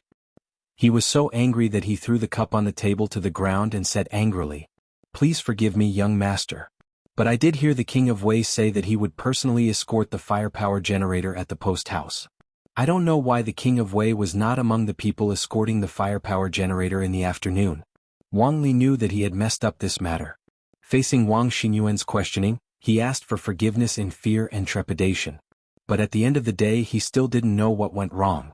They had the upper hand in this matter, but why did they lose so badly in the end? I don't know why. You still don't know why we lost? You've been tricked by Li Tai. The news you overheard at the post house must have been fake news deliberately revealed to you by Li Tai. You and I have been tricked by this kid. Wang Xinyuan angrily slammed his fist on the table and said with a ferocious face. Hearing this, Wang Li's eyes widened. He subconsciously shook his head and said, Young master, this is impossible. The King of Wei and the teacher from the academy do not know martial arts. They couldn't have found out that I was eavesdropping outside. I have absolute confidence in this. Absolute confidence? Then how do you explain this result to me? Wang Xinyuan glared at Wang Li and said angrily, You thought that your martial arts were much better than the other party, so you underestimated your opponent. In the end, you were played like a fool and almost put my grandfather and me in danger. You have high standards but little ability. At this moment, Wang Xinyuan was a little disappointed. He wanted to train Wang Li to be his confidant, but in the end, this guy was just a simple-minded person with well-developed limbs. This made him very disappointed. Hearing the anger in Wang Xinyuan's words, Wang Li did not dare to refute. He lowered his head and did not say anything. Wang Xinyuan paused for a moment, then asked, How are those people? His tone was no longer as aggressive as before. After all, he also understood that if he wanted to complete his plan, he would have to rely on Wang Li in the future. He could not make their relationship too stiff now. Wang Li naturally understood the meaning of Wang Xinyuan's words. He thought for a moment and cupped his fists. Those 4 men of sacrifice have already died in the Sea of Fire, and there is nothing on them that can reveal their identities. As for Xing Lang, he was mainly responsible for capturing King Wei alive. However, when I found out that King Wei wasn't escorting the goods, I realized that something was wrong and immediately gave the order to retreat. However, Xing Lang was already surrounded by the Imperial Army.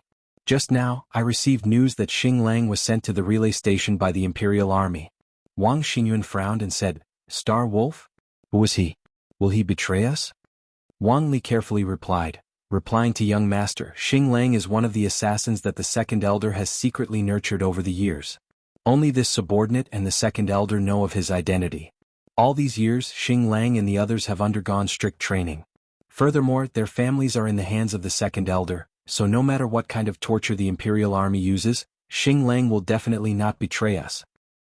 Chapter 1898. What? You actually sent Wang Li to burn Yanhuang College's supplies? In the Wang family ancestral residence, in a room in the backyard of the second branch, Wang Xinyuan told Wang Kuei about the plan to ambush Li Tai's group. Wang Kuei listened and couldn't help but widen his eyes. Bastard. Nonsense. Didn't this old man tell you not to act rashly before establishing contact with the Turkic state preceptor or Sheli Kagan?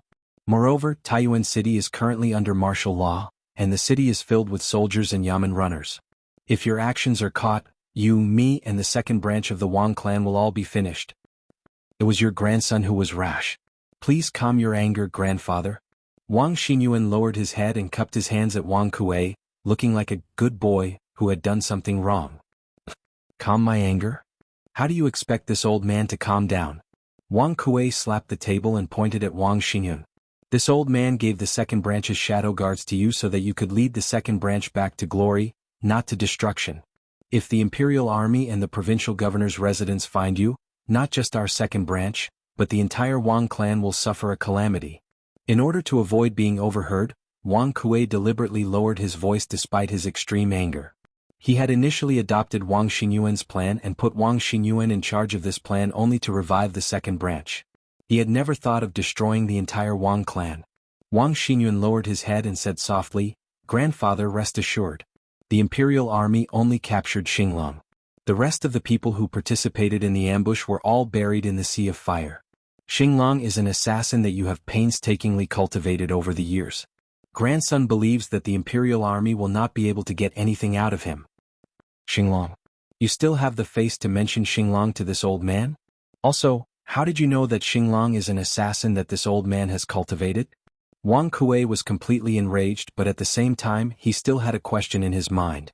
How did Wang Xinyuan know Xinglong's identity and mobilize him? Wang Xinyuan lowered his head and said nothing. Whether or not Wang Li was here, he could not possibly reveal Wang Li's identity because he had been trying to win people's hearts recently. But even if he didn't say it, Wang Kuei, who was old and shrewd, could roughly guess. It was only to see Wang Kuei's brows furrow and he said with a livid expression, It's Wang Li. You actually allowed Wang Li to mobilize the Star Wolf. Ah, good. Very good. How many days has it been since you were adopted into the second branch? His wings had hardened? How dare you mobilize the assassins that this old man has secretly trained without permission? Then in a few days, will you dare to order Wang Li to kill this old man so that you can take my place? At this moment, while Wang Kuei was angry and regretful, a sense of crisis finally rose in his heart. This was because Wang Xinyuan could mobilize Wang Li and Star Wolf behind his back today. Who knew if Wang Xinyuan would directly attack him or completely take over his position in the future? It had to be said that the speed of Wang Xinyuan's infiltration into Wang Kuei's forces made Wang Kuei feel a little fearful. Wang Xinyuan raised his head at this time and looked directly at Wang Kuei without avoiding. He said with a serious face, Grandfather, you are my grandfather. I will never do anything to you. Previously, after Wang Li heard the news from the post house that Li Tai would personally escort the firepower generator, I felt that it was a good opportunity to break the situation. I also wanted to report to grandfather first, but the situation was urgent at that time. I had to let Wang Li prepare for the ambush first. Grandson has indeed overstepped his boundaries and acted rashly. Grandfather, please punish me. A good opportunity to break the situation? You really broke the situation by making such a fuss. However, you gave Li Tai and the others a chance to break the situation. Wang Kuei sneered and then said coldly, I think you are getting bolder and bolder. From today onwards, you have no right to mobilize the secret guards of the second branch. You stay at home and reflect on your mistakes. You are not allowed to go anywhere. Now that things had developed to this point, Wang Kuei really didn't dare to let Wang Xinyuan do whatever he wanted. Wang Xinyuan was really too bold. He was simply joking with the lives of everyone in the Wang family. But now that things had developed to this point, he couldn't do anything to Wang Xinyuan. He couldn't kill him quietly, right? This was the grandson he had just snatched from Wang Yu. Even if he regretted it at this time, he could only swallow the bitter fruit. Therefore, Wang Kuei decided to temporarily stop the plan and let Wang Xinyuan calm down to see what would happen next. No. Unexpectedly, Wang Xinyuan's attitude suddenly became tough. He looked at Wang Kuei with a firm face and said, Grandfather, do you think that if you stop now, you and I can live in peace? It's impossible. There's no turning back. Since the moment we chose to rely on the Turks, there's no turning back. Especially now that Star Wolf has fallen into the hands of the Imperial Army. Even if he has undergone rigorous training before, he is always a hidden danger to us. As long as he is still alive, we will never be able to sleep and eat in peace. Only by successfully joining Khan Sheli and becoming his right-hand man can we completely get out of the current predicament. At this time, how can you let your grandson stop? What you're doing is driving the Wang family to a dead end. The plan to ambush Li Tai had failed. Although Wang Xinyuan felt regretful, he could also use this to kidnap Wang Kuei and make the latter stand firmly on the same front as him. Not only did he want to get Wang Kuei's full support, but he also wanted all the resources and power of the Wang family's second branch. Especially those killers that Wang Kuei had secretly cultivated over the years. Wang Kuei was so angry that he was about to die. At this moment he finally understood what it meant to ask a tiger for its skin. Those who asked a tiger for its skin should be mentally prepared to be bitten by the tiger at any time. Wang Xinyuan, the tiger, was as docile as a kitten at the beginning, but now he had finally revealed his sharp fangs, which made Wang Kuei somewhat fearful. Although he was angry, Wang Kuei also understood that Wang Xinyuan's words were reasonable. There was no turning back. They had already attached themselves to the Turks through Guardian Zhao. Could they really stop now? In addition, at this time he could not completely fall out with Wang Xinyuan, because he could hear a trace of determination in the latter's tone. If he really fell out with Wang Xinyuan, this guy might directly make the matter public and make a life-and-death struggle. At that time, the Wang family's second branch would only die faster. Forget it. Forget it. Seeing that you're doing this for the sake of the second branch, this old man will not punish you this time. You don't have to reflect on your mistakes in these few days. After pondering for a moment, Wang Kuei suppressed the anger in his chest and sighed as if he had accepted his fate. Then he changed the topic and said, But before you make any decision, you must discuss it with this old man. Don't make any more decisions without my permission. Otherwise, this old man can take back the secret guards in your hands at any time. Do you understand? Seeing that Wang Kuei had compromised, Wang Xinyuan smiled inwardly. He did not want to push Wang Kuei too hard, so he cupped his hands and said, This grandson understands. Thank you for your forgiveness, grandfather. You leave. Wang Kuei waved his hand at Wang Xinyuan rather tiredly. At this time, he had already begun to regret listening to Wang Xinyuan's slanderous words and mistakenly boarding the pirate ship. Master, this subordinate has something to report. Wang Qingwu stood outside the study in the backyard of the Wang family's main house, knocked on the door frame and spoke respectfully inside. Come in. Soon Wang Yu's voice came from inside the room. Yes. Wang Qingwu did not enter immediately. He first turned his head and looked around. Seeing that there was no one around, he pushed the door open and walked in, then closed the door again. Qingwu, what's the matter? At this time, Wang Yu was reviewing official documents sent by the local government in Sui Province. Counting the days, he had left Sui Province for nearly half a month, and there was a backlog of government affairs in the local government. Wang Yu looked up at Wang Qingwu and asked faintly. Then he lowered his head and continued to review official documents. Master, this subordinate has just received news that a fire suddenly broke out in the south of the city. Thick smoke billowed. An imperial guard was also at the scene at that time, and they also caught an unidentified man who seems to be an assassin. He has been escorted to the post house. Wang Qingwu cupped his hands and bowed. What? Another assassin? Hearing this, Wang Yu's right hand, which was reviewing official documents, could not help but tremble. A slanted red line suddenly appeared on the booklet. Speaking of which, Dugu Xin had just been assassinated in the city this morning, and the security patrols in the city had also been upgraded. How did another assassin pop out now? How could Wang Yu not be shocked and angry? Can you confirm that person is an assassin? Also, is King Wei in this Imperial Guard? Is His Highness injured? Wang Yu looked nervously at Wang Qingwu and asked in a deep voice. We still can't confirm that person's identity. Wang Qingwu shook his head and said, this subordinate has already sent someone to investigate. However, according to the report of my subordinates, His Highness King Wei was not among them. No one saw His Highness injured either. Please rest assured, family head. Hearing this, Wang Yu inwardly heaved a sigh of relief. As long as Li Tai was fine, everything else could be discussed. Also, this subordinate has discovered something else, but I don't know if I should say it. At this time, Wang Qingwu suddenly said hesitantly. Wang Yu frowned and said, what is it? Speak quickly. Wang Qingwu thought for a moment, then cupped his hands and said, replying to Master, after the fire broke out in the south of the city, this subordinate saw Wang Li of the second branch return with some people in a hurry. This subordinate feels that they are a little, Who was Wang Yu? He had been an official for half his life.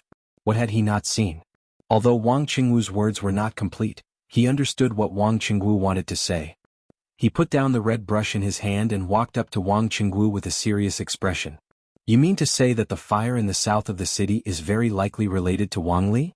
When he said this, even Wang Yu himself felt a little apprehensive. The implications of this matter were too great. If things were not handled properly, the entire Wang clan could be consigned to eternal damnation. Chapter 1899. This subordinate doesn't dare to be sure, but when I saw Wang Li and the others return, they all seemed to be in a hurry. This subordinate went forward to greet them, but they didn't respond and rushed straight to the second branch's courtyard. Wang Qingwu did not directly assert that there was a problem with Wang Li's group, but rather cautiously replied. No. There must be a problem with Wang Li. Wang Yu's brow furrowed. After a moment of silence, he said with certainty, at noon an imperial edict was sent to Taiyuan, and Fang Gongting successfully took over military authority in Bing province. The tens of thousands of soldiers in the Bing province camp all poured out and spread throughout Taiyuan city. Afterward, this old man ordered the Wang clan's shadow guards to withdraw to the estate, leaving only a small number of people outside to gather information. For Wang Li to return at this time just in time for the fire in the southern part of the city, there must be a problem. Wang Yu had been an official for many years, and his sense of danger and conspiracy was far more sensitive than the average person's. Although he didn't have any direct evidence, he could conclude from Wang Qingwu's words that there was a problem with Wang Li. He didn't believe in coincidences, and he didn't believe that Wang Qingwu would hide such an important matter from him. Thus, he had already locked onto Wang Li's identity as a suspect. Has there been any unusual activity on Second Elder's side these past 2 days? Wang Yu quickly thought of the person behind Wang Li, Wang Kuei. If the fire in the southern part of the city was really Wang Li's doing, then the person behind Wang Li could not escape responsibility. As Wang Yu's trusted aide, Wang Qingwu naturally understood the meaning behind Wang Yu's words.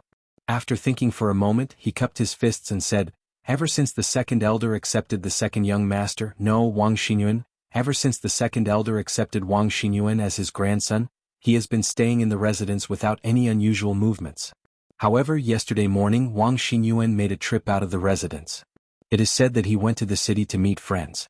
But Wang Xinyuan has been imprisoned in the grievance hall for more than a year, and he has long lost contact with his former friends.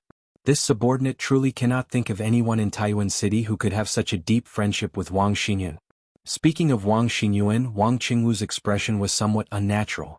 Just a few days ago Wang Xinyuan was still called Wang Rini, and he was still Wang Yu's biological son. But now, not only had Wang Rini's name been changed, he had even severed his relationship with Wang Yu. He was truly worried that Wang Yu would lose control of his emotions upon hearing Wang Xinyuan's name. However, it turned out that he was overthinking things. With the survival of the entire clan at stake, Wang Yu had no time to care about personal feelings. He only wanted to do business properly and bring the Wang clan out of the quagmire as quickly as possible. After a moment of silence, Wang Yu spoke. Chengwu, from now on, you will personally lead a few experts to secretly monitor the second branch's every move. Whether it's Rini, Wang Xinyuan, or the second elder, once they do anything suspicious, report to me immediately. Wang Qingwu was a master of martial arts at the Grand Master middle stage. He was the top fighter among the secret guards of the Wang family. Wang Yu was relieved to send him to monitor Wang Xingyuan and Wang Kuei. However, Wang Qingwu looked a little hesitant. He asked hesitantly, "Patriarch, do you really want to monitor the second branch? But if second elder finds out, I can't care about that now." Wang Yu knew what Wang Qingwu was going to say. He waved his hand and interrupted, "The situation in Taiyuan City is critical now. Although I don't know the background of the force hiding in the dark, it must be a hostile force of the imperial court. No one in the Wang family is allowed to collude with that force. Otherwise, the entire Wang family will be buried with him. At this time, I'd rather kill by mistake than miss out. If second elder finds out, tell him to come to me. If he's really magnanimous, I, Wang Yu, am willing to offer him a humble apology." The fire in the south of the city, Wang Li and the others had coincidentally returned home in a hurry. Furthermore, Wang Xingyuan had suddenly gone out yesterday, and Dugu Xn had been attacked by an assassin this morning. All these coincidences made Wang Yu feel extremely uneasy. At this time he had to show the courage of a family head. Otherwise, the Wang family might really be consigned to eternal damnation. Seeing that Wang Yu had said this, Wang Qingwu did not dare to hesitate. He quickly cupped his fists and said, "This subordinate obeys. I'll take some people to monitor second elder and Wang Xingyuan." After saying that, seeing that Wang Yu had no other instructions, Wang Qingwu cupped his fists and left. In the room, Wang Yu had long lost the mood to read the documents. He frowned and stared blankly in front of him. No one knew what he was thinking. After a long time, Wang Yu suddenly stood up and muttered, "This won't do. This old man has to go to the post house personally." After saying that, he flung his sleeves and walked out of the door. He had to find out why the fire suddenly broke out in the south of the city, and why the imperial army coincidentally appeared in the south of the city. Only by understanding these details could he better judge whether Wang Li was involved or not. Also, according to Wang Qingwu, the imperial army had captured someone alive. He wanted to know if the person captured by the imperial army was a hidden guard of the Wang family. More accurately, if he was a hidden guard of the Wang family's second branch, Wang Kuei. "Field Officer's son, General Chiu invites you to his tent. He has something important to discuss." On the drill ground of the Black Armored Army, the soldiers of the various battalions were training in full swing under the scorching sun. Suddenly, a soldier from the 2nd Battalion jogged over from outside the drill ground and found Sun Tao, who was guiding the soldiers in their training. "I got it. Go back and report on the completion of the mission. I will go over after giving some instructions." Sun Tao frowned and looked expressionlessly at the tent on the west side of the drill ground before speaking to the soldier. "Yes." Seeing that he had received the order, the soldier didn't stay any longer and left. Sun Tao turned around and called for the deputy general of the camp to supervise the training of the soldiers. After which, he walked towards the tent on the west side of the drill ground. Speaking of which, ever since Li Zishuan joined the Black Armored Army and introduced the new drill, he had given the veterans of the 2nd Battalion a great deal of pressure. In the past, they might have been a little sloppy during training, but now, under the immense pressure exerted by Sun Tao, they didn't dare to be sloppy even if they wanted to. Greetings to the general. Arriving at Qiu Xinggong's tent, Sun Tao greeted him as usual. However, at this moment he felt a little conflicted. This was because he could roughly guess the reason why Qiu Xinggong called him over today. "Sun Tao, you're here? There's no need to stand on ceremony, take a seat." Qiu Xinggong was looking through the military documents previously. When Sun Tao came in, he had already noticed him. However, he still waited for Sun Tao to finish his greeting before putting down the documents in his hands and raising his head. "Thank you, General." Sun Tao thanked Qiu Xinggong and did not stand on ceremony. He sat down on the seat to Qiu Xinggong's left. Cough cough. Qiu Xinggong coughed lightly and looked in the direction of the entrance of the tent. After that, he smiled and asked Sun Tao, "Field Officer's son, the reason this old man called you here today is to ask you about the preparations of our 2nd Battalion for tomorrow's fighting competition." Sun Tao thought to himself that this was indeed the case, but he didn't show it on his face. He cupped his fists towards Qiu Xinggong and said, "Replying to General, the entire 2nd Battalion has been training hard these few days. No one dares to slack off. In addition, most of the people in our battalion are veterans from the Black Armored Army who have experienced hundreds of battles. I believe that in tomorrow's martial arts competition, our 2nd Battalion will definitely not lose to the 5th Battalion."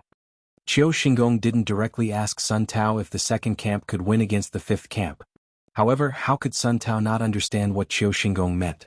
He didn't hide anything and directly asked the question that Qiu Xingong was most concerned about. From this, it could be seen that even though Sun Tao was working for Qiu Xingong, his personality was still relatively straightforward and even a little arrogant. Good. Good. I really didn't misjudge you. Hearing such a confident answer from Sun Tao, Qiu Xingong couldn't help but be pleased. He smiled and said, "For tomorrow's combat competition, send out all the experts from the second camp. Don't worry about the other camps, just make sure that they win against the fifth camp. I will definitely make Li Zishuan lose all his face in tomorrow's combat competition." For this old fellow to say such words, he was truly shameless. Just like what Sun Tao had said earlier, the majority of the soldiers in the B battalion were veterans of the Black Armored Army. No matter if it was personal strength or battle experience, they had an advantage over the group of new recruits in the E battalion.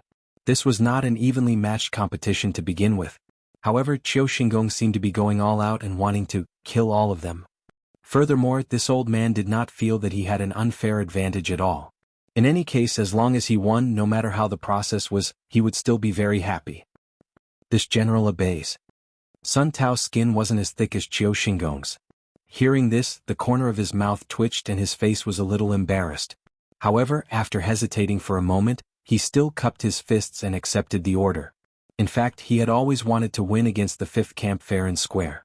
This kind of battle wasn't evenly matched to begin with. Even if he won, he wouldn't feel proud of it. Chapter 1900. In Qiu Xingong's tent in the camp of the Black Armored Army. Faced with Qiu Xingong's request, Sun Tao subconsciously rejected it. Not to mention that with his personality he would never do such a thing. Even if he could get past him, he would not be able to get past the military law. The Black Armored Army was the most outstanding heavy cavalry force in Great Tang. The military law in the Black Armored Army was stricter than any other army. In the Black Armored Army, intentionally harming a fellow soldier would be punished according to the severity of the punishment. As for intentionally killing a fellow soldier, this was even more severe. The punishment would be death without any room for negotiation. Thus, even though Qiu Xingong was Sun Tao's superior, Sun Tao didn't dare to agree to such a request. Furthermore, under Qiu Xingong's instructions, Zhang Kangyan instigated a mutiny among the soldiers of the Wu battalion. In the end, he was beheaded in front of everyone. This incident was still fresh in Sun Tao's mind. As Qiu Xingong's trusted aide, he knew better than anyone else who Zhang Kangyan was under. If he were to agree to Qiu Xingong's request, once the matter blew up, Duan Zhishuan would definitely hold him accountable as a lieutenant of the 2nd Battalion. He dared to guarantee that Qiu Xingong wouldn't save him, nor would he be able to save him. He might very well follow in Zhang Kangyan's footsteps and become Qiu Xingong's scapegoat. According to the military law, intentionally killing a fellow soldier is indeed a capital offense. However, it also depends on the situation. In this martial arts competition, swords and spears have no eyes. It's normal for one or two mishaps to occur. Seeing that Sun Tao had rejected his request, a hint of displeasure flashed across Qiu Xingong's face. However, he quickly concealed it. He smiled and patted Sun Tao's shoulder before saying, "Besides, didn't Li Zishuan say that he would rather the soldiers sweat more on the training grounds and even suffer more injuries than losing their lives on the battlefield? In the previous training in the Wu battalion because of Li Zishuan, how many soldiers were injured for no reason? At the end of the day, tomorrow's fighting competition is also a form of training. Why can't you let those 2nd Battalion experts be a little more heavy-handed? If you don't want to make a big deal out of this, you can also tell them that they only need to heavily injure the people of the Wu battalion. There's no need to kill them. In this way, even if Li Zishuan knows that we're doing this on purpose, he won't be able to say anything. After all, the soldiers in the army have been injured a lot because of his new training exercises. Qiu Xingong, who was used to scheming, actually started to use it this time. As he said, it was Li Zishuan who suggested that the soldiers should not be afraid of getting hurt when they were injured. Because of this, many soldiers and horses in the Wu battalion were injured. It was also because of this that Qiu Xingong had the idea of instigating a mutiny in the Wu battalion. However, his original plan failed and he even lost one of his generals because of it. Furthermore, he even sent the 3rd Battalion to Li Zishuan's hands. This time he wanted to give Li Zishuan a taste of his own medicine. Not only would he make Li Zishuan lose all his face, he would also suffer unspeakable hardships. This, Sun Tao frowned and hesitated for a moment. Although Qiu Xingong had taken a step back, he still felt that this kind of underhanded trick was a little unfair even if he won in the end. After all, the overall strength of the 2nd Battalion was much stronger than the Wu Battalion. Of course, this was what Sun Tao thought. Chapter 1901. Wenhao, I've already sent you the firepower generator and the telegraph transceiver. Now I'll have to trouble you to quickly assemble and debug them. Try to have the firepower generator up and running in 2 days. There are still some things I need to do at the post house, so I need to go back and take care of them. Once I'm done, I'll come back immediately. Taiyuan Dragon Mountain. Under the protection of Dugu Feiying and the other Imperial Army soldiers, Li Tai and the others finally transported the firepower generator and other equipment to the Boy Temple at the top of the mountain. After all the equipment had been properly installed, Li Tai said to Meng Wenhao. In the morning, after they had finalized the location of Dragon Mountain as the telegraph relay station, Meng Wenhao had remained on Dragon Mountain to coordinate the preliminary preparations. In the afternoon, when Li Tai and the others arrived at the Boy Temple again, the place had already undergone a complete makeover. Everything that needed to be cleaned had been cleaned, and the roof had been repaired. Most importantly, the Imperial Army had completed a comprehensive defense around Dragon Mountain according to the terrain. In the ravines, behind the boulders, on the treetops and so on, there were Imperial Army spies hidden in every corner. The entire mountain had now become a solid iron bucket. Even a martial grandmaster like Wu Jie would not be able to quietly sneak into the Boy Temple from the foot of the mountain. In other words, unless there was a well-trained army of more than 5,000 people attacking the mountain at all costs, it would be impossible to take down the current Dragon Mountain. If a weaker army rashly attacked the mountain, they would only suffer heavy losses because they had no idea where there were traps or where the Imperial Army soldiers were hiding in the dark. And you can rest assured. Although my experience in engineering projects is not as good as yours, these things won't be difficult for me. Besides, I have so many classmates helping me. Meng Wenhao nodded solemnly and promised. Then he looked at Li Tai and said with a serious face, Qingke, you should be more careful in the city. We've all heard about the assassination of General Dugu. I suspect that there's a group of people in Taiyuan City who don't want us to build a telegraph relay station. Qingke, your identity is special, so they will definitely find ways to make a move on you. It had been a long time since the assassination attempt on Dugu Xian in the morning. Although Meng Wenhao and the other students of Yanhuang Academy had been waiting here since they arrived at Dragon Mountain, they still heard the news of the assassination attempt on Dugu Xian. Those who could enter Yanhuang Academy were not stupid. They knew very well how dangerous the situation they were facing was. But even under such circumstances, not a single one of them wanted to withdraw out of fear. They were schoolmates, but at this moment they were more like comrades in arms. In times of crisis they helped each other and could trust each other with their backs. This was the golden generation of the Yanhuang Academy. In the future, when the Tang Empire defeated the Turks, there would definitely be a place for them in the history books. Wenhao, I'm relieved to hear your words. Li Tai smiled faintly, but his face was calm. He said, as for my safety, you don't have to worry. Now there are tens of thousands of soldiers in the Bing province barracks in the city. General Feiying and Iron Egg will also protect me at all times. It won't be easy for those rats hiding in the dark to hurt me. Our main task now is to build the telegraph relay station as soon as possible. The more those people don't want us to build it, the more we won't let them. If Dragon Mountain lacks anything, you can send someone down the mountain to inform Mr. Mo Chue. He will prepare it for you. Chapter 1902. Taiyuan was a large city in the north, so the post house in the city was not small. There were dozens of rooms of various sizes. In ancient times, a post house was similar to a modern-day guest house or hotel. It was used for officials who passed on official documents. Those who passed on information could also drink tea and change horses. With the Tang dynasty, the post house system was already very developed and there were many of them. A highly efficient post house could ensure that information was passed on in a timely and accurate manner. It was an important guarantee for victory in a war. Ever since Li Tai and the others entered the city and decided to stay in the post house, Wang Liaoyuan had people clear out all the guests in the post house. Of course, he did not chase them out directly. Instead, the provincial governor's office paid for them to stay in the guest house temporarily. In any case, it did not matter where they stayed. Furthermore, the environment of the guest house was better than the post house. As such, the original guests in the post house cooperated with the provincial governor's office's work and moved to the guest house. The post house was completely occupied by the Yanhuang College teachers and students as well as the Imperial Army. The security of the post house was also fully taken over by the Imperial Army. This place had already been turned into a military base. In a secret room on the east side of the post house, the imperial army had already turned it into a temporary prison. A man with disheveled hair was tied to a wooden frame. His skin and flesh were lacerated, and his clothes were torn in many places due to the whipping. At this moment, his head was lowered and he did not move at all. As his face was completely covered by his hair, no one could tell if he was unconscious or awake. That was the scene Dugu Xian saw when he walked into the cell.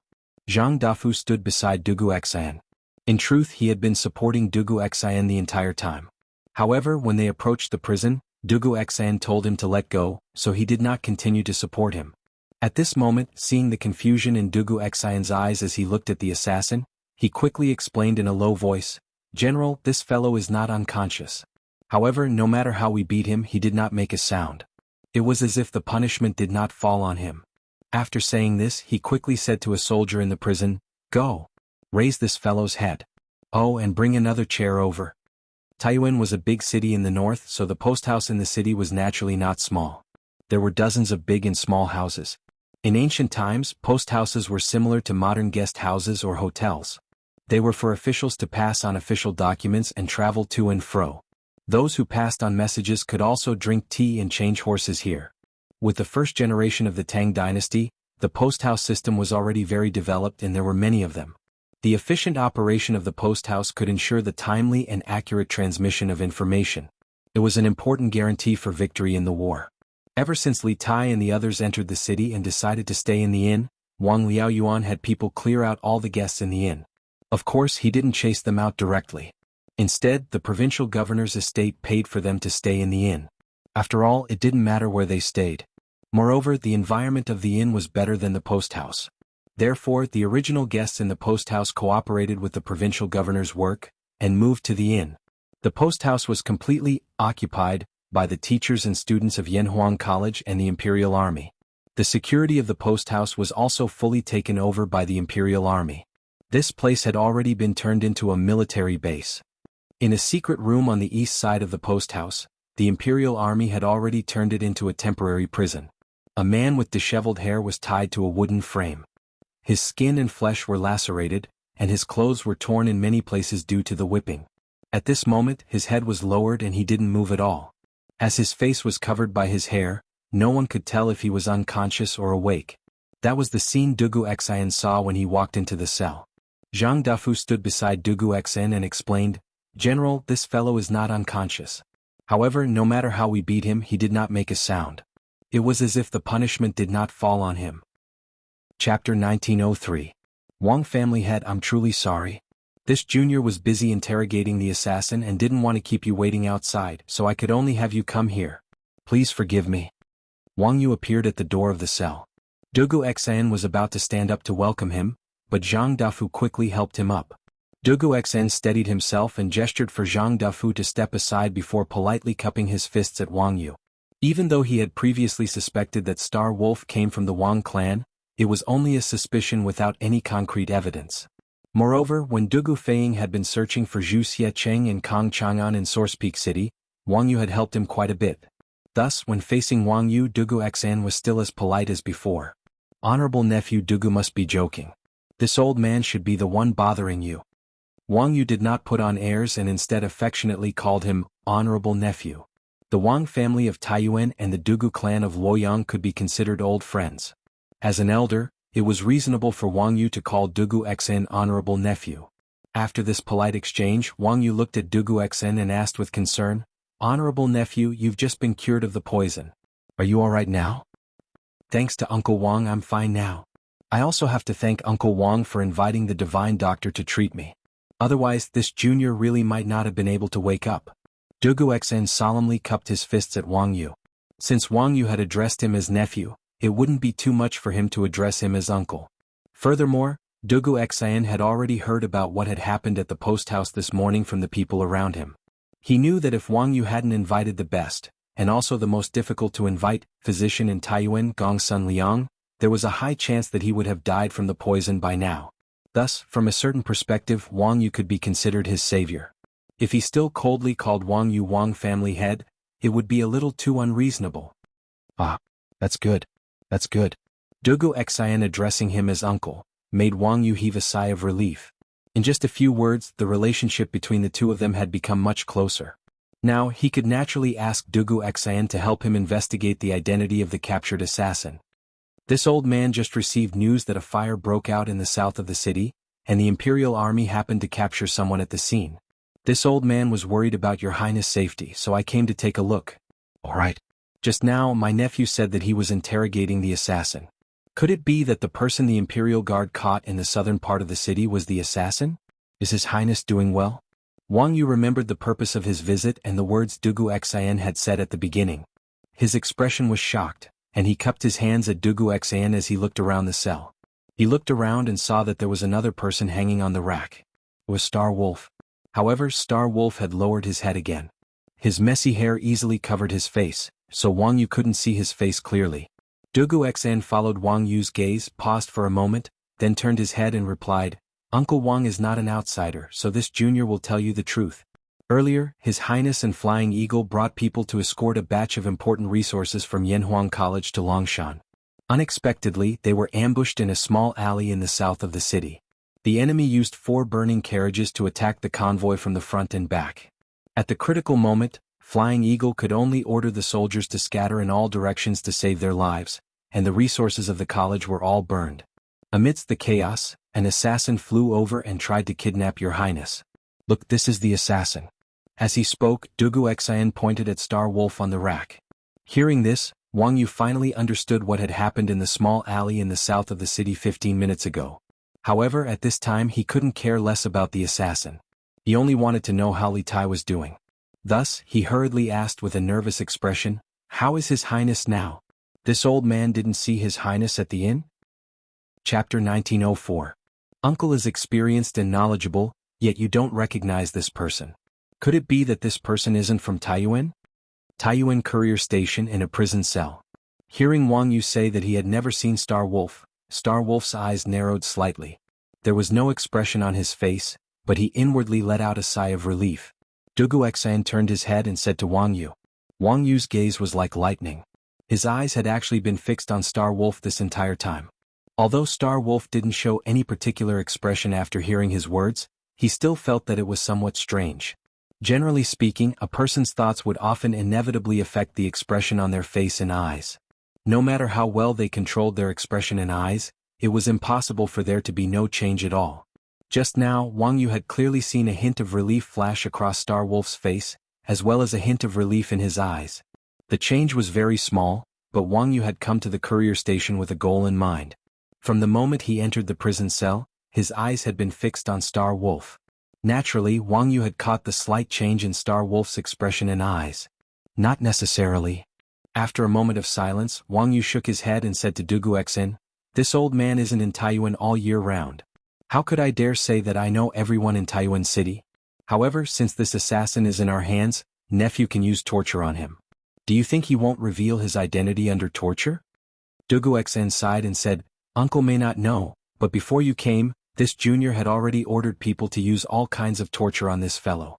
However, this fellow's mouth was tight, and he didn't say a word from beginning to end. Thus, this junior guesses that this person is an assassin specially trained by some faction. Only someone who has undergone a long period of cruel and harsh training would be able to be like him, unafraid of pain and death. Wang Yu was shocked when he heard this. There's actually such a thing? An assassin? According to what you said, even if this person isn't an assassin, he should be a specially trained death warrior. The person behind him must be quite powerful. At the same time, Wang Yu felt that his guess was getting closer and closer to reality. The assassin in front of him was so well trained that he clearly wasn't someone a small faction could train. And who was the largest faction in Taiyuan City? It was the Wang family. This meant that the assassin on the gallows was most likely someone secretly groomed by the Wang family's second elder, Wang Kai. After hearing Wang Yu's words, Dugu Xan did not have time to react. Instead, Star Wolf lowered his eyes. He did not dare to look at Wang Yu again because he was afraid of exposing himself. Uncle's words are exactly what I was thinking. Dugu Xan nodded his head in approval. This person is so well trained, so the person behind him must be extraordinary. It's just that we've used all kinds of torture on him, but he still refuses to say anything. I wonder if Uncle has a good plan? In fact, from the moment Wang Yu stepped into the prison cell, Dugu Xan had been probing the relationship between Wang Yu and Star Wolf. Up until now, Dugu Xian had basically confirmed that Wang Yu really didn't know Star Wolf. This was the intuition of a martial artist. Unless Wang Yu's acting skills were so superb that he could deceive the eyes of a martial scholar, Dugu Xian did not believe that his judgment would be wrong. Therefore, Dugu Xian was sincerely seeking advice from Wang Yu, hoping to find a way to break out of this situation. Chapter 1905. Who are Wang Li and Wang Kuei? After Wang Yu left his cell, Dugu Xian also left his cell with the help of an imperial army soldier. After returning to his room, he sat down and asked Zhao Eru, the imperial army soldier who had helped him back. Zhao Eru had come with Dugu Feiying to Source Peak City to gather intelligence and eliminate hidden threats, so he had a relatively good understanding of the situation in the city. Upon hearing this, he replied, "General, based on what this subordinate knows, Wang Kuei is the second elder of the Wang clan and belongs to the second branch of the Wang clan. But this subordinate has never heard of this Wang Li. Should this subordinate go and investigate?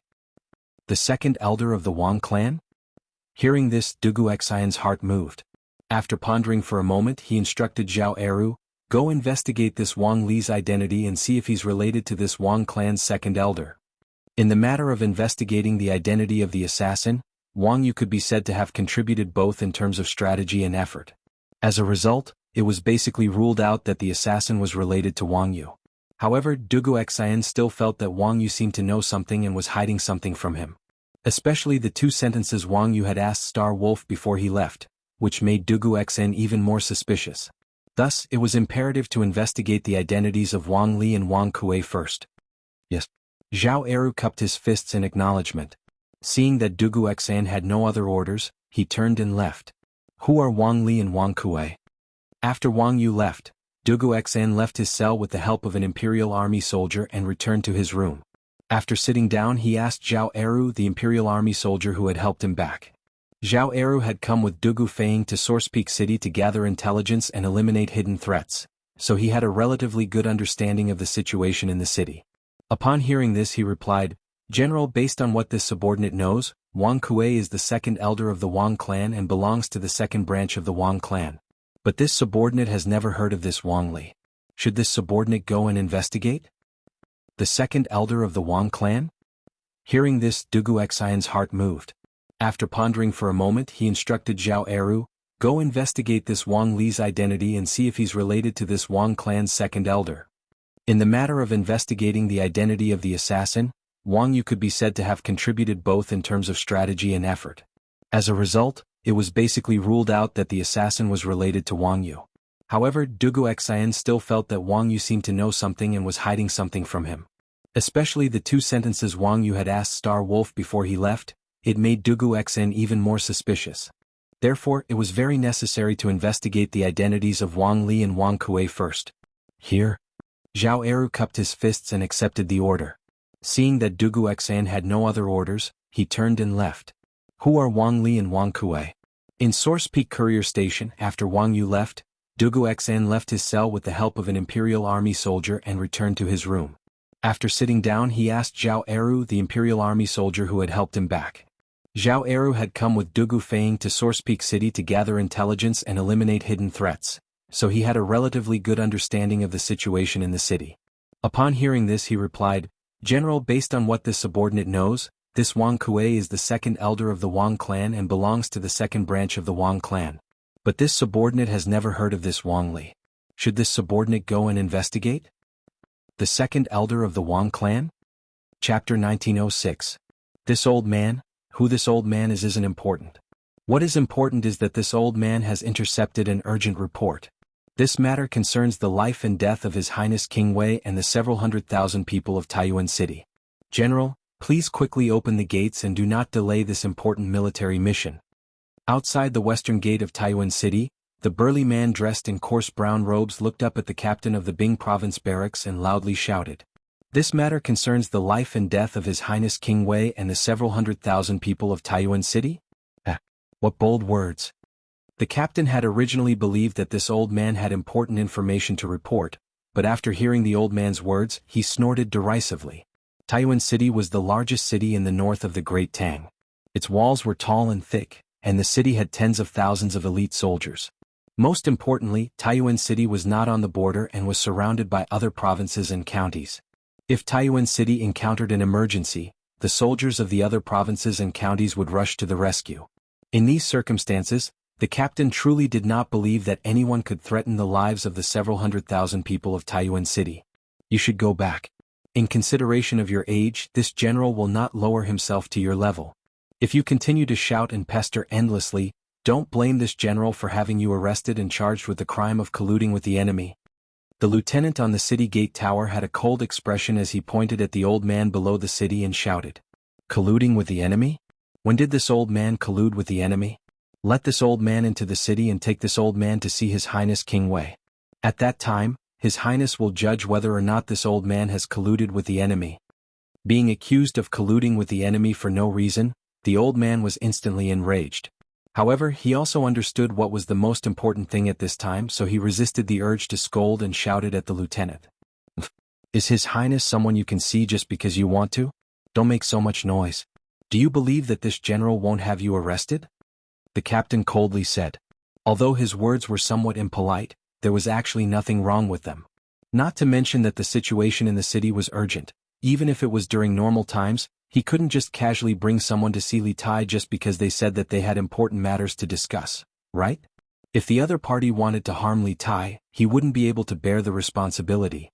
Therefore he only wanted to scare the old man and drive him away. He didn't want to cause any more trouble. The old man was not afraid at all. He raised his head and rebuked angrily, "I do have urgent information to report to King Wei. If you don't believe me, then arrest me. If I delay the military mission, will His Highness spare you? How can the hundreds of thousands of people in Taiyuan City spare you?" Seeing that the old man wasn't scared away by him and instead refused to give up, he was a little angry and said, "Fine. Good. Men, arrest this man and bring him to the provincial governor's office for him to deal with." "Lieutenant, the soldier beside the commandant of the city gate tower was somewhat hesitant. After all, if the old man really had important information and they captured him, then they would be in deep trouble. "What? Are you not going to listen to me? This was a military order. Take him down." The commandant glared at him, and the soldier didn't dare to say anything else. He quickly cupped his fists and said, "Understood." Not long after, the city gate opened and 4 or 5 soldiers came out and came to the old man. The old man glared at them and a fierce aura spread out. Everyone couldn't help but be surprised. They didn't expect this old man to be a martial artist. Chapter 1907. This old man went hunting in the mountains this morning and was lucky enough to encounter a few wild geese returning to the south. Just as I was about to draw my bow and shoot down one of them, I unexpectedly missed. Who would have thought that a white pigeon would fly in from the southeast direction? My arrow hit the carrier pigeon without missing a beat. This old man thought that it was just an ordinary pigeon, but to his surprise, the pigeon had a letter tied to its leg. When I opened it, I saw that the letter was written in Turkic script. In the past, Lao Fu followed General Qin and fought with the Turks on the grassland many times, so I can be considered to know some of the characters there. The Great Tang's King of Wei is leading the teachers and students of Yanhuang College to build a telegraph relay station in Taiyuan. Once this station is completed, the Tang army will be able to communicate with each other anywhere on the steppe and send news back to Chang, and in an instant. This will pose an enormous threat to our Turks. This subject earnestly requests that the Great Khan dispatch 10,000 wolf cavalry to quietly infiltrate the Great Tang and surround Taiyuan City. This subject is confident that we can capture Taiyuan City in half a day. At that time, we can capture the Great Tang's King of Wei and the teachers and students of Yanhuang College and have them work for our Turks. After this old man read this letter, he felt that this matter was of great importance and rode to Taiyuan City to report to Your Highness.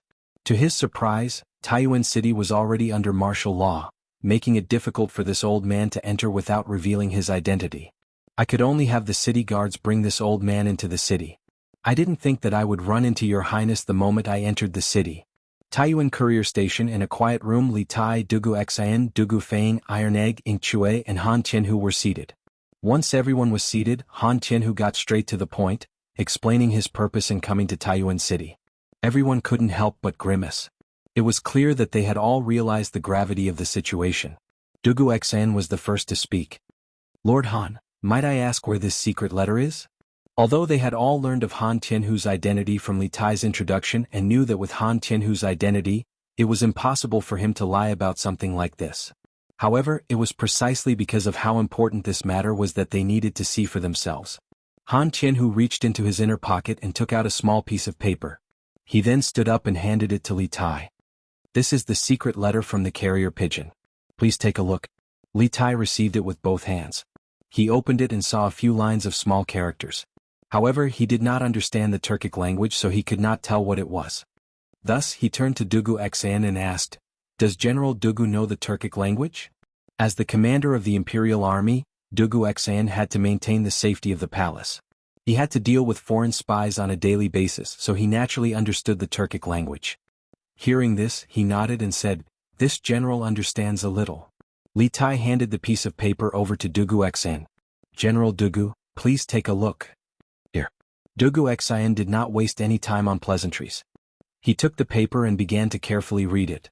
Everyone looked over, and after a while Dugu Xan put away the paper, raised his head and solemnly cupped his fists to Li Tai. "Your Highness, the contents of this letter are exactly the same as what Lord Han said." Chapter 1908. Lord Han's words are reasonable. In the secret room of Taiyuan Courier Station, Mo Chue couldn't help but nod. This is no longer just a matter of Yanhuang College. It concerns the dignity of the Great Tang and the safety of the hundreds of thousands of people in Taiyuan City. We must make plans as soon as possible. We must not only prevent the Turkic army from sneaking into the Great Tang, but we must also capture Zhao Dian as quickly as possible. Otherwise, if we allow him to stir up trouble in the shadows, we will have no end of trouble. Dugu Xan was the highest-ranking military officer in charge of escorting the academy north, so he was naturally the one to complete the two missions Mo Chue spoke of. He clasped his fist to Li Tai and sternly said, "Your Highness, this general believes that we should immediately inform Governor Wang of this matter. The strength of the imperial army alone cannot guarantee the safety of the people of Taiyuan City, nor can we find the mastermind behind the scenes. We need to borrow the strength of the provincial governor's residence and the Bing province barracks. On the one hand, we need to dispatch people to Feng province, Xing province, Yun province and Yuzhou, using the Bing province governor's residence to warn the four provinces to be more vigilant. If the Turkic army wants to sneak into the Great Tang, it will most likely pass through these four provinces. On the other hand, just because we haven't heard of Zhao Dian doesn't mean that the people in the Bing province barracks haven't heard of him. Compared to our previous aimless search, we now have a clear target. As long as we find out who Zhao Dian is, it will be much easier to find him. Moreover, I believe that there is one person who has definitely heard of Zhao Dian. Who is it?" Hearing that, everyone in the room turned their gazes to Dugu Xan. Dugu Xan slowly said, "The head of the Wang clan, Wang Yu." Lord Han's words are reasonable. In the secret room of Taiyuan Courier Station, Mo Chue couldn't help but nod. This is no longer just a matter of Yanhuang College. It concerns the dignity of the Great Tang and the safety of the hundreds of thousands of people in Taiyuan City. We must make plans as soon as possible. We must not only prevent the Turkic army from sneaking into the Great Tang, but we also need to capture Zhao Dian as quickly as possible. Otherwise, if we allow him to stir up trouble in the shadows, we will have no end of trouble. As the highest military officer in charge of escorting the academy to the north, Dugu Xan should naturally complete the two tasks mentioned by Mo Chue. He saluted Li Tai and said in a deep voice, "Your Highness, this general believes that we should immediately inform Governor Wang of this matter. The strength of the imperial army alone cannot guarantee the safety of the people of Source Peak City, nor can we find the mastermind behind this. We need to borrow the strength of the provincial governor's residence and the Bing province barracks. On the one hand, we need to dispatch people to Feng province, Xing province, Yun province and Yuzhou, using the name of the Bing province governor's residence to warn these four provinces to increase their vigilance. If the Turkic army wants to sneak into the Great Tang, it will most likely pass through these four provinces. On the other hand, although we haven't heard of Zhao Dian, it doesn't mean that the people in the government office or the Bing province barracks haven't heard of him. Compared to the previous aimless search, at least we have a clear target now. As long as we find out Zhao Dian's background, it will be easier to find him. Moreover, I believe that one person must have heard of Zhao Dian. Who is it?"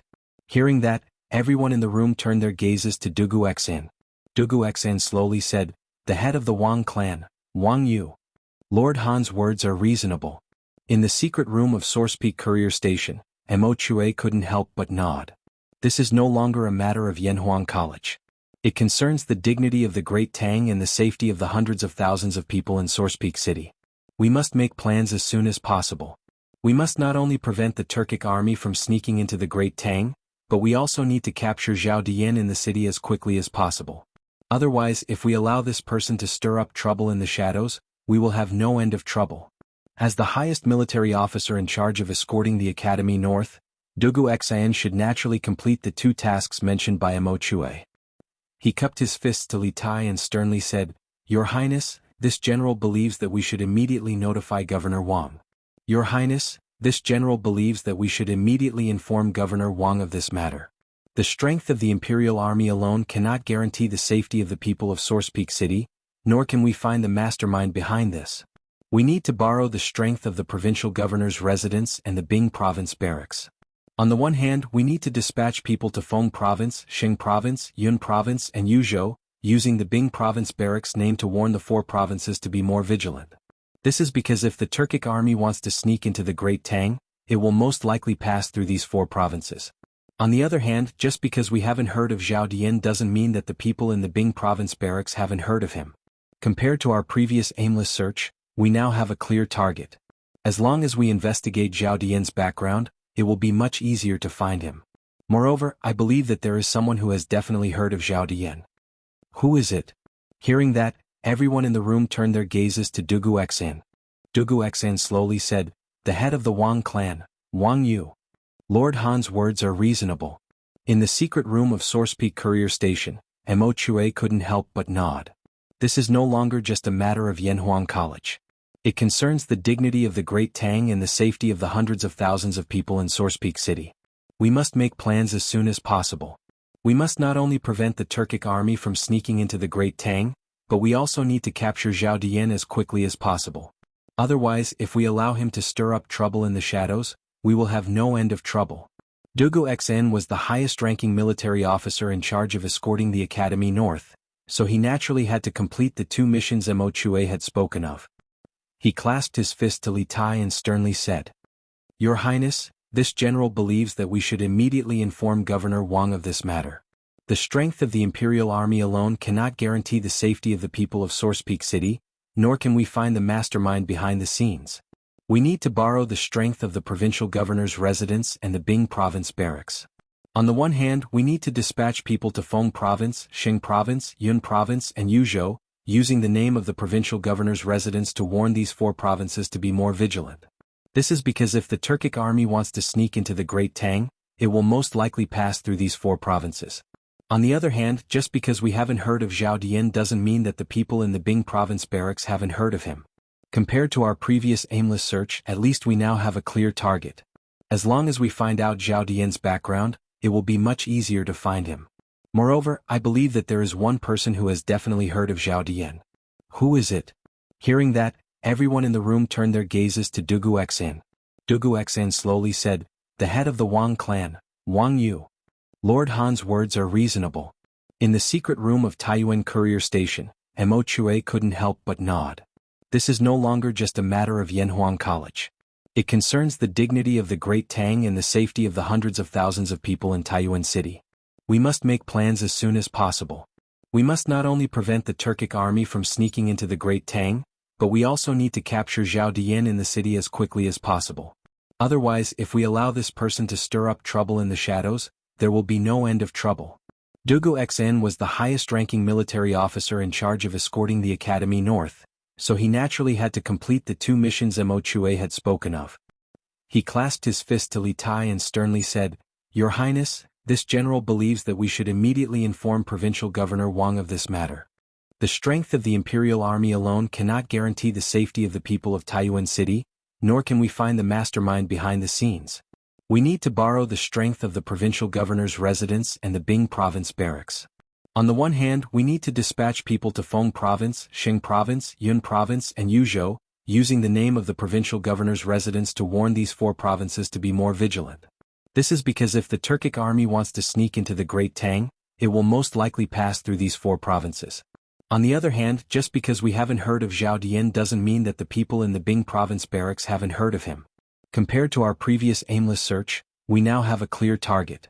As long as we find out who Zhao Dian is, it will be much easier to find him. Moreover, I believe that there is one person who has definitely heard of Zhao Dian. Who is it? Hearing that, everyone in the room turned their gazes to Dugu Xian. Dugu Xian slowly said, the head of the Wang clan, Wang Yu. Lord Han's words are reasonable. In the secret room of Taiyuan Courier Station, Mo Chue couldn't help but nod. This is no longer just a matter of Yanhuang College. It concerns the dignity of the Great Tang and the safety of the hundreds of thousands of people in Taiyuan City. We must make plans as soon as possible. We must not only prevent the Turkic army from sneaking into the Great Tang, but we also need to capture Zhao Dian in the city as quickly as possible. Otherwise, if we allow this person to stir up trouble in the shadows, we will have no end of trouble. Dugu Xn was the highest military commander in charge of escorting the Academy north, so he naturally had to complete the 2 missions Mo Chue had spoken of. He clasped his fist to Li Tai and sternly said, This prince needs to be informed. Your Highness, this general believes that we should immediately inform Governor Wang of this matter. The strength of the Imperial Army alone cannot guarantee the safety of the people of Source Peak City, nor can we find the mastermind behind this. We need to borrow the strength of the provincial governor's residence and the Bing province barracks. On the one hand, we need to dispatch people to Feng province, Xing province, Yun province, and Yuzhou, using the name of the provincial governor's residence to warn the 4 provinces to increase their vigilance. If the Turkic army wants to sneak into the Great Tang, it will most likely pass through these 4 provinces. On the other hand, just because we haven't heard of this Zhao Dian doesn't mean that the people in the Bing province barracks haven't heard of him. Compared to our previous aimless search, we now have a clear target. As long as we find out who this Zhao Dian is, it will be much easier to find him. Moreover, I believe that there is one person who has definitely heard of Zhao Dian. Who is it? Hearing that, everyone in the room turned their gazes to Dugu Xn. Dugu Xn slowly said, the head of the Wang clan, Wang Yu. Lord Han's words are reasonable.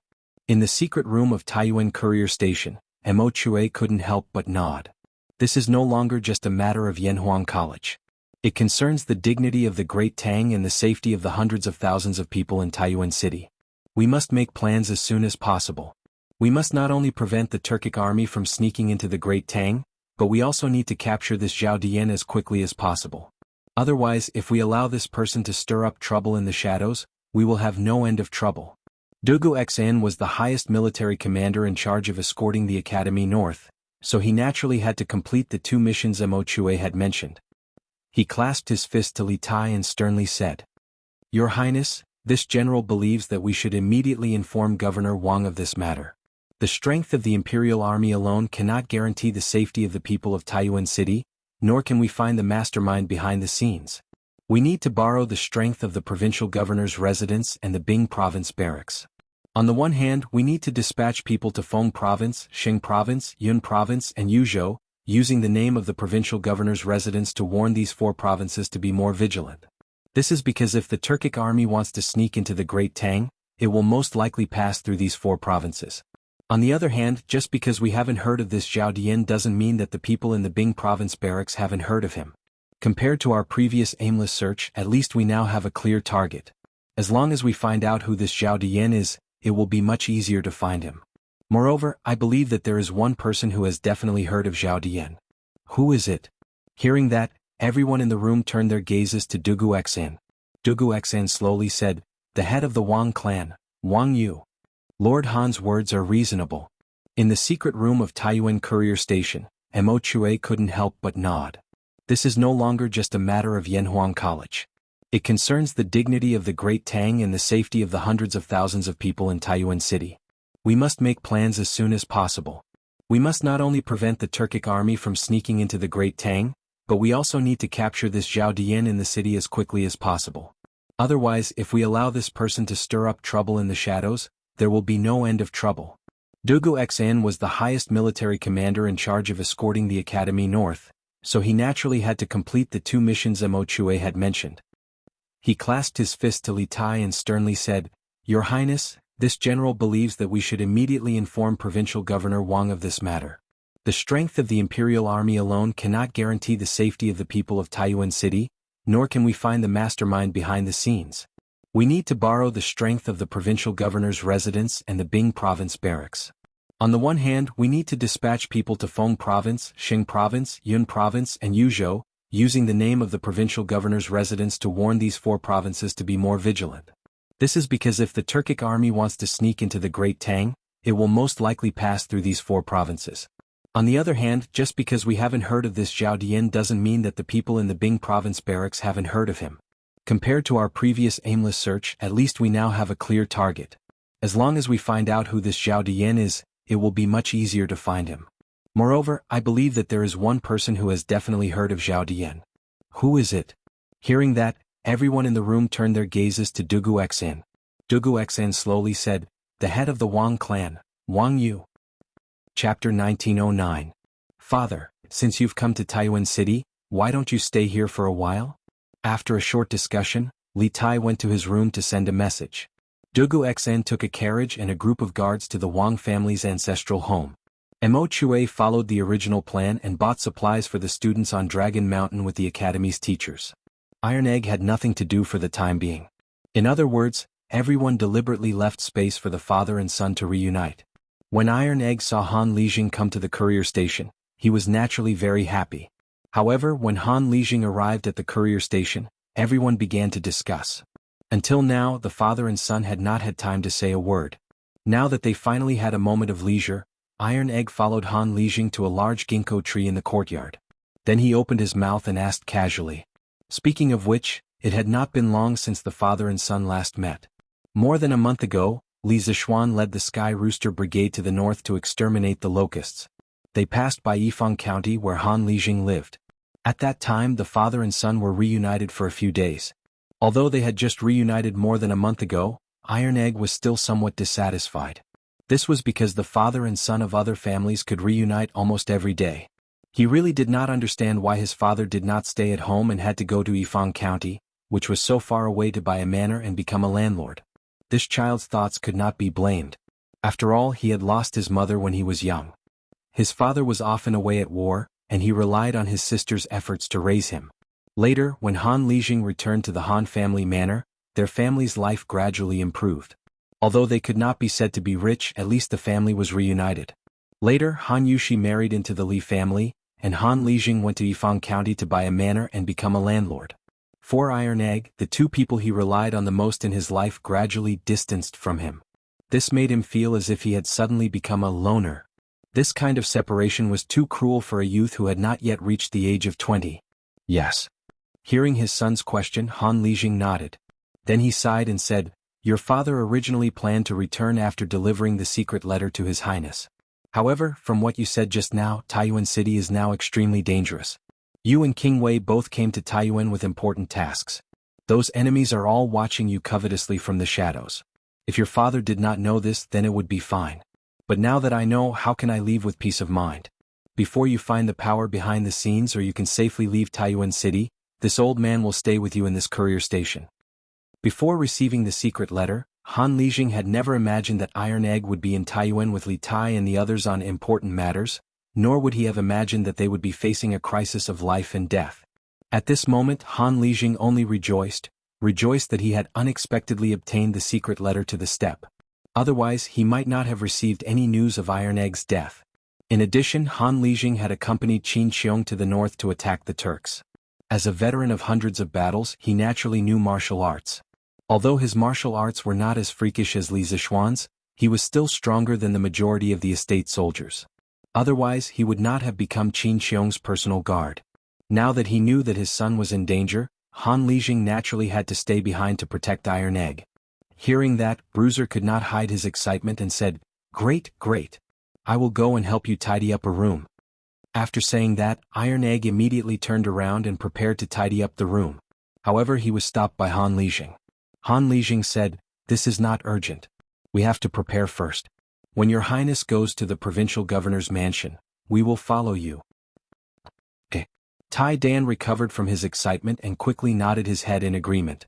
Looking at the boy in front of him who was already as tall as his chest, Han Lijing felt a little emotional. His heart was very complicated. He felt gratified and a little guilty. After staring at him for a while, Han Lijing said, "Iron Egg, I am very gratified that you can represent the academy and serve the country. You have grown up." Indeed, in the past, Iron Egg was just a little boy in the Han village who often played with mud and crickets in the fields with a group of naughty children. Now only a little more than a year had passed. Not only did he become the disciple of a famous teacher, but he also made great achievements in his studies. Now he represented Yanhuang College and went to Taiyuan to build a telegraph relay station for the Tang Empire. Although he was not a pillar of the country, he was still a useful person to the country. How could Han Lijing not be gratified by such a big change? However, at the same time, Han Lijing also felt a little guilty. Because he had moved to Yifang County at the beginning of the year, the father and son had been apart for more than half a year. To a certain extent, he had not fulfilled his responsibility as a father. To be able to receive his father's praise, Tai Dan would be lying if he said that he wasn't happy. However, he didn't get carried away and said modestly, "Father, this is nothing. Actually, my sister and I have always hoped that you would move back to the Han family manor." Obviously, this last sentence was what Iron Egg wanted to say the most. Han Lijing was stunned and his eyes were a little dazed. After a while, he patted Iron Egg's shoulder and said, "Brat, how could I not want to move back to the Han village? It's just that, the matter in Willow Village is not completely finished. The sewage discharged from Xiaoshuan's mine still affects the surrounding villages. After I have completely treated the sewage there according to Xiaoshuan's method, I will move back to the Han village." In fact, when Han Lijing went to Yifang County to buy property, other than to treat the polluted water of the surrounding villages because of Li Zishuan's mine, there was another important reason. It was to guard the graves of his comrades who had died in battle. 50 miles north of Yifang County, at the foot of White Mountain, there was a graveyard for thousands of people. Buried there were all heroes who died in battle during the 4 years of Wuda when Li Shimin led the army to attack the Turks in the north. Although Han Lijing had left the army long ago, he could never give up the brotherhood deep in his heart. "Father, is what you said true?" After hearing that Han Lijing would move back to Lantian County after treating the sewage around the mine, Iron Egg was overjoyed. He looked up at Han Lijing and asked, "Of course it's true." Han Lijing sighed in his heart and then said, "All right, brat. Now is not the time to reminisce. His Highness should be done sending the telegrams soon. Go pack up and get ready. Also see if General Feiying needs any help. We should set off in a while." "Yes, father." Iron Egg replied and happily turned to leave. Although the current situation in Taiyuan City was unclear and they did not know how many dangers were hidden around them, this did not stop Iron Egg from feeling happy at this moment. Chapter 1910. While Li Tai was sending an emergency telegram to Chang, and the provincial governor's manor in Taiyuan City was busy. Dugu Xan had sent someone to borrow a painter from the provincial governor's manor, saying that he wanted to draw an assassin's face. Then the provincial governor's manor's bailiffs would post it all over the city, offering a huge reward for information on the assassin. At this moment, the provincial governor's manor had not only obtained the assassin's portrait, but it had also been copied. Under Wang Liaoyuan's orders, the bailiffs of the provincial governor's manor all rushed out, carrying the portrait and the reward notice to the various key junctions in the city. Taiyuan City was now completely sealed off, and most of the soldiers from the subjugation manor in Bing province had been sent to patrol the streets and search for suspicious people. After the initial panic of the city being sealed off, the lives of the hundreds of thousands of people in the city had gradually returned to normal. Other than being unable to leave the city, the people were basically able to leave their homes. After all, under the thorough search by the soldiers of the Bing province barracks, most of the suspicious people who used the Chuji ironware shop to forge weapons had already been caught. The provincial governor's manor is offering a huge reward. If anyone knows the identity of the person in the portrait or has seen this person before, hurry to the provincial governor's manor and explain the situation. Anyone who provides useful information will be rewarded with 100 strings of cash. Commoners in 2s and 3s on the streets quickly noticed the portraits and bounty notices pasted on the walls. Then they couldn't help but discuss in private. As long as you provide clues, you can get 100 strings of cash? What is the background of the person in the portrait? TSK. Who knows? But this person looks fierce and has such a long scar on his face. I don't think he's a good person. Yes. This person doesn't look like a good person. Do you think this person is the assassin that the soldiers are searching for in the city today? Oh, that's possible. Assassinating His Highness King Wei's guard, and that guard is said to be the commander of the Imperial Army. This person is too bold. These people really deserve to die. Why would they dare to harm His Highness King Wei when they can live in peace? They even caused Taiyuan City to be under martial law, and now they can't even leave the city. That's right. These people really deserve to die. Have any of you seen this person before? Hurry up and provide clues to the authorities. The sooner they catch these people, the sooner the better. Even if there's no reward, Taiyuan City can be peaceful and quiet soon. That's right. Have any of you seen this person before? While Li Tai was in the provincial governor's manor in Taiyuan City, the provincial governor's manor in Taiyuan City was an idol. Previously, Dugu Xan had sent someone to borrow a painter from the provincial governor's office, saying that he wanted to draw the appearance of an assassin. Then the provincial governor's office's bailiffs would post it throughout the city, offering a large reward for clues about the assassin. At this moment, the provincial governor's manor had not only obtained the portrait of the assassin, but they had also finished copying it. Under Wang Liaoyuan's orders, the provincial governor's manor rushed out with the portrait and the reward notice. Taiyuan City was now under lockdown, and most of the soldiers from the manor of subjugation in Bing province were sent to patrol the streets and search for suspicious people. After the initial panic of the lockdown, the lives of the hundreds of thousands of people in the city gradually returned to normal. Other than those who couldn't leave the city, most of the people were able to leave their homes. After all, the soldiers from the Bing province barracks had already caught most of the suspicious people who used the Chuji ironware shop to forge weapons. The provincial governor's manor is offering a huge reward for anyone who knows the identity of the person in the portrait or has seen this person before. Go to the provincial governor's manor as soon as possible to explain the situation. Those who provide useful clues will be rewarded with 100 strings of cash. Commoners in 2s and 3s on the streets quickly noticed the portraits and bounty notices pasted on the walls. Then they couldn't help but discuss in private. As long as you provide clues, you can get 100 strings of cash? What is the background of the person in the portrait? TSK. Who knows? But this person looks fierce and has such a long scar on his face. I don't think he's a good person. Yes. This person doesn't look like a good person. Eh? Do you think this person is the assassin that the soldiers are searching for in the city today? That's possible.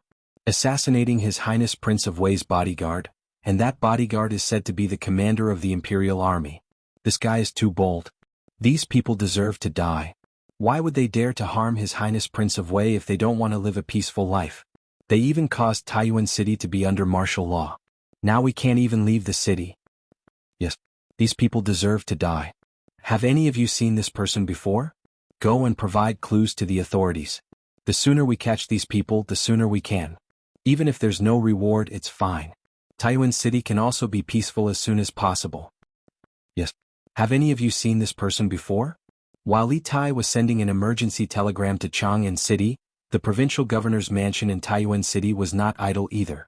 Dugu Xan had sent someone to borrow a painter from the provincial governor's mansion. He said that he wanted to draw the assassin's face and have the bailiffs of the provincial governor's mansion posted all over the city, offering a huge reward for clues about the assassin. At this time, the provincial governor's mansion had not only obtained the assassin's portrait, but they had also finished copying it. Under Wang Liaoyuan's orders, the bailiffs of the provincial governor's mansion came out together, holding the portrait and the reward notice, and rushed to the various key junctions in the city. Currently, Taiyuan City was completely sealed off. Most of the soldiers from Bing province's Zhichong Manor were sent to patrol the streets and search for suspicious people. After experiencing the initial panic of the city being sealed off, the lives of the hundreds of thousands of civilians in the city gradually returned to normal.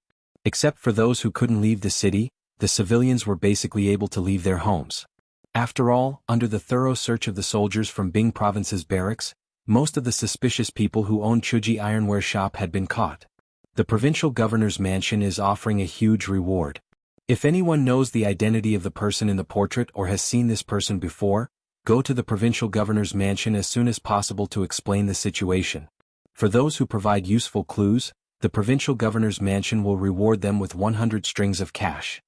The people on the streets in 2s and 3s quickly noticed the portrait and the reward notice on the wall. Then they could not help but discuss in private. As long as you provide clues, you can get 100 strings of cash? What is the background of the person in the portrait? TSK. Who knows? But this person looks fierce and has such a long scar on his face. I think he's not a good person. Yes. This person doesn't look like a good person. Do you think this person is the assassin that the soldiers are searching for in the city today? Wow. It's possible. Assassinating His Royal Highness Prince Wei's bodyguard, and that bodyguard is said to be the commander of the Imperial Army. This guy is too bold. These people deserve to die.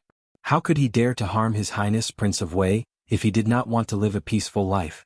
They even caused Taiyuan City to be under martial law. Now they can't even leave the city. That's right. These people deserve to die. Have any of you seen this person before?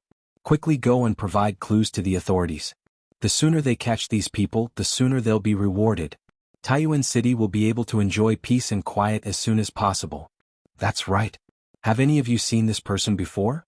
While Li Tai was in the courier station sending an urgent telegram to Chang'an City, the provincial governor's mansion in Taiyuan City was not idle at the moment.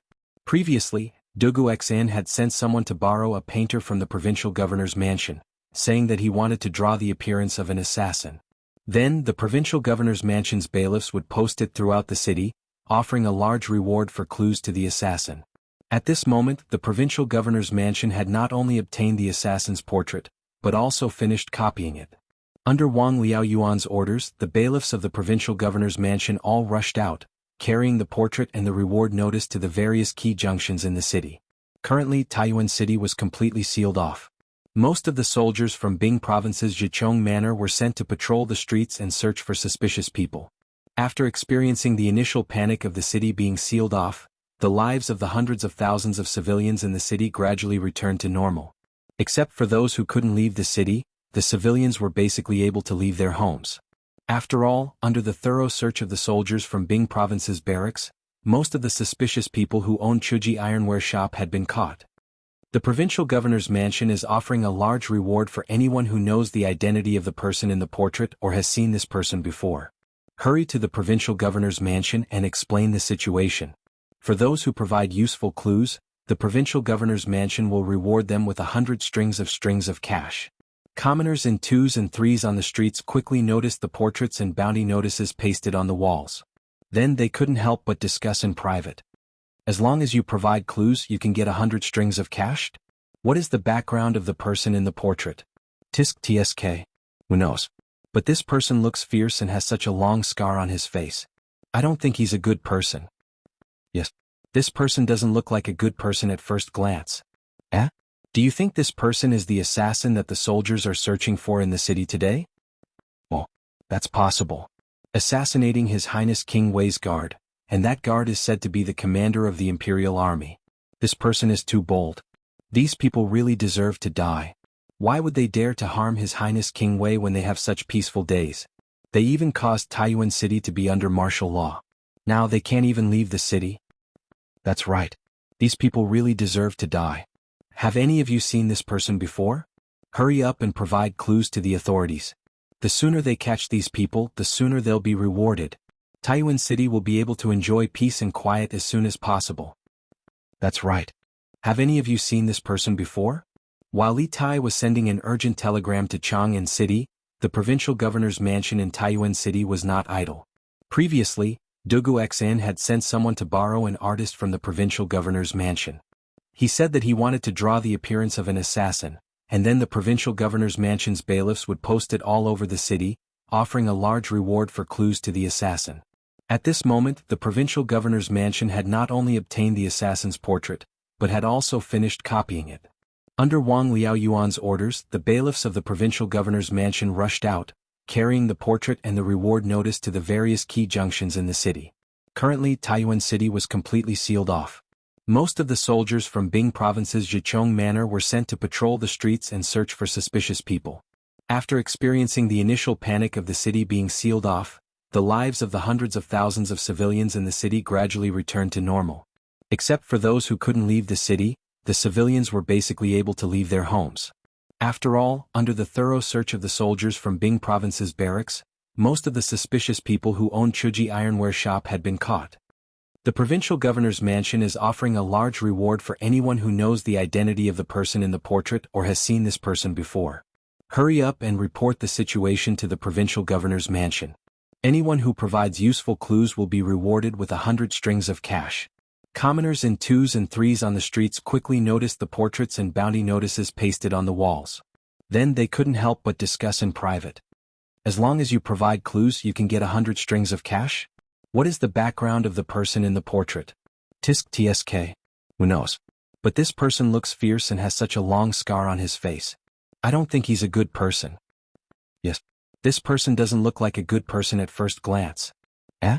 Do you think this person is the assassin that the soldiers are searching for in the city today? That's possible. assassinating the bodyguard of His Royal Highness Prince Wei, and that bodyguard is said to be the commander of the Imperial Army.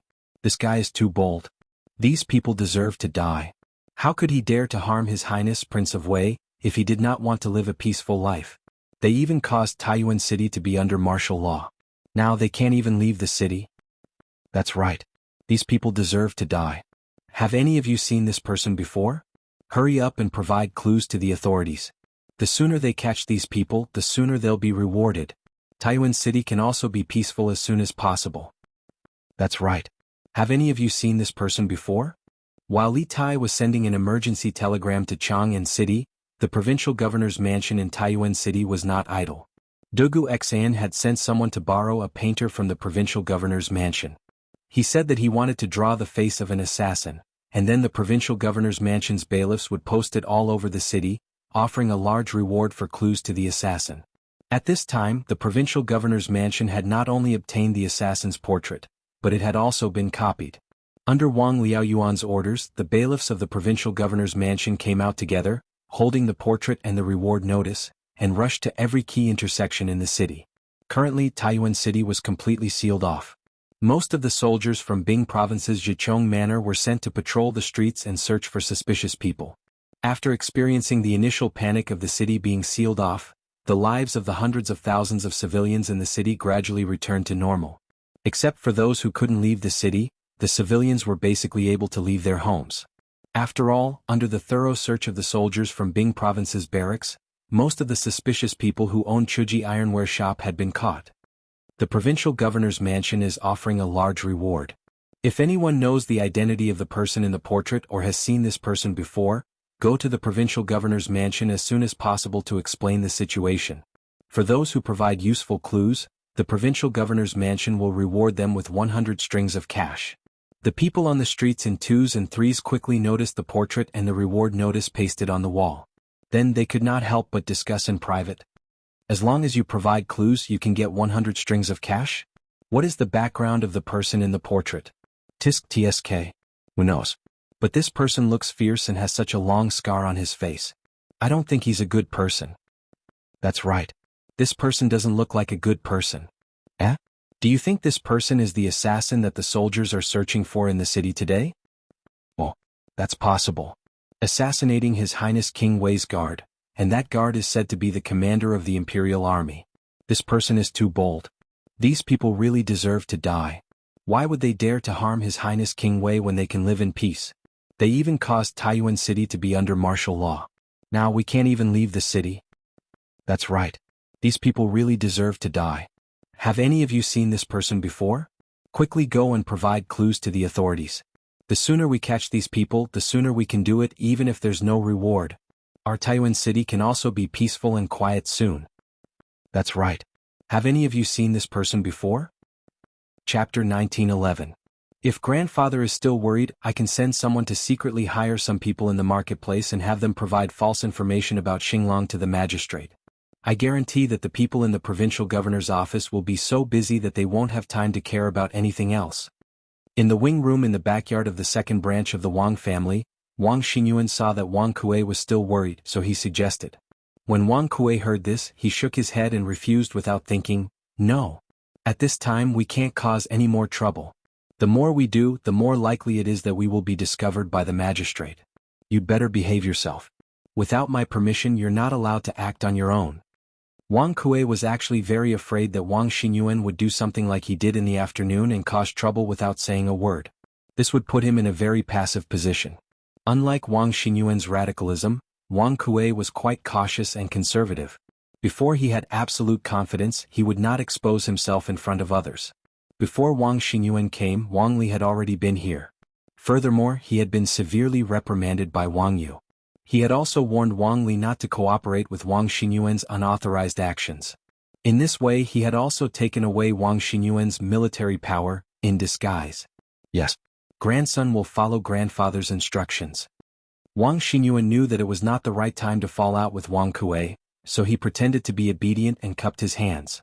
But grandfather, please take care of Xinglong's family and ensure that his family won't report to the magistrate. Suddenly Wang Xingyuan's eyes flashed. He stood up and looked at Wang Kuei. I have my own plans. You don't have to worry about this matter. You can go back first. Wang Kuei frowned and waved his hand. Grandson will take his leave. Wang Xingyuan seemed to want to say something, but he hesitated for a moment and did not say anything. He cupped his hands and left. Wang Kuei, who was in the room, looked at Wang Xingyuan's back as he left. He was both angry and helpless. Now, seeing that the government was about to investigate him step by step, he really began to regret listening to Wang Xingyuan's bewitchment. Wasn't it good to be the second elder of the Wang family who lived in luxury every day and didn't have to worry about food and drink? Why did he have to take the risk of risking his life? It's all because of human greed. Wang Kuei sighed in his heart for a while before shouting outside, Wang Li! Creak. As soon as Wang Kuei finished speaking, the door was pushed open from the outside. Wang Li walked in and cupped his fists. Your subordinate is here. Wang Kai's face was cold as he said in a deep voice, After dark, you go to the Triumph House and quietly get rid of that old man. Do it cleanly. This old man doesn't want anyone to notice. Do you understand? Wang Li's body trembled as a trace of surprise flashed across his face. However, he quickly returned to normal and cupped his fists. I understand. Then, seeing that Wang Kuei had no other instructions, he cupped his hands and left. The room was silent for a long time before Wang Kuei muttered to himself, Star Wolf, don't blame me. It's not that I'm heartless, but only the dead can keep secrets. Master, are you looking for me? Wang Qingwu knocked on the door of the study in the backyard of the Wang family's main house. He pushed the door open and entered. He bowed and cupped his fists towards Wang Yu, who was sitting behind the desk. Yes. Wang Yu put down the reward notice in his hand, looked up at Wang Qingwu and asked, Qingwu, is there any movement from the second branch? Previously, when he suspected that Wang Li and Wang Kuei were likely to be related to the fire in the south of the city at noon, Wang Yu sent Wang Qingwu to keep a close eye on the second branch and monitor their every move. Now that the portrait of Star Wolf and the reward notice were all in the hands of the Wang family's servants, Wang Yu guessed that Wang Kuei would definitely take action after seeing the reward notice, so he called Wang Qingwu over to ask about it. Hearing this, Wang Qingwu thought for a moment, then cupped his fists and said, Reporting to the Patriarch, according to the informant I placed in the second branch, the second elder didn't do anything after seeing the reward notice, but he asked Wang Xingyuan to go to the side room in the backyard. After a while, Wang Xingyuan left again. As for what the two of them said in the side room, because there were guards outside the room, our people didn't dare to get too close, so we didn't hear clearly. Wang Yu's eyes flashed, and after a moment of thought he said, Continue to monitor the second elder, Wang Xingyuan and Wang Li closely. If there are any abnormal movements, immediately report to me. If they leave the residence, you must send someone to follow them closely, but be careful not to be discovered by them. Wang Qingwu bowed and said, This subordinate understands. Master, don't worry. If necessary, this subordinate will personally follow them. Speaking of which, no matter what, Wang Li was still a Zhongshe realm expert. If he wanted to follow him silently, the person following him would have to be at least stronger than him. Among all the secret guards of the Wang family, only Wang Qingwu was qualified to do so. Wang Yu nodded slightly and said, Yes. You may go. Wang Qingwu replied, cupped his fists and left. Not long after Wang Qingwu left, the door of the study was pushed open from the outside again. Wang Yu looked up and saw that it was Wang Bing, and behind Wang Bing was Princess Tong'an. Father. Madam. Why are you here? Wang Yu hurriedly stood up when he saw the person who had arrived and greeted him. After the two entered, Princess Tong'an turned and closed the door. At this moment, Wang Bing took out a piece of paper from his bosom. It was the bounty notice that everyone in the Wang family had passed around. He looked at Wang Yu and asked solemnly, Who is this person? Why are you mobilizing everyone in the Wang family to find him? Did something happen in Taiyuan City again? In truth, Wang Yu had not mentioned to Wang Bing or Princess Tong'an, and that an assassin had attacked an imperial army convoy and been captured alive at noon today. The main reason was that he had rashly spied on Wang Kuei without any evidence. This matter did not conform to the Wang family's rules, and Wang Bing might not agree to it. Thus, Wang Yu had decided to act first and report later. But unexpectedly, Wang Bing's political sense was far sharper than Wang Yu had imagined. With just a single bounty notice, he had sensed that something was wrong. It had to be said that the older the ginger, the spicier it was. Chapter 1912. Chung, an imperial astronomer. Beep beep beep beep beep. There's a telegram. The other two eunuchs in the room also looked over. The telegram machine was not widely available and there were only a few people in the entire Tang Empire who owned one. Therefore, the person who sent the telegram to the palace was either Li Zixuan or Li Tai. Li Zixuan was currently in the military camp. If there was anything, he could have just sent someone to the palace to pass the message or enter the palace personally. There was no need for him to send a telegram. Therefore, the person who sent the telegram could only be Li Tai. Quick, come and help translate the message. All right. The two of them replied and quickly went forward to translate the message with the eunuchs. Moments later, the expressions of the three people in the room changed. The eunuchs who first recorded the message stood up and said, "Taiyuan is in danger. You guys wait here. I have to present this telegram to His Majesty immediately." Yes. The two of them cupped their fists and accepted the order. The eunuchs kept the translated message and rushed out of the room. In the Suite du Hall, Li Er and Zhao Song were talking about the martial arts competition in the Black Armored Army the next day. The rules set by this kid are quite interesting. After the morning court tomorrow, I'll make a trip to the Black Armored Army's camp to join in the fun and see the results of the Black Armored Army's training under this kid's new training manual. Li Er looked at the small booklet in his hand and smiled meaningfully. He then said to Zhao Song, who was beside him, "Do you want me to inform General Duan beforehand?" Upon hearing this, Zhao Song was not surprised by Li Er's decision at all. He asked tentatively, "There's no need for that." Li Er shook his head and said, "It's just the two of us. We can just change into casual clothes and go. It will also save us a lot of trouble." Although the world could not be said to be at peace, the Great Tang had been at peace for a very long time.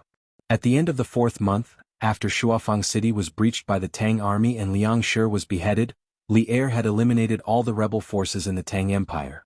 As the capital of the empire, Chang, and was much safer than other places in the Tang Empire. Therefore, Li Er was not worried that he would encounter any assassins when he left the palace in disguise. Unlike the other pampered emperors who grew up in the palace, Li Er had done this kind of thing many times before. "Yes, Your Majesty." Hearing this, Zhao Song hesitated. He wanted to say a few words of advice, but after being by Li Er's side for so many years, he knew Li Er's temper very well. Therefore, he swallowed the words that were already at the tip of his tongue and changed his tone. However, he was secretly pondering in his heart. No matter what happened tomorrow, he had to arrange for some experts to secretly follow them. Otherwise, if something happened to Li Er, he would die 1,000 deaths. "Your Majesty. Your Majesty. Prince Wei's palace has sent an urgent report." Just as Zhao Song finished speaking, a chamberlain hurriedly ran in from outside. After entering the hall, the chamberlain bowed to Li Er with a piece of paper in his hands. Before this, Li Er had instructed the Imperial Army soldiers outside the Taiji Palace to report to the Imperial Astronomer if there were any urgent matters. They could directly enter Ganlu Palace without any notice. "What? Green Sparrow urgent report? Quickly present it." Li Er, who was sitting at the head of the table, was shocked when he heard this and hurriedly said. Zhao Song's expression also became serious. He quickly walked in front of the chamberlain, took the paper from the chamberlain's hands, and then quickly handed it to Li Er. Li Er did not waste any time. After receiving the report, he immediately opened it and read it carefully. On it was written, "Your son Green Sparrow reports to Imperial Father. Today your son suddenly received news that there is a group of Turkic spies hiding in Taiji City. The leader is a Han man named Zhao Dian, formerly the village head of the Han family manor, Han Tianhu. This morning we accidentally intercepted a letter that this person sent to the grasslands. This telegram was not long, but it was not short either. It was more than 300 words long. The main reason was that this matter was too important and too complicated. It could not be explained in a few words. If it was not explained clearly, it could easily affect Li Er's judgment and decision-making.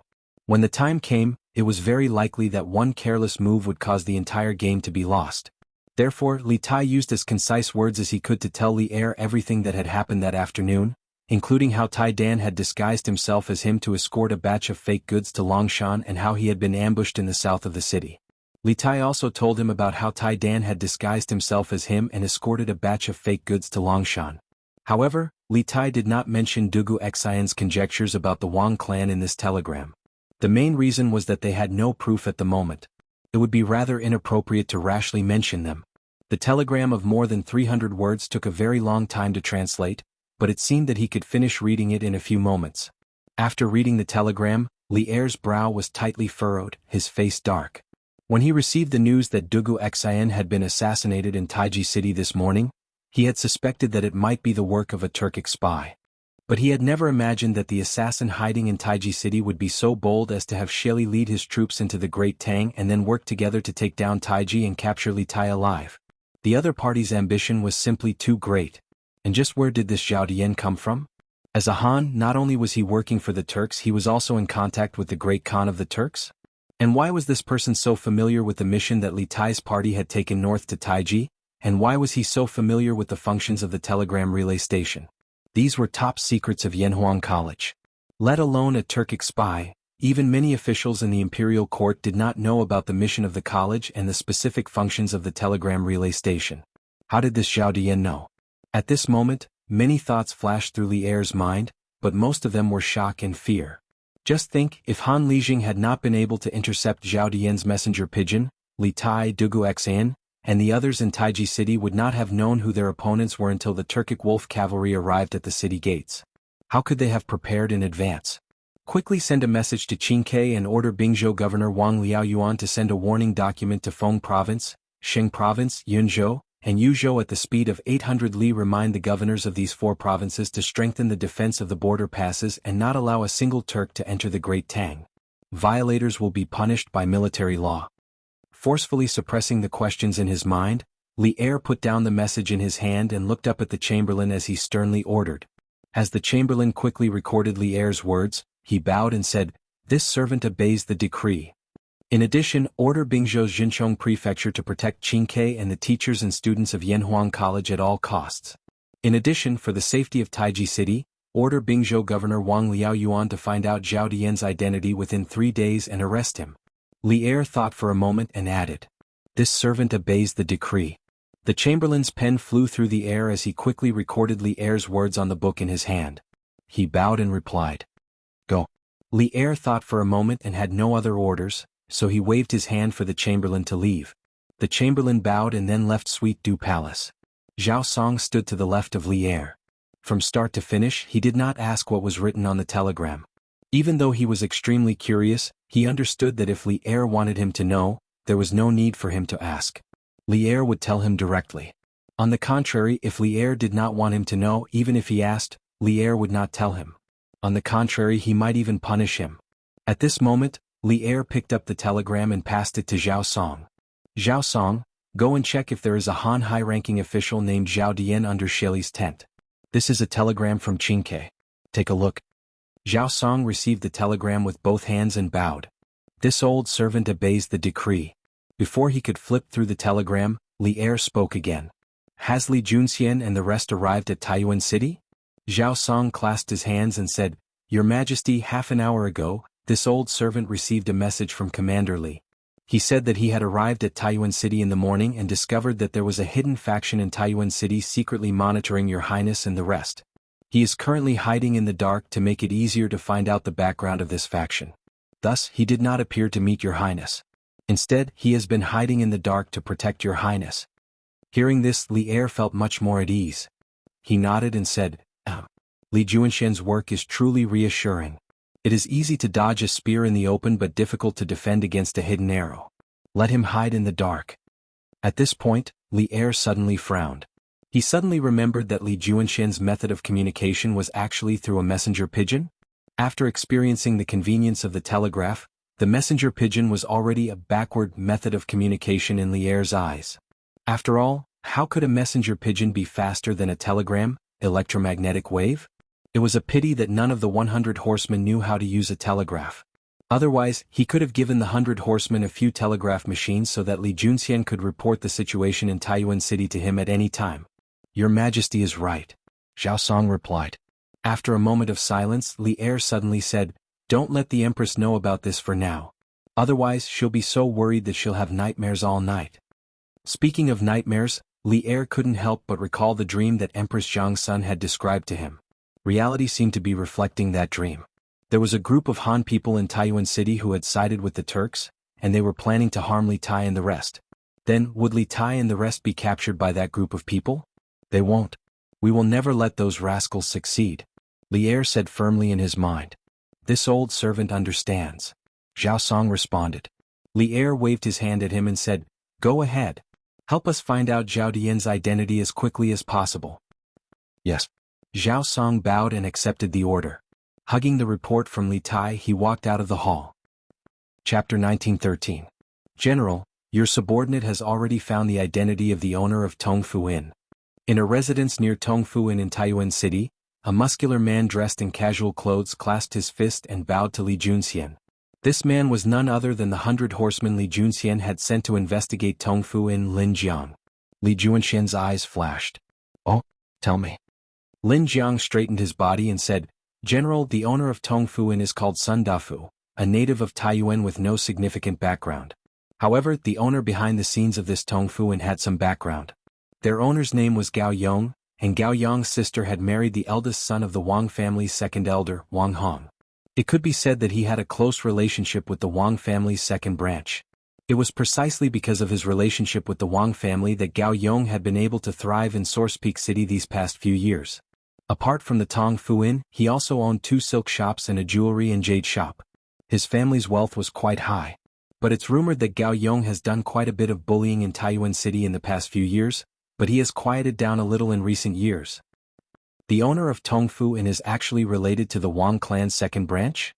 Li Junxian was rather surprised, and a pensive look appeared on his face. Lin Jiang quietly stood there, waiting for Li Junxian's next order. After a few moments of thought, Li Junxian raised his head and said, Has Gao Yong had any contact with the Wang clan's second branch since Zhu Zeqing took up residence in Tongfu Inn? In truth, Li Junxian had originally believed that the owner of Tongfu Inn was a Turkic spy planted in Taiyuan City.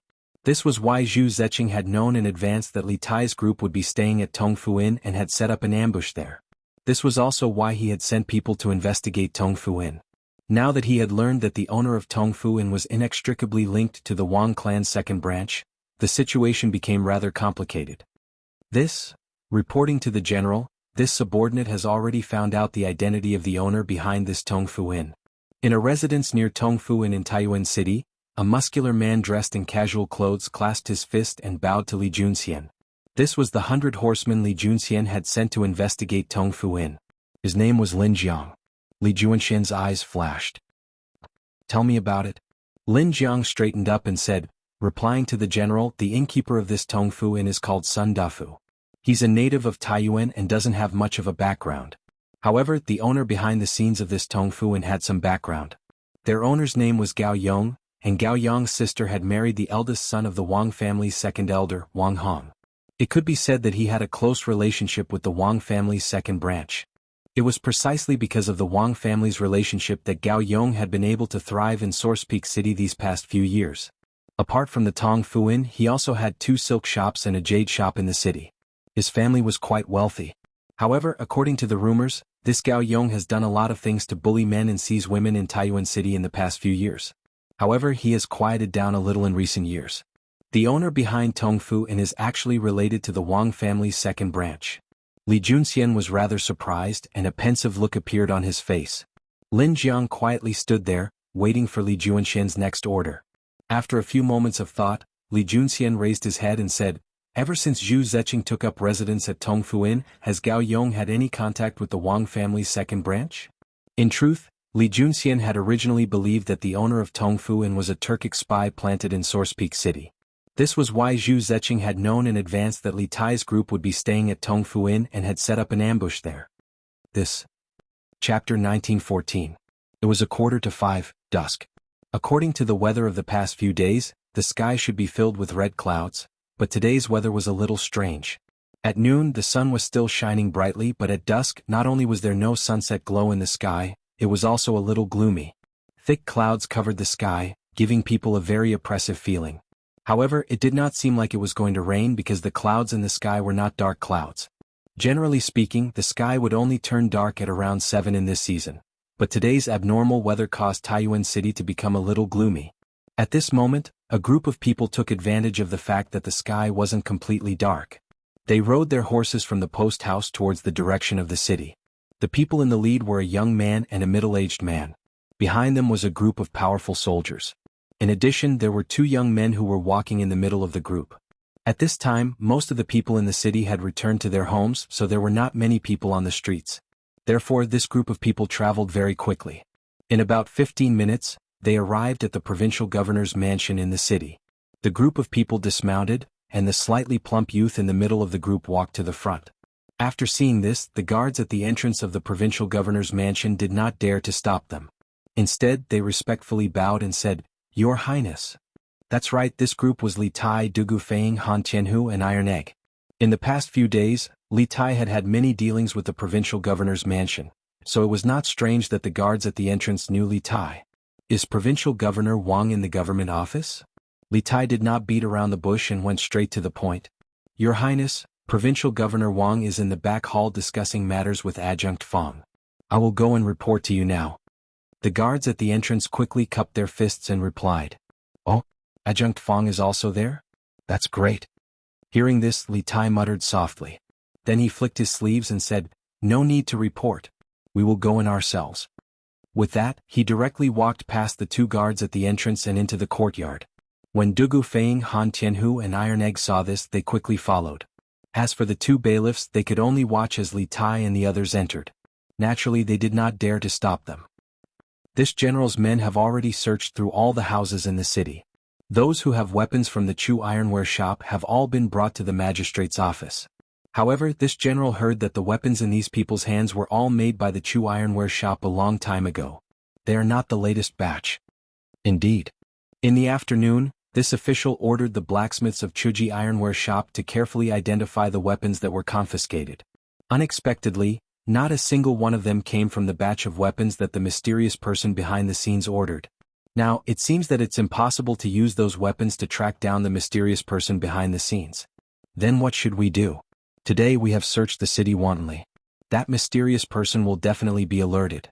It will be even more difficult to find him later. Moreover, sealing the city is not a solution. There are hundreds of thousands of people in Taiyuan City. The people need to eat and live. If the city is sealed for a long time, the people in the city will definitely panic. The daily lives of the people in the city will also be greatly affected. So, how can this official not know what you are saying? His Majesty only gave us 7 days to close the case. This official is more anxious than anyone else. Provincial Governor Wang, there is no need to be anxious.